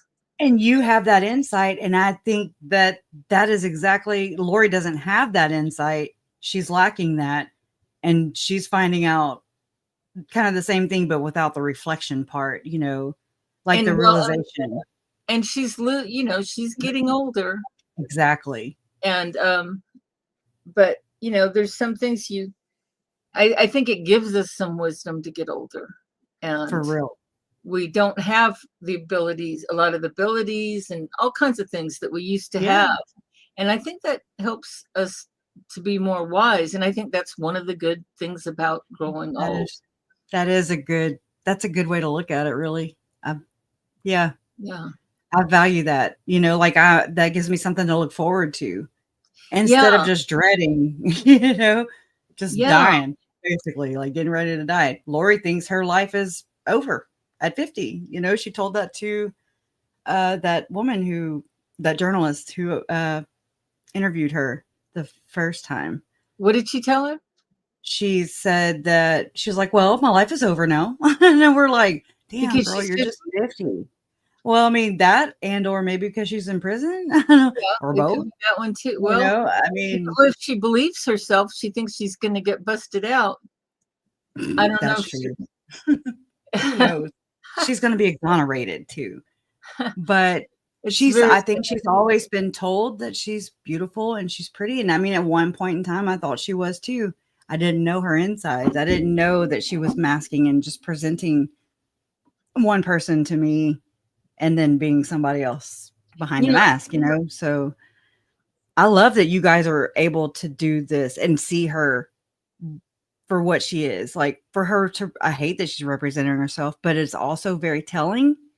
And it's like it took that burden off of me and probably Megan, mom, anybody, everybody that knew her, that we were basically, you know, the person to relay, you know, I answer people's questions. Were you close to Lori? Were you, you know, so people want to know her personality and why she did the things that she did. That's curiosity. We want to know. And so that's just normal. But I love the fact that that burden has been taken off of me in that sense, because everybody's able to see for yourself. And so we get to talk about it. And it's like, He's such a perfect example of narcissism too. Wow. Mhm. Makes it so clear. It's And she like does it now, again and again and again. yes, she like one ups it every time. And I'm just like, I didn't know narcissism before her. I mean, I knew, I've heard of it, but I Same with didn't me. I know kind of knew about it, but it could knock me upside now the head. I've got And I'd it. be like, Yeah. okay. Yeah. Somebody is And accusing you of what they're doing. There's a narcissist. wow. And I mean, I know the label gets thrown around a lot, of course, you know, but Yeah. everybody does tend to have narcissistic tendencies. It's that Sure. selfish part. We are all selfish in one way, shape, or another to some degree or another. And I mean, I just really think that self-reflection is very important. Like just to sit there with your thoughts and, you know, not be scared to say, oh, I do that, you know, and not just point out everybody else's flaws, but also Our own. admit to your own, you know, like, I mean, it's important. I think it's important. And that way you can resonate with that and learn to identify it, try to change it, because we're beings of creatures of habit, you know? Well, you know, one of the And things I didn't understand from the Bible, because, well, for one thing, I quit reading it before I read very much of it, and I didn't have mentors. But yeah, one thing I learned later is that when you really come to Jesus and really follow Him, He creates you as a new creature, a new person. And everybody is the I only, believe that all of yeah, us start out as narcissists. I really do. yeah, And as we become more and more learning to do things through and in Jesus Christ, it becomes more and more selfless, because that's what it's about, is yeah, serving others. right. And And not what expecting happens anything after in a while is return. you feel better when you serve others. So it's not Exactly. like you're, you know, Yes. it's this terrible suffering. I'm always the servant. Oh, Or it's you not know, a badge of honor, you know, that you want to show off to everybody. Like I did this, you know, you're not doing right. it for kudos. You're doing it because it feels good to give, to Yeah, serve, and it's to better help. to not even keep it a secret if you can, because that way Exactly. you can keep your ego and pride In, from in trying to check. get better of you. Yes. Because that is, and so I wonder, okay. I mean, I know this sounds very black and white, but it seems like with angels and demons, you know, the good, the bad, you also have the empaths and you have the narcissists, the psychopaths, you know.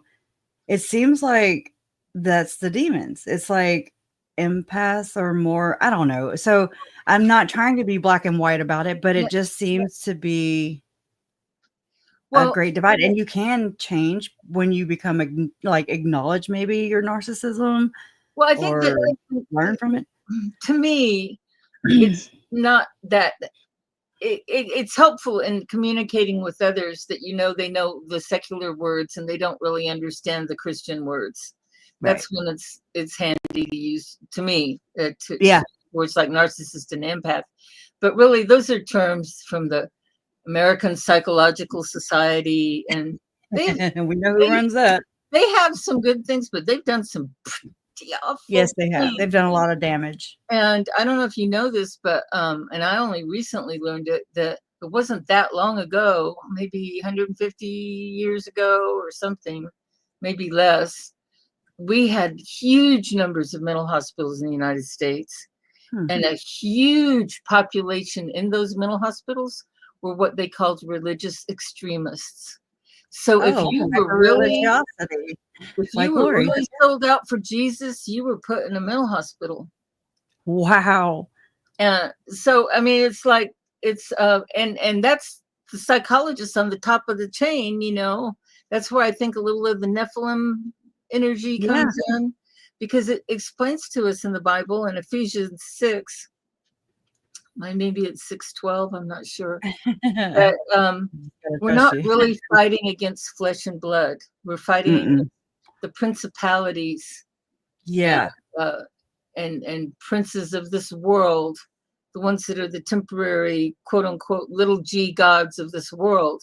And one thing that they took out of the Bible when King James had the Bible translated again, because the Geneva Bible was super popular, and there were two things about it he hated. Well, there was one thing about he hated, is that it dethroned kings a lot, because it would say, if it's between a king and God, go with God.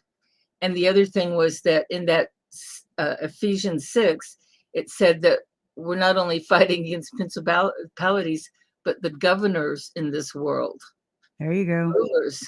Nailed it. That got taken out with the King James, but it's still in there. I think also with the a couple of at least one or two of the other Bibles that came before that, because you know the Geneva came out, gosh, 50 or 60 years before the King James did, and they used most of the translation from the King James. I mean, from the Geneva for the King James. But see, this is where you blew my mind. I was like, "Wow, she knows her stuff," and you wrote it so well. I've been studying for I've just been for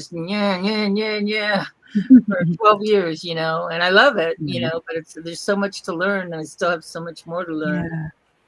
But there's, I do believe that the first book of Enoch is a real scripture, and I mean, I think it's pretty obvious if you in the New Testament, Jude, who was one of Jesus' half brothers, through Mary, he in his little chapter, he quoted, I think he's the one who quoted Enoch, but he talked about Enoch, and he talked about the angels that left their first estate, in other words, left heaven, became fallen.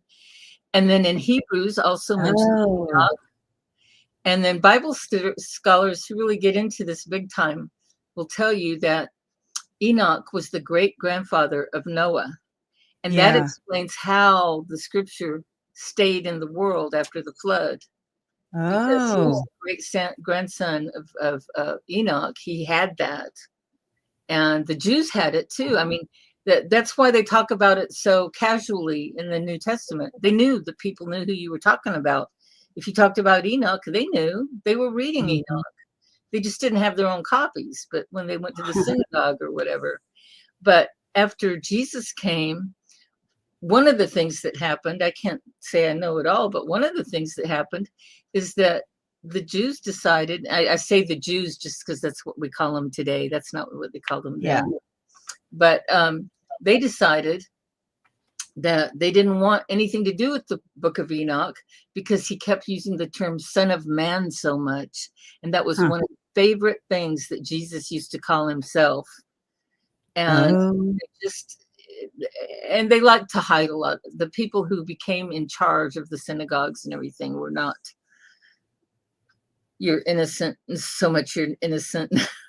As we know, Jesus himself, he called it the synagogue of Satan, because the people who took over the administration were not the innocent people they pretended to be. And anyway, but the first book of Enoch has been around and people knew about it. And you only want to read that one, not any, they have one, they say it's the second book of Enoch and the third book of Enoch and all this. Mhm. Don't even look at those, because they're not the same Enoch, and they all take you down a bad rabbit hole. They all have their own twist. Yeah, they take you straight to Satan, really, if you really Damn. want to get down to it. And it's a different Enoch in the second one, and the third one was actually written by a rabbi after Jesus was crucified and ascended. So it's not as ancient, it's not anywhere as ancient of a book. But the first book of Enoch, the way you can be sure you get a really good translation is R.H. Charles did a translation in the late 19th century, and it was straight out of the Ethiopian Bible. The Ethiopians never got rid of it out of their Bible. They have all the books, right? I mean, right, and like other books, and I always sound so dumb when I talk about these things. I'm far from an expert on a lot of extra biblical text, but I know the main ones, and like the Dead Sea Scrolls.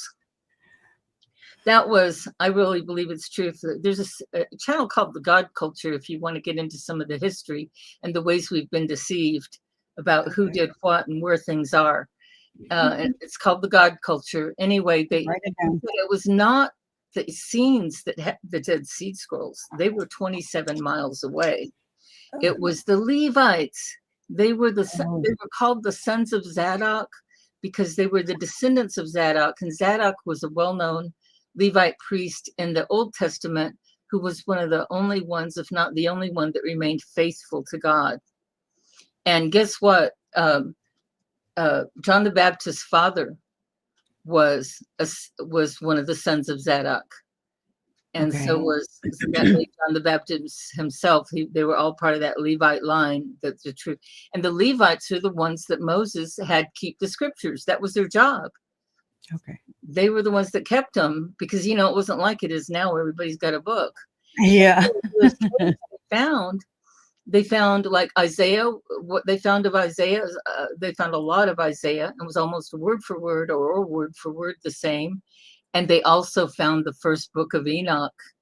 That was in there. That was included. And that means a lot. Yeah, but it's like as far as I know, and I'm speaking so ignorantly because I don't know how to talk about it, but like I remember learning that like Catholics didn't include that in the canon. Oh yeah, well the whole Catholic story is pretty sad. I mean, that's what I was raised up in, and I mean, again, I didn't adhere to it.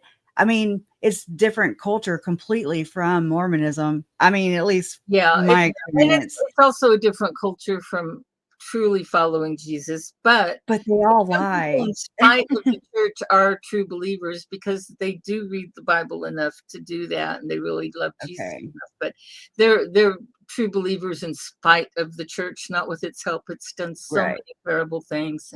Yes, and it doesn't take anything more than an 8-year-old child to see that the Catholic Church disobeys the Bible. It's corrupt. It says, don't call any man father. And what do? They call every single priest his father.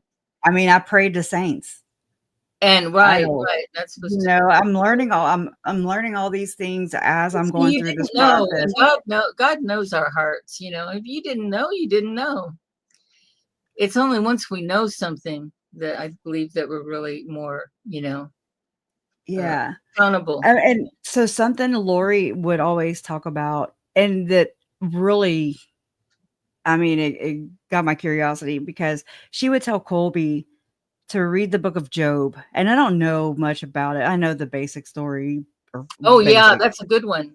But I don't know what she means by it and what manipulation she's trying to pull, because I feel like who was talking about the book of Job? Lori. Oh, well. She was saying, I don't know how to look through things through a Mormon. I know it's very. I don't understand enough of the Mormons. I just know that she's manipulating it. She's trying to justify her actions for why she's doing what she's doing. The minions of the dark principalities have always done from the beginning. We have a whole bunch of them. We have a bunch of them here. To get back to the courtroom, I don't want to be taking us off the trail of your purpose here. Uh, But yeah, anytime you want me on or want to talk to me or whatever, just let me know. I'm I really think it's a good, I really need it. I need it. And I still do. I'm not done. Like, I'm still just soaking it all up. I'm Well, just I like, want oh, to be it's here all for good. you. And I want to I be here for you. appreciate that. I am And here for you. I can see from in the chat, there's a bunch of people who are responding really well to what you're saying, so yeah, I definitely want to get your contact information and that way I can share it. Like your channel is again, The channel is Madly in Love with Jesus. Madly in Love with Jesus. And your name is Michelle with if one you L. search it with my name, Michelle Michael, Michelle with one L. It'll be easier to find because a lot of people use that term, Madly in Love with Jesus. So, and I'm really low down in the algorithm. Right. It says I have over 1,000 subscribers, and I do, but that's from many years ago. And I accidentally deleted all of my videos, and there was just one particular video that brought most of those people in, and unfortunately it's lost forever, where I interviewed a 104-year-old woman. Oh no. I know, it's so sad. Oh no. I was trying to fix, awesome. That shows my technical abilities. I was trying to fix things, and I accidentally deleted every single video on oh my God. Oh my so God. I kept the subscribers. I still had 1,000 subscribers. And people look at it and go, who is she? She said she has 1,000 subscribers, and look, only 20 people watched her last video. What's she up to? Well, but I mean, do you have the wherewithal or whatever? I mean, my memory sucks, my short-term memory for sure. Okay. But like, do you have, I mean, you seem to be very adept or whatever. So you might be good at maybe retelling her story, and maybe that's one way to put it on record. I don't know. Just retelling whose story? The 104-year-old lady. Oh, if you could recall it to the best of your ability. She was funny. She was. Oh, they usually are. I'd say well, do you have anything to tell younger people? Advice? No. Oh, well, baby. What was it like when you were a little kid?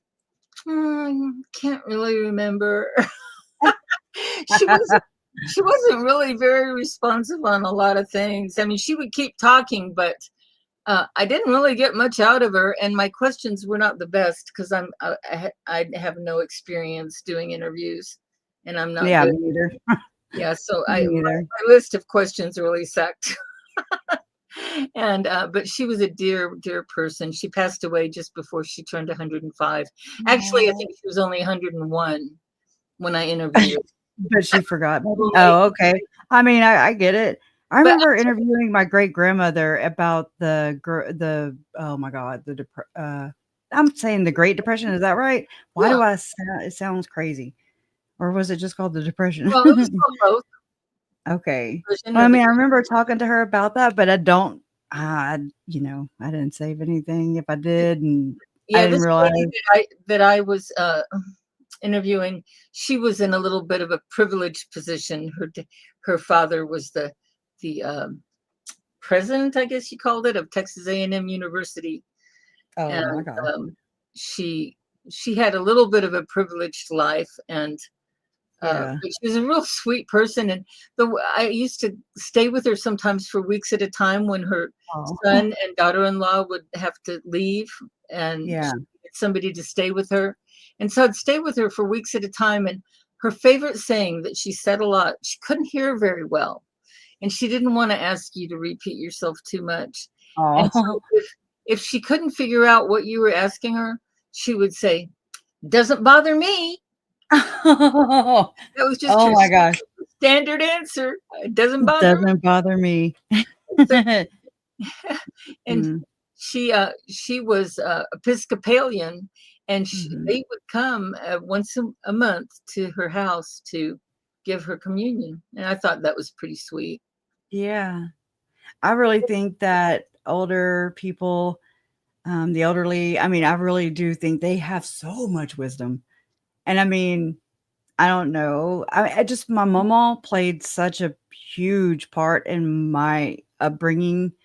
Um, and I just really would listen to her. I loved hearing her stories. Um, they were always insightful. There's lessons in there. But I mean, It's she so was great. always so down to earth and she was loving. She loved me. Like I felt it. I loved her back. She was my step grandmother, but you couldn't tell. I mean, I honestly I do miss her very deeply. And she passed away since 2019. I just I really have and had a hard time after all the murders of hearing about people passing away. Like anybody in my mods, they'd have somebody pass away and I just would freeze. I didn't even know how to reply or respond. I should have just responded, but I couldn't. And like I just really didn't know what to say. I don't know. I froze. And I'm trying to get over Yeah, I those used to be things. super awkward about that, and I would never go to funerals because I just didn't Yeah. see the point. I thought, well, the person that died's not going to be there, so Right. and people Yeah. got really upset with me, and I couldn't understand. I was brought up very weird way. I was not brought up how to act right. Right. Okay. That's okay. We got some act right here. We learn from other people around here. It So took me a long that's time fine. to start to learn how to act right. Yep. But I anyway, it don't looks know if I like really want there's. to all the way. Did you see that message? They're saying they're not going to be able to go on with the jury thing today, and nobody Why? knows why. Damn it. So I guess we don't have to hurry off this conversation. Right.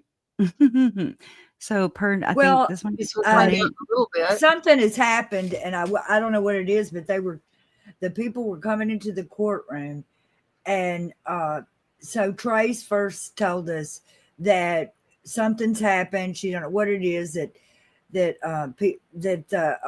had to stop doing it today, but a lot of people won't be able to come back Monday, and so the judge Yeah. is going through one at a time talking to people. I don't know what's happened. That's interesting. so But maybe they're somebody there can let us know.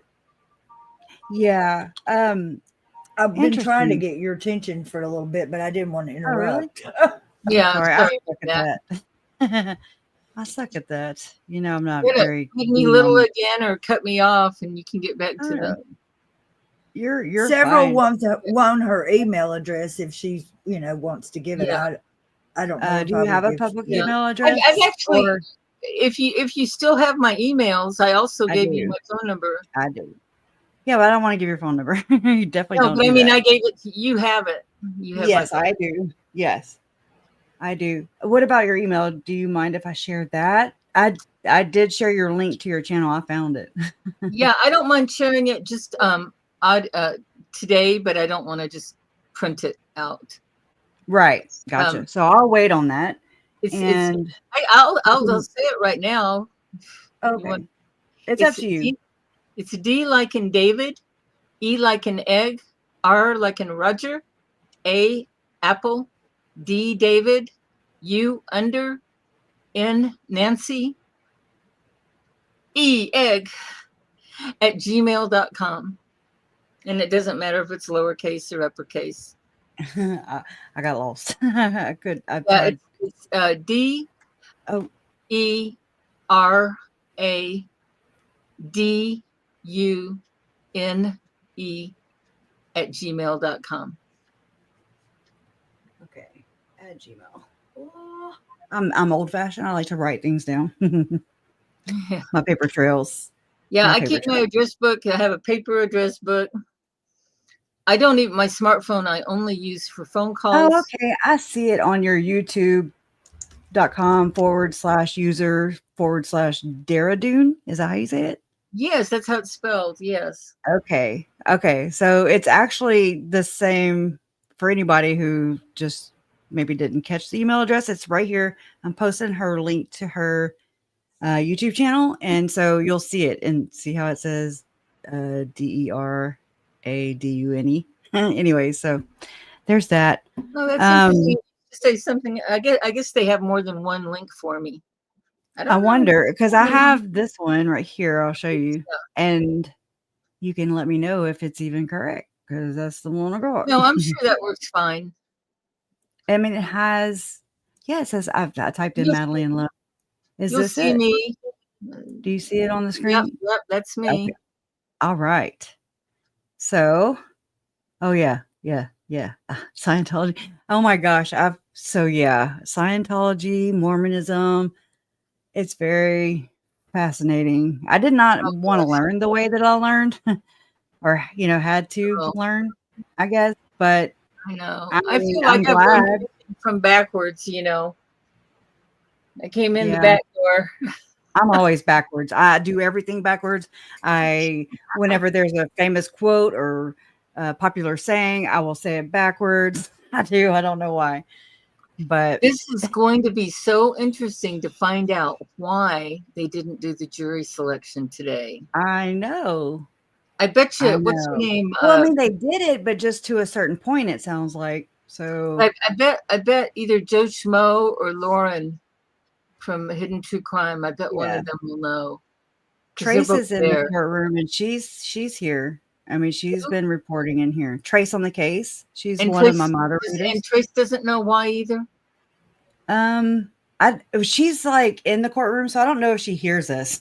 Oh, okay. So she maybe, I don't know how she has to do it. What? What?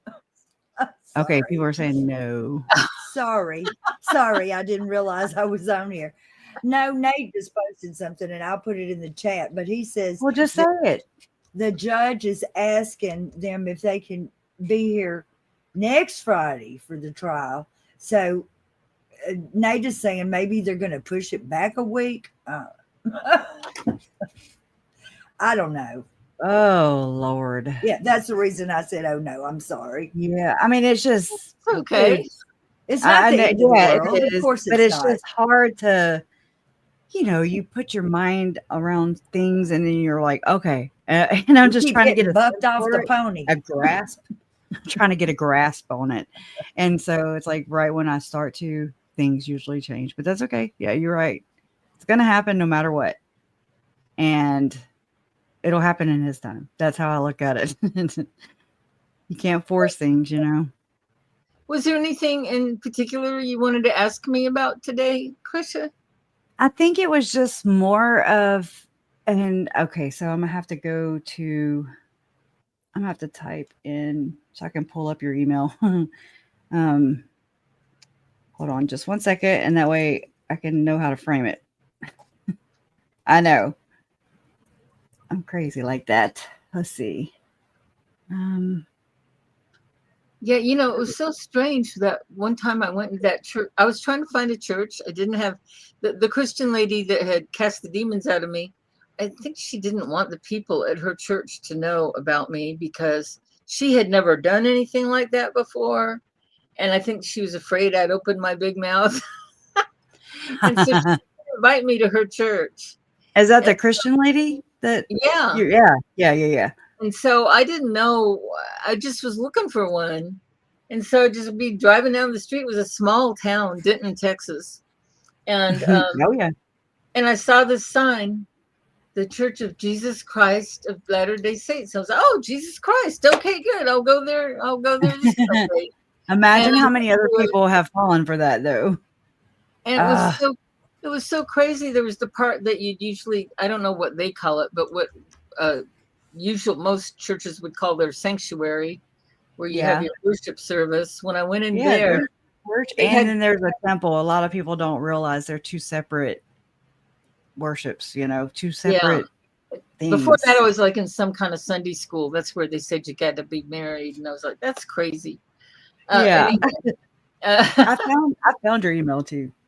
And then, but I went in that big sanctuary type thing. They said, okay, we're going to have people do some witnessing, and people would stand up. And I think, oh boy, I get to hear a witness about Jesus. And not one person witnessed about it. They didn't even say the name Jesus. That doesn't surprise me. Stood up and testified that Joseph Smith was the truth. Yeah. I was like, man, what kind of, they're calling this a Jesus Christ? And And they're just talking about this some guy named Joseph Smith. It's no. Wow. So I was lucky because apparently that's unusual. No, that confirms everything that I've read, though, and kind of made, I kind of came to the conclusion anyway already about that. So it's that's what I'm saying. No. What? Damn it. Trace's comment. Trace's last comment. Judge, okay. Judge is not indicating. I don't understand it. He's not indicating he won't be in the case. What happened to it? That is a rumor as of now. Oh, so right now there's a rumor that he might not be the judge. Okay, maybe if they push it back, he wouldn't be able to because he's got to go to that meeting and stuff, right? Remember that? Scheduling purposes. So it's not the end of the world for sure. She's gonna go down. It's gonna happen. It just maybe gives us another week to hash things out. I think I should mute myself. There from other states and stuff. I want to read some of your email, the second one. Go ahead. Okay, so this is from Michelle from Madly in Love with Jesus. She wrote me on May 17th. And she said, I just posted this and realized I should share it with you as it is more compact explanation of what I was trying to share with you in my long email.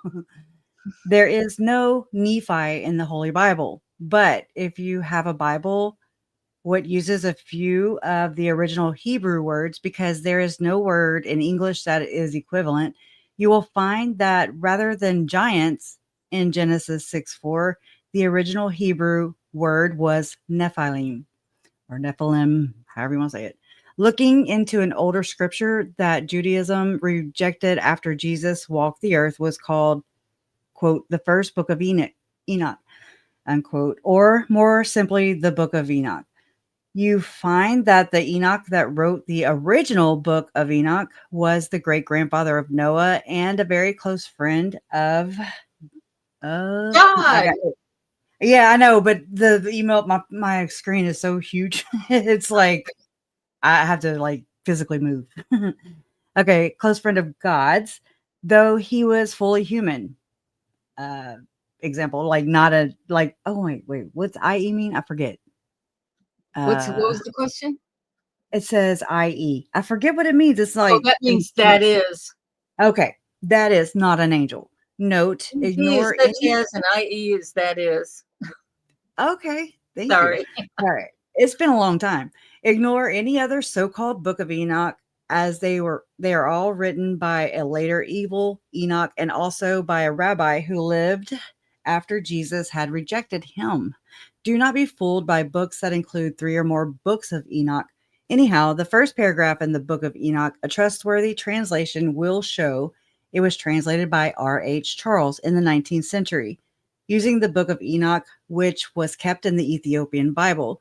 That first paragraph tells the reader that the book was written for the elect who live in the latter or last days. It explains exactly how demons came to be. They are the spirits of the children of the blasphemous union of fallen angels and human women, who usually were born as giants and with 6 fingers and, on each hand and 6 toes on each foot. The children of the fallen angels who bred with human women were totally evil and were cannibals. Check out Dr. Michael Heiser's, I don't know how to say it, lectures and many other. Heiser. He's passed away, but he was here recently, and he was a very good Bible scholar and really good at explaining about the Nephilim. So he left a lot of good lectures for us to find. Yes. Huh? Cool. And books. And many other sources, you say, for more explanation. God did not forgive those 200 fallen angels who caused not only human angel hybrids, but also animal angel hybrids. And their progeny is incapable of being anything but evil and cannot be redeemed. This is how the fallen angels contaminated the earth with, and this reminds me of David Hamblin, demon seed. Here is the weird thing. Nephi, or I'm sorry, I guess, yeah, Nephi, a hero in the Book of Mormon, obviously is a shortened version of the word Nephilim. Note, in the Bible, Nimrod became is that Gibberim? Gibberim is how I usually hear it told. Okay, Gibberim. it reminded me of Melanie Gibb. Oh, that's funny. Straight up. I mean, it's Yeah, too funny. Gibborim. It's straight up, yeah. Oh, you say pronounce Gibborim. Okay, hello. Well, that's how I've always heard it. I don't know for a scholarly fact. That's the way I've always heard it.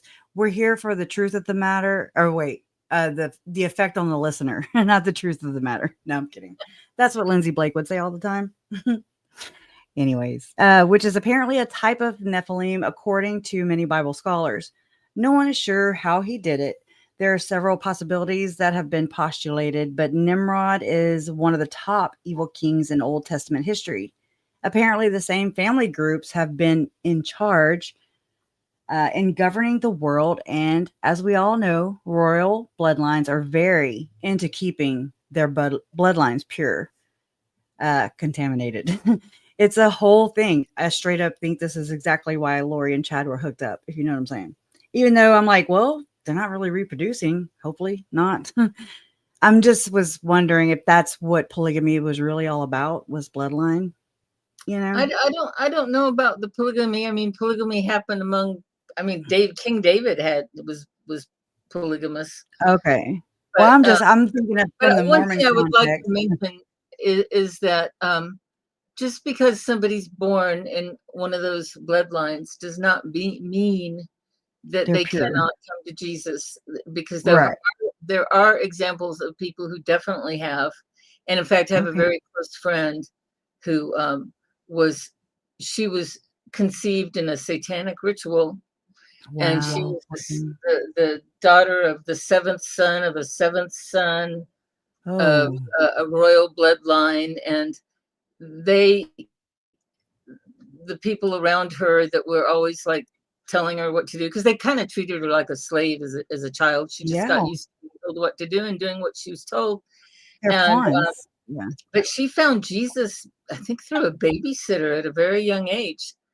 And she believed in him right away. And I'm so glad to hear that. she ended up, well, are you ready for just a little bit of a wild story? Oh, yeah. She ended up meeting Mae Musk, who did not go by that name at that time. Holy crap. She gets confused on the years, but I've helped research for her. And she was actually 14 years old when she first met, that she remembers first meeting Mae Musk. But Mae did not go by that name at that time. She was not. She will not admit to having been in California at that time. She went by the name Light. Everybody called her Light, and she had Elon with her, and she had asked Rosemary, that was her name. Mm-hmm. She'd asked Rosemary if she would babysit her child. And Rosemary, they had used Rosemary a lot for watching kids, and she loved kids, and that was great. And she felt like she was being saved from something else I won't go into. She talks about it in some of her things. But so it seemed like Mae Musk was really a lifesaver for her. And then just coincidentally, she has an aunt that suddenly that had been totally lost all her money and suddenly lived in the house right across the street from Mae Musk. And they didn't have her live with Mae Musk and Elon. They had her live with her aunt across the street. And she would go over there to babysit. And what's so strange, I know this is going to sound a lot of people are not going to believe this. This is interesting, fascinating. Those who have ears to hear, they'll hear. And if you don't have ears to hear, don't worry about it, okay? But so she went up when she first met Elon. He was tiny. She said she had a cousin that was 2 years old. And she said he was that size. He was the size of her 2-year-old cousin. She is literally, I think, I don't remember what year he was born, but I think she's something like 6 or 7 years older than him. And with the birth dates that were given. So it shouldn't have been like that. He should have been he should have been like the size of a 7-year-old or an 8-year-old. Yeah. But he was the size of a 2-year-old. She didn't know anything about his birth date at the time. But what was funny, I was almost left out, was one thing that May told her was that my son, he's very special. He's special, and he's coming from Africa. And Rosemary was not very well educated. I mean, she's very smart. Don't get me wrong. She's extremely smart, but she was always moved around, and there's a lot of things she was naive about. She only knew whatever they wanted her to get taught about. And so she thought back then, everybody would call people who were mentally challenged, they called them mentally retarded. Yeah. And if somebody was coming from Africa, she just assumed he was going to be Black. So she thought that she was going to be babysitting a mentally retarded Black child from Africa. Wow. Yeah. And it turned out to be this little guy that looked, that he looked the size of a 2-year-old. She tells, I've had a lot of private conversations with her, and she has no memory of diapers. And she definitely never changed his diapers, nothing like that. And they also never had her feed him. He was not allowed to play with other kids, and he wasn't even allowed to go outside of the house except when they were transporting him from here to there. What is really going on here? That's really weird. And so anyway, the first day she met him, it was over at her Aunt Peggy's house across the street. And she went into the room he was in, and he was looking out the window. And, the window was kind of low down. And so she went down to be by him, because she said it was kind of like a little kid looking at a bug or something. So she's getting down next to him, says, "So what are you looking at?" And he turned around and he looked at her, and his eyes were black. Oh, and no. She didn't know what to think of that, but that was just really weird. So that was her first meeting with him. And then this is the main big story is going to be next, is she hadn't been watching him, I don't think, all that long. And they didn't keep the lights on very much in that house for whatever reason. And he didn't keep the lights on in his bedroom, so it was kind of darkish in his room. And they didn't let him have toys. They didn't give him toys. And he had gone in his mother's room and got out of this trunk that had African artifacts in it. And I guess whatever they had told her, she was supposed to let him do whatever he wanted, pretty much. Like he liked to play with water. It was okay for him to turn on the faucet and leave it on and never turn it off, and just weird things like that. But anyway, he got these artifacts and he put them on his bed. And she said they set him up almost like looking like a Stonehenge thing. And she was outside the room, and you know how when kids get real quiet, you go, I wonder what they're up to. Oh, yeah. He had kind of a weird feeling, and oh, and by the way, they didn't call her Rosemary. They called her Moon. It was part of that whole Illuminati thing, I guess. Anyway, yeah, she kind of looked in the room, and he said, "Moon, come in here and play with my friends." And she didn't really want to go in there. It just kind of felt spooky. And she kind of stayed out there. And he was doing something, and all of a sudden she sees sparks kind of going around in the air. And then she sees him getting all excited, with his hands up in the air. And then he starts levitating. And then she was like, I'm his babysitter. I can't let anything happen to him. So she ran up to him, and she grabbed his little arm, and she wouldn't let go. And she saw this. She said it was like a portal. I don't remember what word she used. It was like a portal, and she got pulled into it. And she said it was all dark in there, although there was some kind of light. And there was these big giant creatures. She said they were glorious looking. And the way she describes them is like those things you saw in Egypt, with the jackal head. Yeah. And things like that. And of course, once you get into the Book of Enoch and all this other stuff, you realize that those things that are myths in Egypt were actual creatures that were spawns of reality. Spawns of the fallen angels. And fallen angels is a very sort of generic term to use, but it works. And people want to get real specific about it and scholarly. There's all these different levels of angels, there's the seraphim and the cherubim, and so we're not getting into all that. Anyway, she didn't want to look at him directly because she felt kind of scared, but she could see in her peripheral vision, and one of them grabbed her by the neck and he pulled her toward him like he was about to take a bite out of her. She was really little next to him, and she couldn't hardly breathe, but the best she could, she said, "Jesus, help me." And the minute she did, it went whoosh, and she got whooshed right. She still had her hand around Elon's arm, and they both ended up out and rolling on the carpet out into the living room. And then they just kind of look up at each other. And he looked at her and he said, "Moon, why you not like my friends?"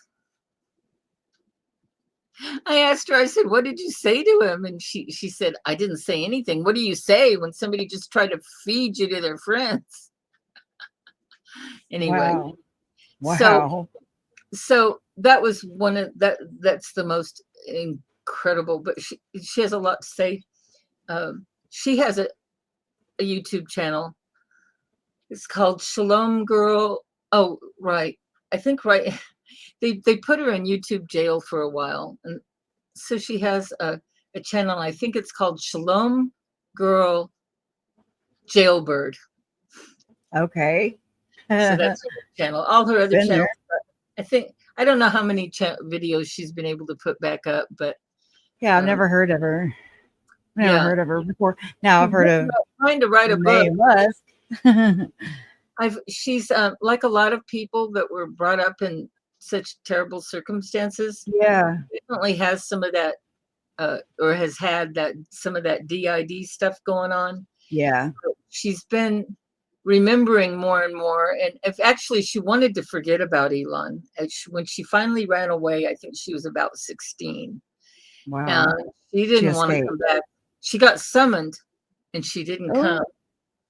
She got summoned by May, and anyway, she's had to pay dearly for a lot of things she's been through. It's just amazing the things she's been through. But anyway, I love listening to people, survivors, I guess is. Yeah, she doesn't like to be called a survivor. Okay, it's different. Yeah, an overcomer. Overcomer. Okay, well, I love, or I've found that I really do like to follow and listen to these stories because there's so much that I have no idea what they're talking about, but that doesn't mean that it's not true or it doesn't exist or it's just not been my experience. So I just try to hear and listen and try to understand the difference, and respect it.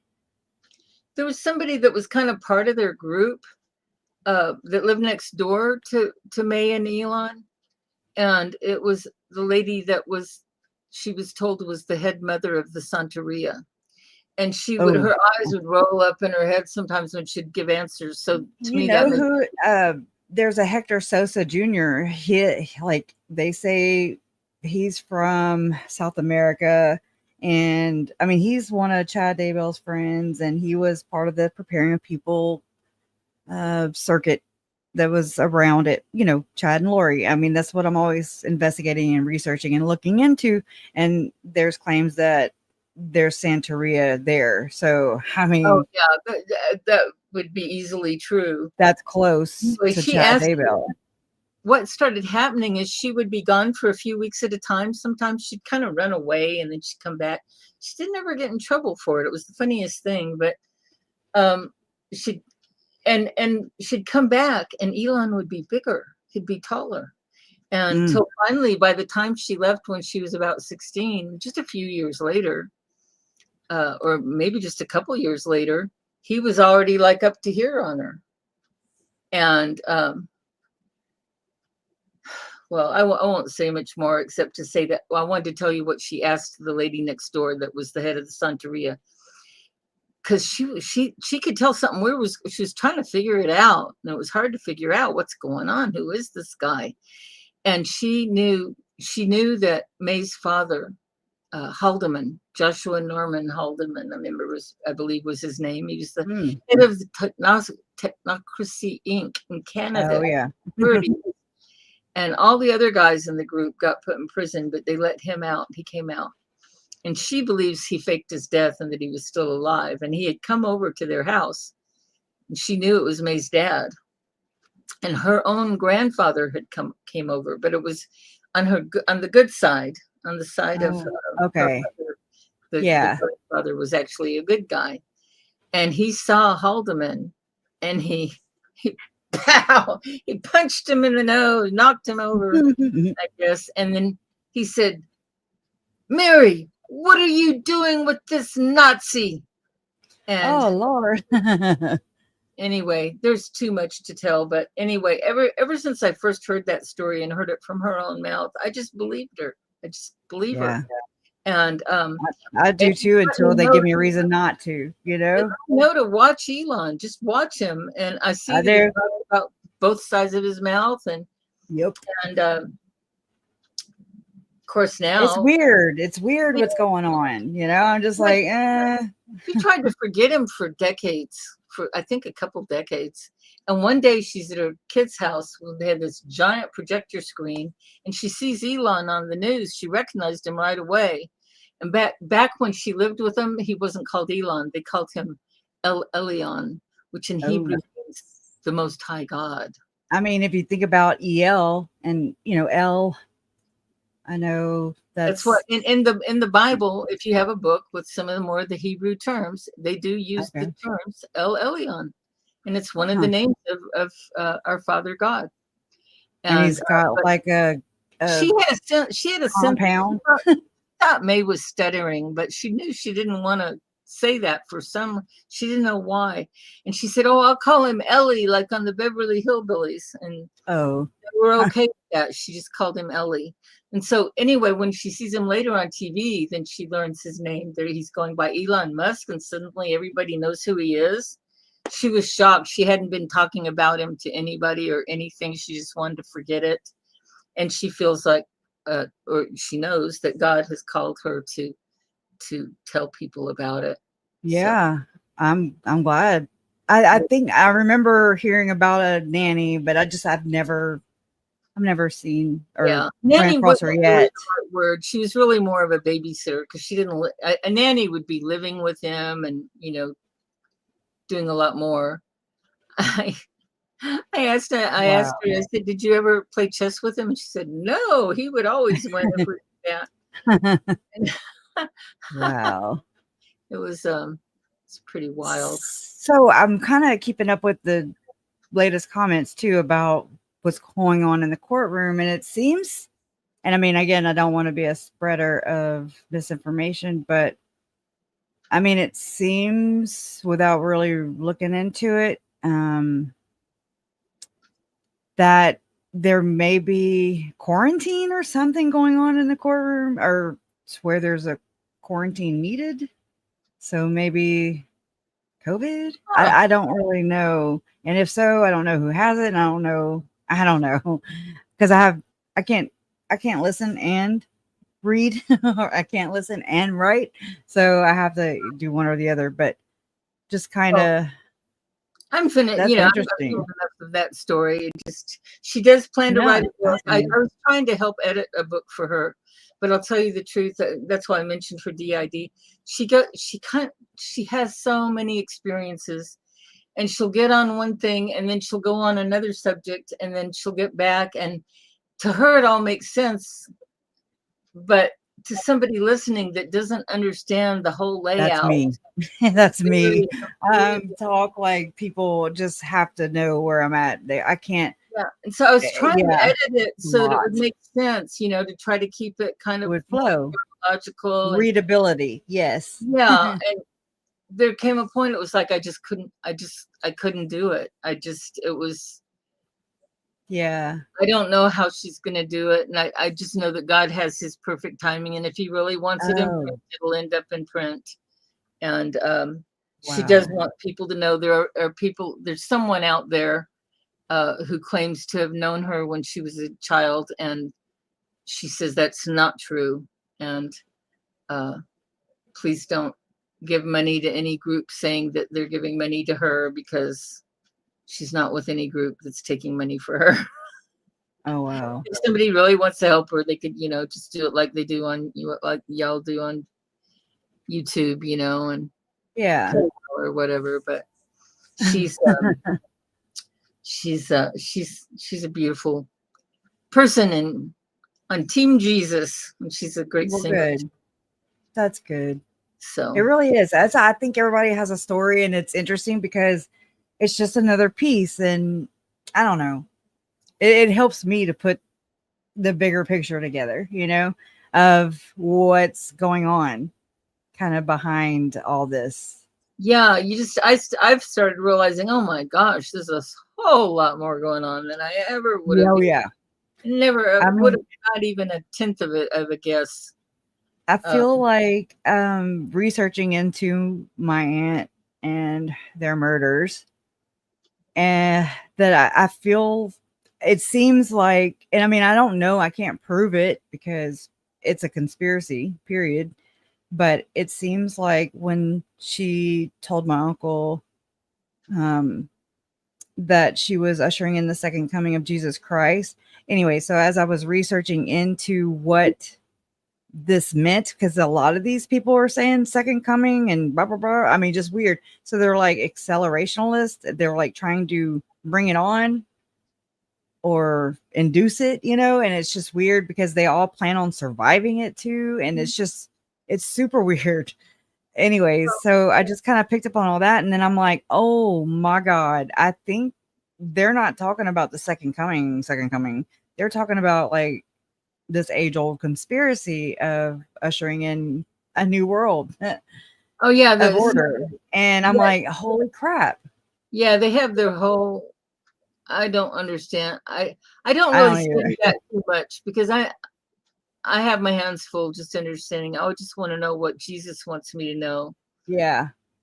But it's sometimes weird to know these other things so you can maybe help people, because I believe a lot of people are becoming demonized. That's one of the main ways I see narcissism in Chad and Lauren, is that they were saying that these children were demonized. Evil. Yes. They're the ones who are demonized. Lori and Chad are the ones that are taken over by the demons. Yes. They're the Walking Dead, not the children. They're projecting. And the Bible makes it very clear, if anybody does anything to keep a child from him, he said it would be better off to have a millstone around their neck and throw it in the ocean. Absolutely. It's not cool. It's not cool to hurt children ever. No, it's not okay. It's okay to try to cast demons out of them, but not by touching them or hurting them in any way. Right. Right.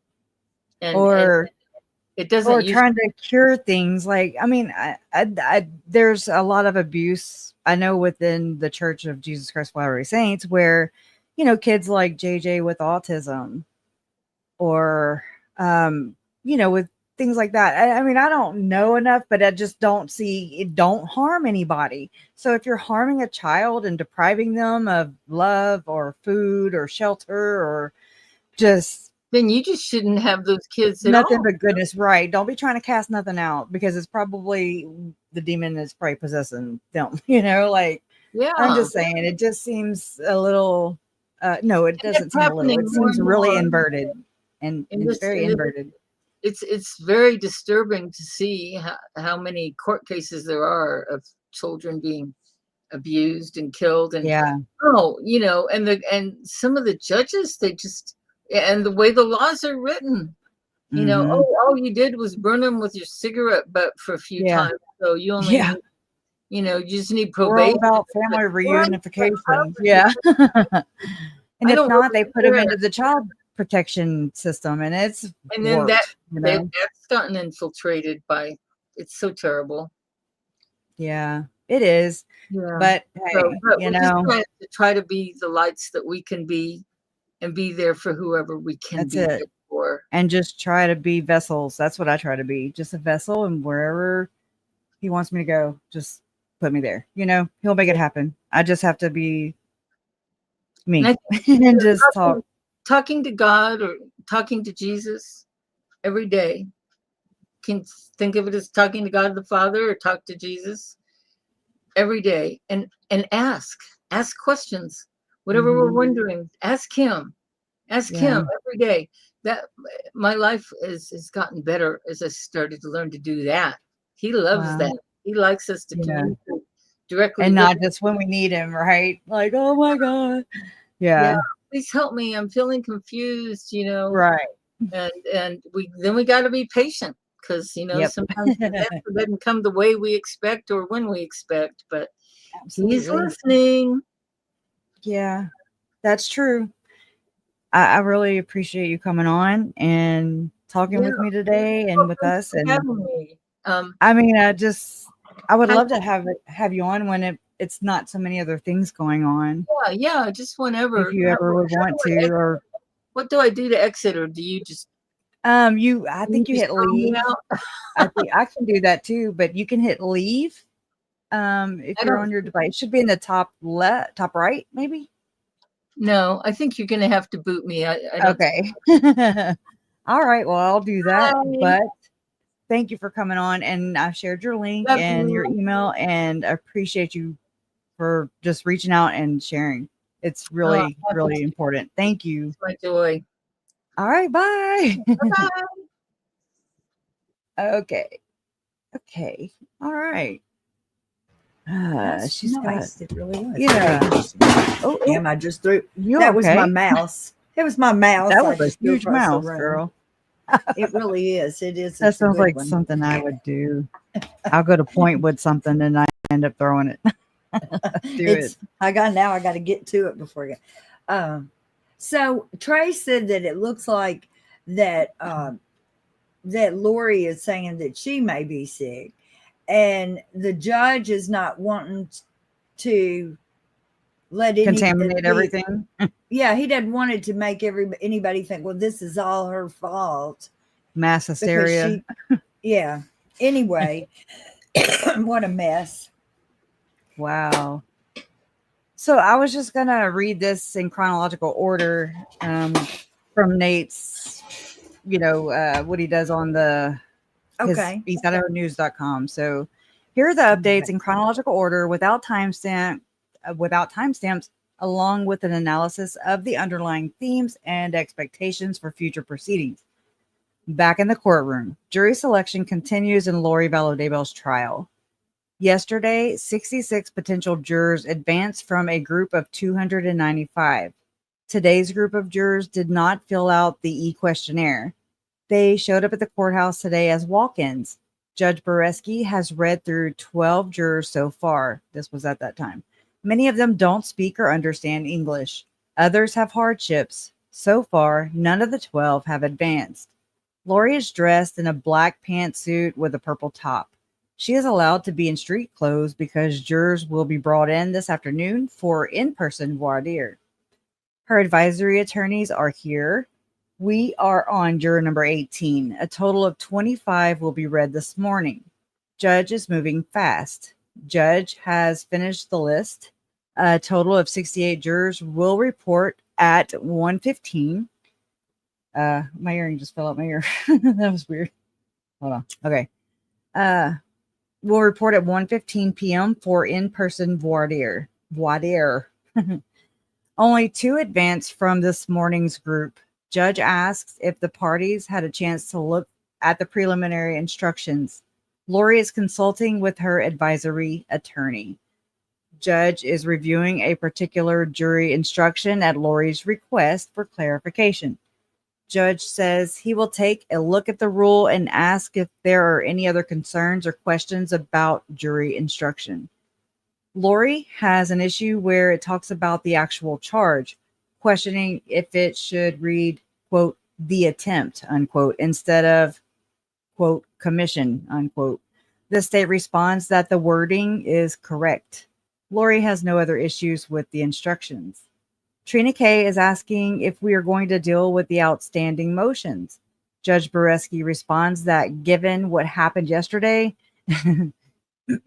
Issuing written rulings would be a safer course of action. Trina K wants to put on the record that when referencing Charles's murder, she will say an incident in Chandler in July 2019 involving Lori Vallow and Alex Cox. Because the prior case is not allowed to be mentioned in the trial. Judge Boreski clarifies that the state is attempting to comply with the order not to reference any of her prior cases, explaining the incident on July 11, 2019 phrasing. He asked Lori if there is anything else. Lori asked how to refer to prior testimony in Idaho to avoid mentioning the trial, suggesting, quote, "You testified in an earlier hearing," unquote. Judge Boreski instructs her to use, quote, "in a prior proceeding," unquote. Lori wants further clarification on how she should address prior testimony. Judge Boreski tells her to consult with her advisory attorneys. Trina K announces Brandon Boudreaux will be present this afternoon. You go, boy. And the proceedings will resume around 1:15 p.m. for jury selection. Back in the courtroom, Judge Justin Boreski says something has come up in Lori Vallow Daybell's case that will prevent further jury selection today. He does not explain further. All the potential jurors are in the courtroom, and Judge Boreski is asking who would not be able to come back on Monday. Multiple jurors raise their hands, and the judge is questioning each of them about conflicts like work, health issues, and childcare. Original plan was for the jury to be picked this afternoon with opening statements on Monday. Many jurors have childcare issues, non-refundable plane tickets, or plans like taking grandkids to the movies that conflict with Monday's return. Judge asks if anyone has looked up this case or involved in, Judge asks if anyone has looked up this case or involved names. No one indicates they have. Judge asks if anyone would be unavailable to come to court next Friday for the trial, as today's delay might push the schedule back. Judge tells the group not to research the case and will confer with attorneys about who will return Monday. If jurors don't hear otherwise, they must return Monday. Judge apologizes for the delay, citing, quote, unforeseen circumstances, unquote, that were, quote, not anyone's fault, unquote. Brandon Boudreaux and his wife are in the court with the victim's advocate. 3 of the 68 jurors didn't appear.